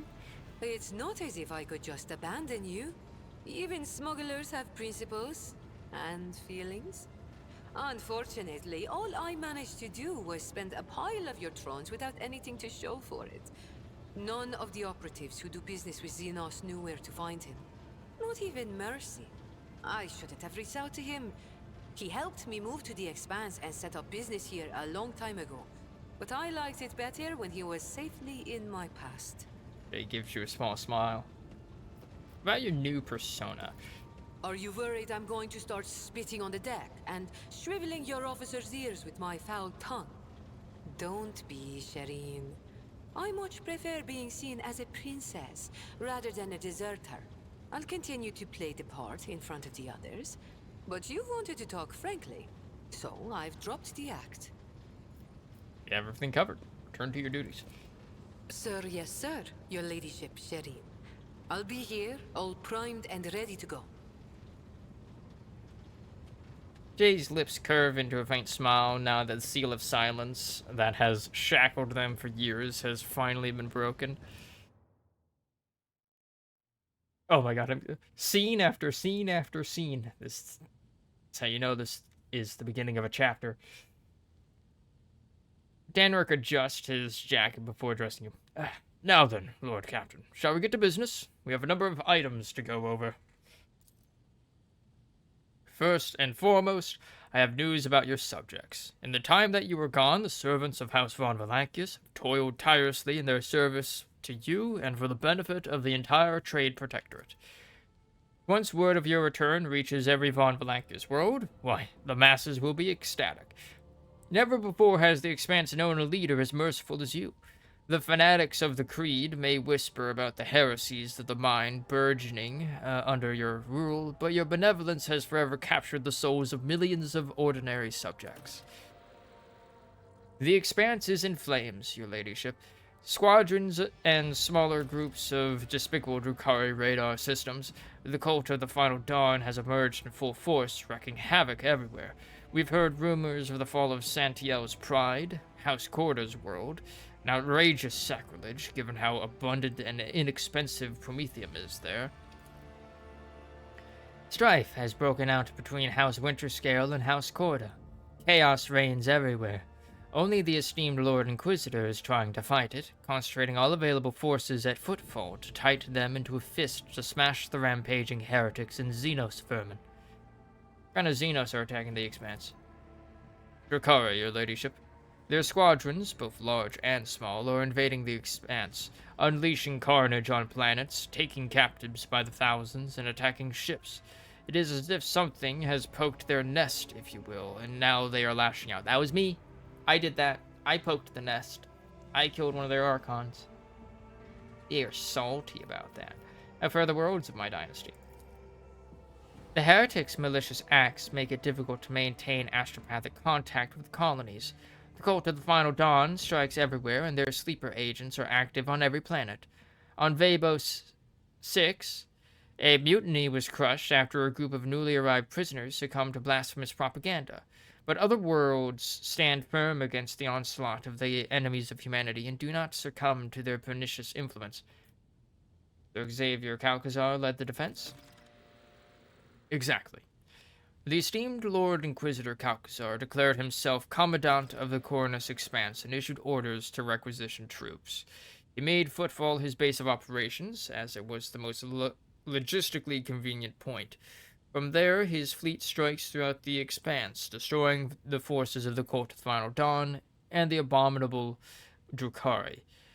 He may be all that currently stands in the way of the Expanse being turned into ashes. When heretics laid siege to Euphrates II, hallowed forge of the Cognizant's fleet, the Lord Inquisitor sent an enormous force. Now they and the Explorator squadrons, recalled from the front lines, stand together against the heretics in the battle for the sacred planet. What is the problem between Incendia and Caligos? When the esteemed Lord Inquisitor called upon the rogue traders to join his forces, her ladyship Incendia Corda heeded the summons, while his lordship Caligos Winterscale ignored it. Rumor has it that his refusal was defiant in manner, and served as a pretext for Lady Corda to declare war on House Winterscale. Winterscale's ships are being hunted and his worlds occupied under the pretense of compelling them to submit to the Imperial Creed. Surprisingly, for all his love of fighting, Winterscale is in no hurry to defend his domain. According to intercepted astropathic messages, he and his retinue are currently on Katsa Temer hunting down a Xenos fleet, or Dari by all appearance. Uh-oh. Is there anything else I should know? The High Factotum lowers his head in thought. There have been other minor developments. If you so wish, I will gladly bring you up to speed on the bridge. I would not want them to take any time away from this occasion. Thank you. Report received. Lord Captain. Abelard bows his head. Allow me to make a request. A personal one. While you were away, Zachary Weiss received an astropathic message from Dargonis. It concerns my family. The Ursarians have been accused of betraying House von Valankis. What? How is that possible? I cannot comprehend it. Seneschal shakes his head ruefully. The Ursarians have served the Rogue Trader dynasty loyally for generations. This is hard to admit, but I am simply crushed by the news. The accusations were leveled by, or on behalf of, the Drive Stems, the governor's family. Under normal circumstances, the investigation would not have required your involvement, and my entire family would have been. But, being of noble stock, the Ursarians are entitled under an ancient custom to petition for Rogue Trader's personal protection once in a generation. Your personal protection, Lord Captain? Abelard raises his eyes to you. You deny us that honor, I implore you. Do not deny us that honor, I implore you. Abelard.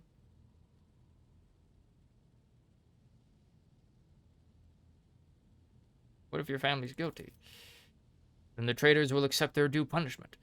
I have never relied on my position as an immunity guarantee, and I will not even try to sway your decision, as long as it is fair and balanced.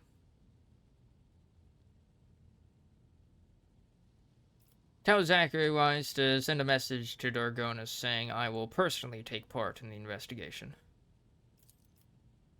Abelard breathes a sigh of relief and seems to grow an inch or two taller. Will do, Lord Captain. Yet another. Oh, no. Oh, no. We gotta break the news to Adira. Adira hurriedly enters the study, sniffling and hunching her shoulders. She looks haggard. There are bags under her eyes, her hair is disheveled, and her hands quiver slightly every few moments. With some effort, she focuses her eyes on you and forces a crooked smile. Thank you for agreeing to hear me out, Lord Captain. Here's the deal. After all that happened recently, The voices in my head suddenly flared up and started gabbling worse than before. Don't get the wrong idea, I'm handling them just fine, but I think I know of a way I can get them to settle down a bit. I keep having the same vision over and over again. I'm walking down a corridor and there's this door at the end, and I just know that right behind that door is blissful silence. All I've got to do is reach out and open it. So I touch it with my fingers. I can feel the cold, rough metal, and then suddenly snap out of it and always find myself staring at a wall in some compartment or other. I look behind me and all the doors on the way are open, but I have no memory of how I got there. Lord Captain, I'll cut to the chase. Please help me find that door. I'm not joking, this is a matter of life and death. My gut tells me it's my last chance to deal with my powers, and if I don't, she trails off. Before I make my decision, I have questions for you. Absolutely, Lord Captain. Ask me anything and I'll try my best to answer. What do you think is behind the door? I've no idea. Maybe it's some incredible implant from the tech priest's secret stores, or, I don't know, serum kept in the Inquisition's vaults. There's such a thing as archaeotech, right? Plenty of it lying around. Maybe some of it could help me. Ira is trying to maintain a facade of confidence while simultaneously pulling at a hangnail so hard her finger begins to bleed. Do your visions contain any clues on where to start looking? Vague ones, as usual. I think I can hear the muffled cries of some weird birds, and my head is sweating like it's somewhere hot. I'm surrounded by rockcrete, your everyday Imperium stuff, except it reeks of burnt flesh, fried cables, and chemicals. Sorry, that's about it. Nothing more concrete. But I think if we get close enough, I'll sense it immediately. The door you described similar to the door your whispers come from? No. Well, I don't know. It feels different. The one from the vision feels very, I don't know, real? I can even touch it. It's definitely not an illusion. It really does exist somewhere. And trust me, neither of us wants to open the other door, the whispering one. I find it difficult to believe that suppressing your abilities is safe. Adira snorts. Oh, it's really, really not. I'm sure you've heard stories about how people tried to lock Psyker's abilities away for good, and how those Psykers would then eventually go insane and explode into little pieces. But if there's a way... No, not to shut my door completely, but to make it so a tiny little crack remains. Now that's a different story. I can just feel it. If we find this thing, whatever it is, it'll all be alright. What if it's a trap? No, wait. It can't be. Whatever, I'll go in alone if you like, so please help me get there. No more questions.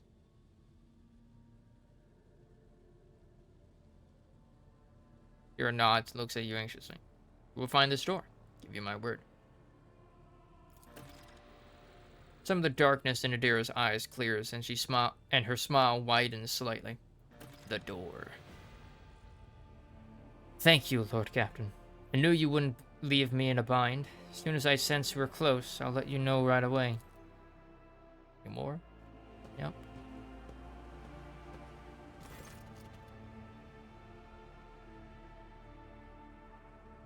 The Exalted One bless the house of Von Valancius for your largesse of spirit, Shireen, and thank you for deigning to speak with me.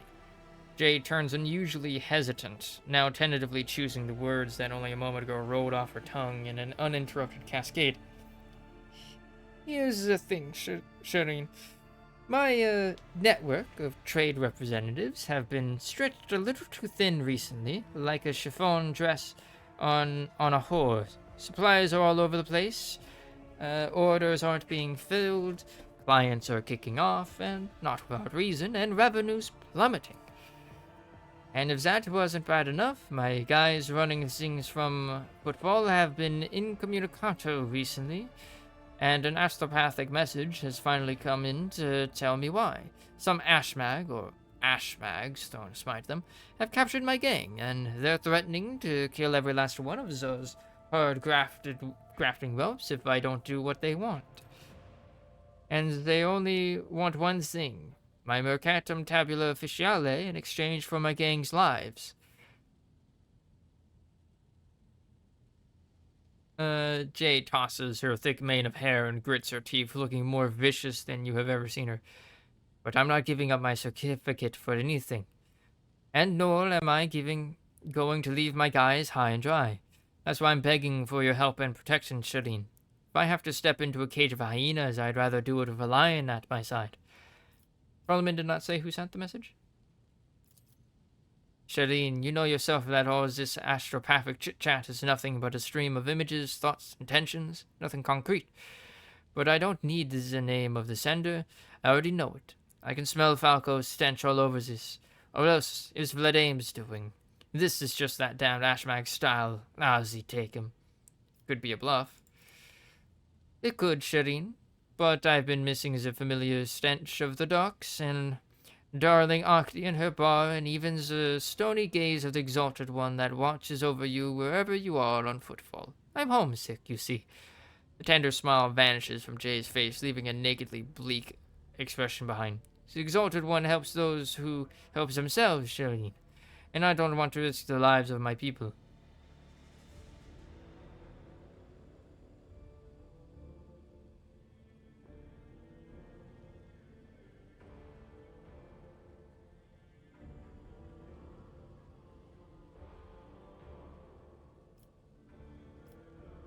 When we reach footfall, I will help your associates.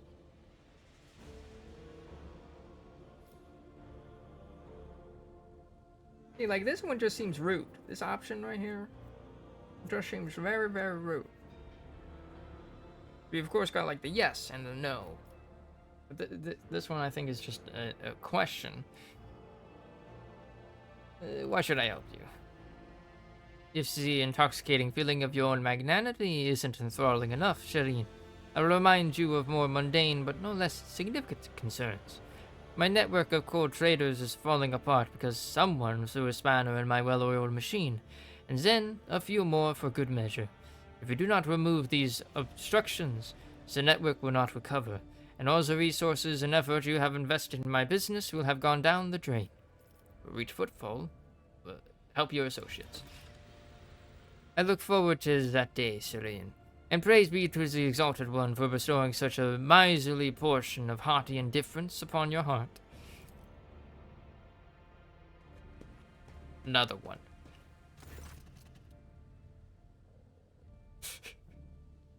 This is the second time, Heinrich. Medea?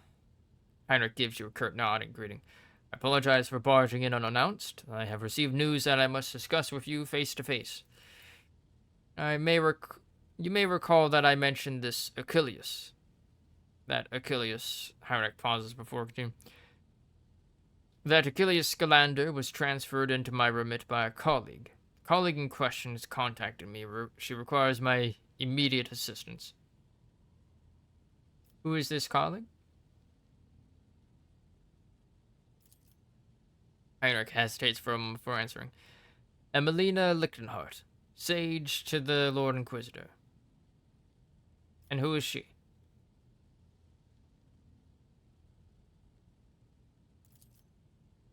An acolyte who is assigned a different range of objectives in the coroner's expanse. He trails off, then shakes his head. Throne, take me. I'm still trying to hide information from you, even when I'm asking for your help. Emelina is a sage, a unique acolyte of the Inquisition who can absorb huge amounts of knowledge and store it in her own memory more securely than any data crypt. She entered the Lord Inquisitor's retinue before even I did. Talking to her is a strange experience, but that is barely scratching the surface of who she is. Emelina is an incredible scholar, an expert on the forbidden and the illicit, and of course she's a loyal servant of the Golden Throne. Talking to her is a strange experience. What does that mean? Heinrich locks his fingers and says nothing for a few seconds. Since birth, Emelina has been different from other people. Specialists from the Inquisition enhanced her natural gift of hypermnesia. There are certain procedures that can be done. She creates separate blocks of memory, which she can then lock under a code word or even overwrite with new information. She can organize her mind like a normal person arranges boxes on a shelf. So she's got perfect memory, like photographic memory, and she's able to easily compartmentalize that information, those memories. Got it. One box might contain information about a recent mission in the Calixis, another the latest decree of the Lex Imperialis, and another her own childhood memories. This level of compartmentalization might seem somewhat insane to the untrained eye, but it is the price one must pay to turn an ordinary servant into a useful tool of the Inquisition. Forbidden and the illicit, what does that entail? Emelina carries knowledge that is forbidden to common servants of the Imperium. She carries this knowledge within herself, as it cannot be entrusted to logs or cogitators. Heinrich frowns. Said before that acolytes of the Inquisition must shoulder a heavy burden. To come into contact with things that can penetrate and corrupt the soul. For sages, this is an especially trying ordeal. Emelina's hypermnesia has been enhanced so that she now remembers everything she sees, however briefly. After many years of service, she has examined and seen enough to become an unrivaled expert in this field. Speak of her with obvious affection. Art gives you a crooked smile. Your influence has made him more merciful. Emelina was something of a mentor to me. She helped me when I had only just joined the Lord Inquisitor's circle. She taught me psi techniques to maintain my focus and equanimity. She trained me in the finer details of working with archives and data crypts. She gave me the chance to unwind a little in my post by playing games of regicide with her. Be able to mention that Kog'Zar has other agents operating the Cornus Grants. I mean, I feel like that's obvious. Like, why wouldn't the Lord Inquisitor have more agents in the region? I didn't fail to mention it. I deliberately concealed the information. Divulging the location of the Inquisition's agents could threaten not only the acolytes themselves, but also the results of their endeavors. I believe I have a clearer picture of Emelina now. What was her message? Emelina's message is incomplete and distorted. It is impossible to make sense of every word. The only thing we know for certain is that an acolyte of the Inquisition has asked me to go immediately to Phaton 4, a remote planet. In her message, she seems to be requesting either military support or help with an evacuation. But whatever precipitated this request, Emelina would not make it, if it wasn't absolutely necessary. I know a rogue trader has more than enough other matters to deal with. Nevertheless, I would like to officially request the Lord Captain's assistance in dealing with this issue. Heinrich inclines his head. I have no authority to demand anything from House von Valanches. Therefore, I am confining myself to a request, for the sake of the Cornus Expanse and the Imperium. Could you circumvent me and acquire the information from the astropathic message? Interrogator's eyebrows lift. Lord Captain, a rogue trader may be in a position to challenge the Inquisition's authority over their soul, mind, and actions. But a rogue trader's astropaths and Vox officers? Hardly. True. I guess that makes sense, yeah. Is there any hint of what exactly is threatening Phaton 4? Heinrich says nothing for a time, then begins to speak, slowly, as though he is fighting against resistance. For the avoidance of leaks, the details of the objectives of specific acolytes shall remain a secret. All I can tell you is that the primary threat that Emelina was dealing with in the Cornus Expanse was Xenos, in particular, Drukhari raids on distant systems. The Sage is ideally suited for gathering data about the chronology of this problem and finding appropriate methods for combating it. As for what Emelina is doing on Phaton 4 specifically, I don't know. I don't even know any details about the world itself, only that there are humans there, so either it has been colonized or a garrison has been established there. Cult of the Final Dawn has been my top priority here, and my investigation has given me no cause to turn my attention to that planet.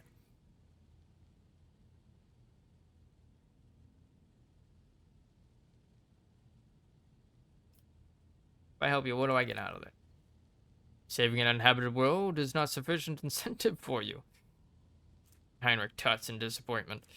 I imagine the planet's inhabitants would be willing to part with all their worldly possessions in exchange for aid. Of course, you will receive whatever requisition resources I and Emelina deem not to be dangerous or prohibited by the Holy Inquisition. You are asking for my help for the sake of the Imperium, and not because one of your own is in trouble? Every agent of the Golden Throne is an insignificant cog in a system designed to protect the Imperium of Man. My responsibility to respond expeditiously to threats against our kind guides my every action. Heinrich pauses. The same responsibility rarely brings with it the chance to save a fellow agent's life. I will not lie and say that I am not glad to have this chance today. I shall help you. Shall go to Phaeton 4 and put an end to this threat. Heinrich bows. Thank you, Lord Captain. I am confident that this minor deviation from our primary course will help to stem the spread of anarchy in the Coroner's Expanse, if only slightly. At the very least, we won't be outflanked.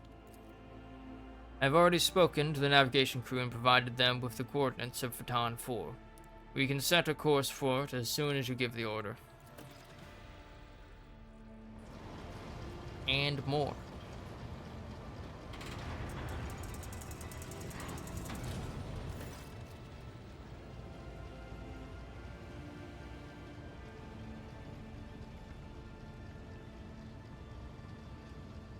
Enough, Xenos. Justice will be done, one way or another.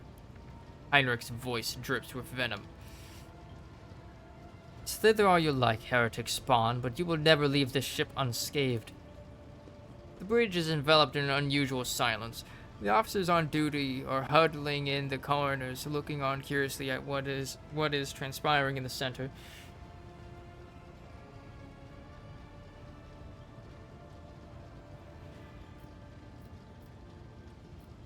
Heinrich, what punishment awaits him who failed to realize his own acolyte was a traitor? Upon hearing your words, the interrogator stiffens and he grits his teeth in anger. Achilles died after receiving due punishment, even if it was not at the hands of the Inquisition. I will hear no more about it. Catching sight of you, the curious crew members dash to their posts, leaving only the senior officers in the middle of the bridge.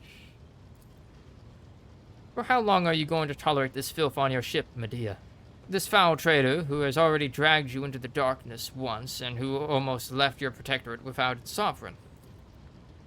Rogue traitor. Heinrich's voice makes your blood run cold. Has Odari heresy clouded your judgment? Treachery always means death, either for the traitor or the one betrayed.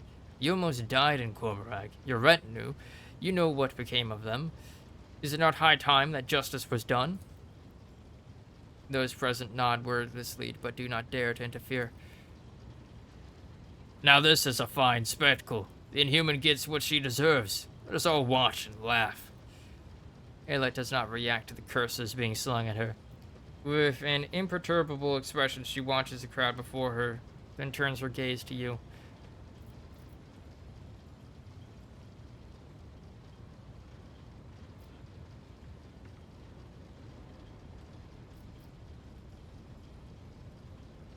Anyone else want to share their thoughts?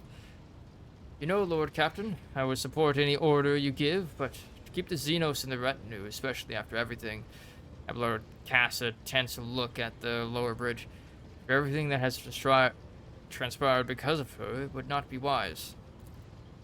The enemies of humanity know no place among humans. You know this. Bastia's hands shake a little and she clenches her fist. But death is far too merciful a sentence. What I endured was far more terrible. The heinous behavior pattern of the Xeno entity and of specimens similar to her statistically leads to unfavorable and unpredictable outcomes. Aerlet blankly surveys the crowd.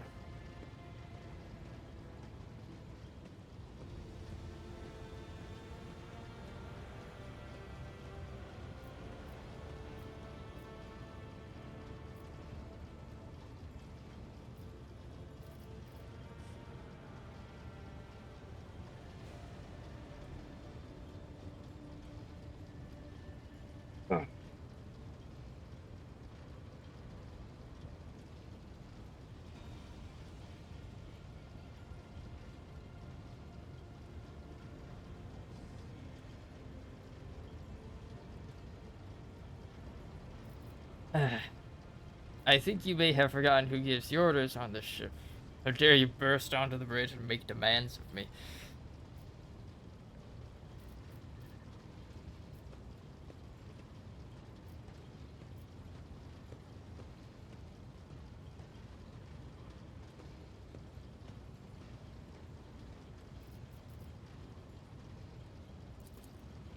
Taylor narrows his eyes, disappointed. Deplorable indulgence of the enemies of humanity, rogue trader, and of your own weak will. The one who points out a mistake shall be rewarded for the truth. But if you do not wish to see the truth, remain among the blind. Everyone present timidly averts their eyes. Speaking up against you definitely was not part of the plan.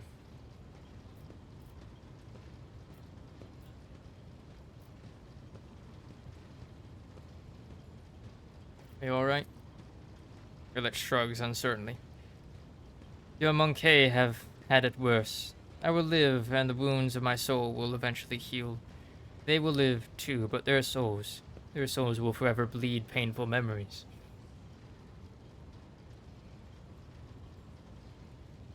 Like, hold on. Like, the sheer audacity, though, of what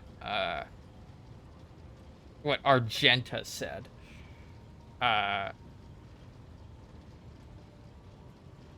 And who almost left your protectorate without its sovereign. Like, the sheer hypocrisy of that.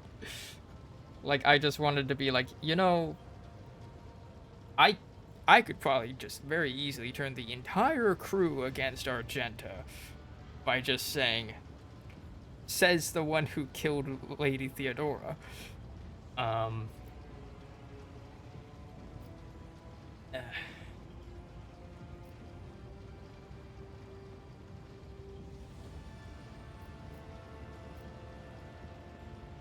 If you shared with them what you shared with me in Cormorag, they would surely understand your actions. Irlet shakes her head. Those words were meant only for you, Elantak. You are the only one I can trust with my feelings. Only to you can I bear my mental wounds. We have a special history and a special bond, Medea. I do not care about the others. I would have never left you at their mercy. Irlet smiles slightly. Of course not. You are you.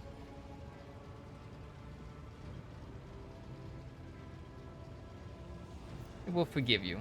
Not all of them, and not right away, but they will. Stop it. I cannot believe that, Elantak. I do not need words of comfort. The words of these Monkey do not touch my soul. Only your thoughts matter, yours and mine. You really not care about what happened? Or are you trying to conceal your true feelings again? I am sorry that my mistake led anyone along the paths of the Dark City. I can see their pain and rage. I understand. But words and pity will not help them.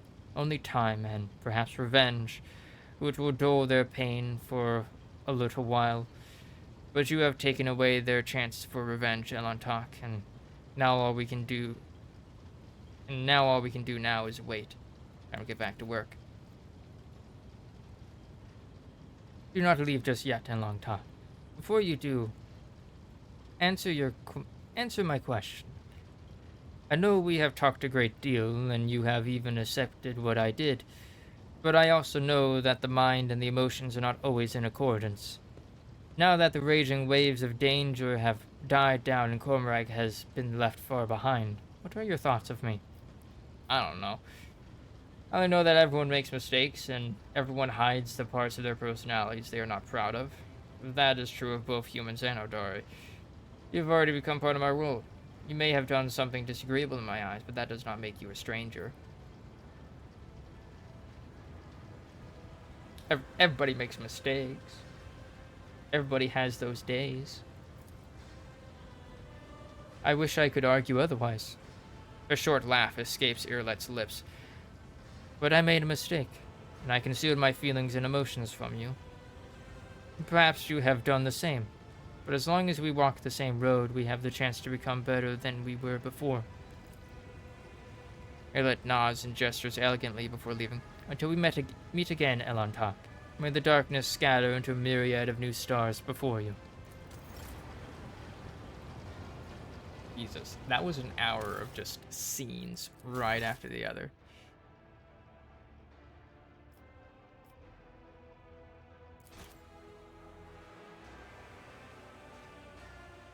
Alright. We shall end it here for today. Actually.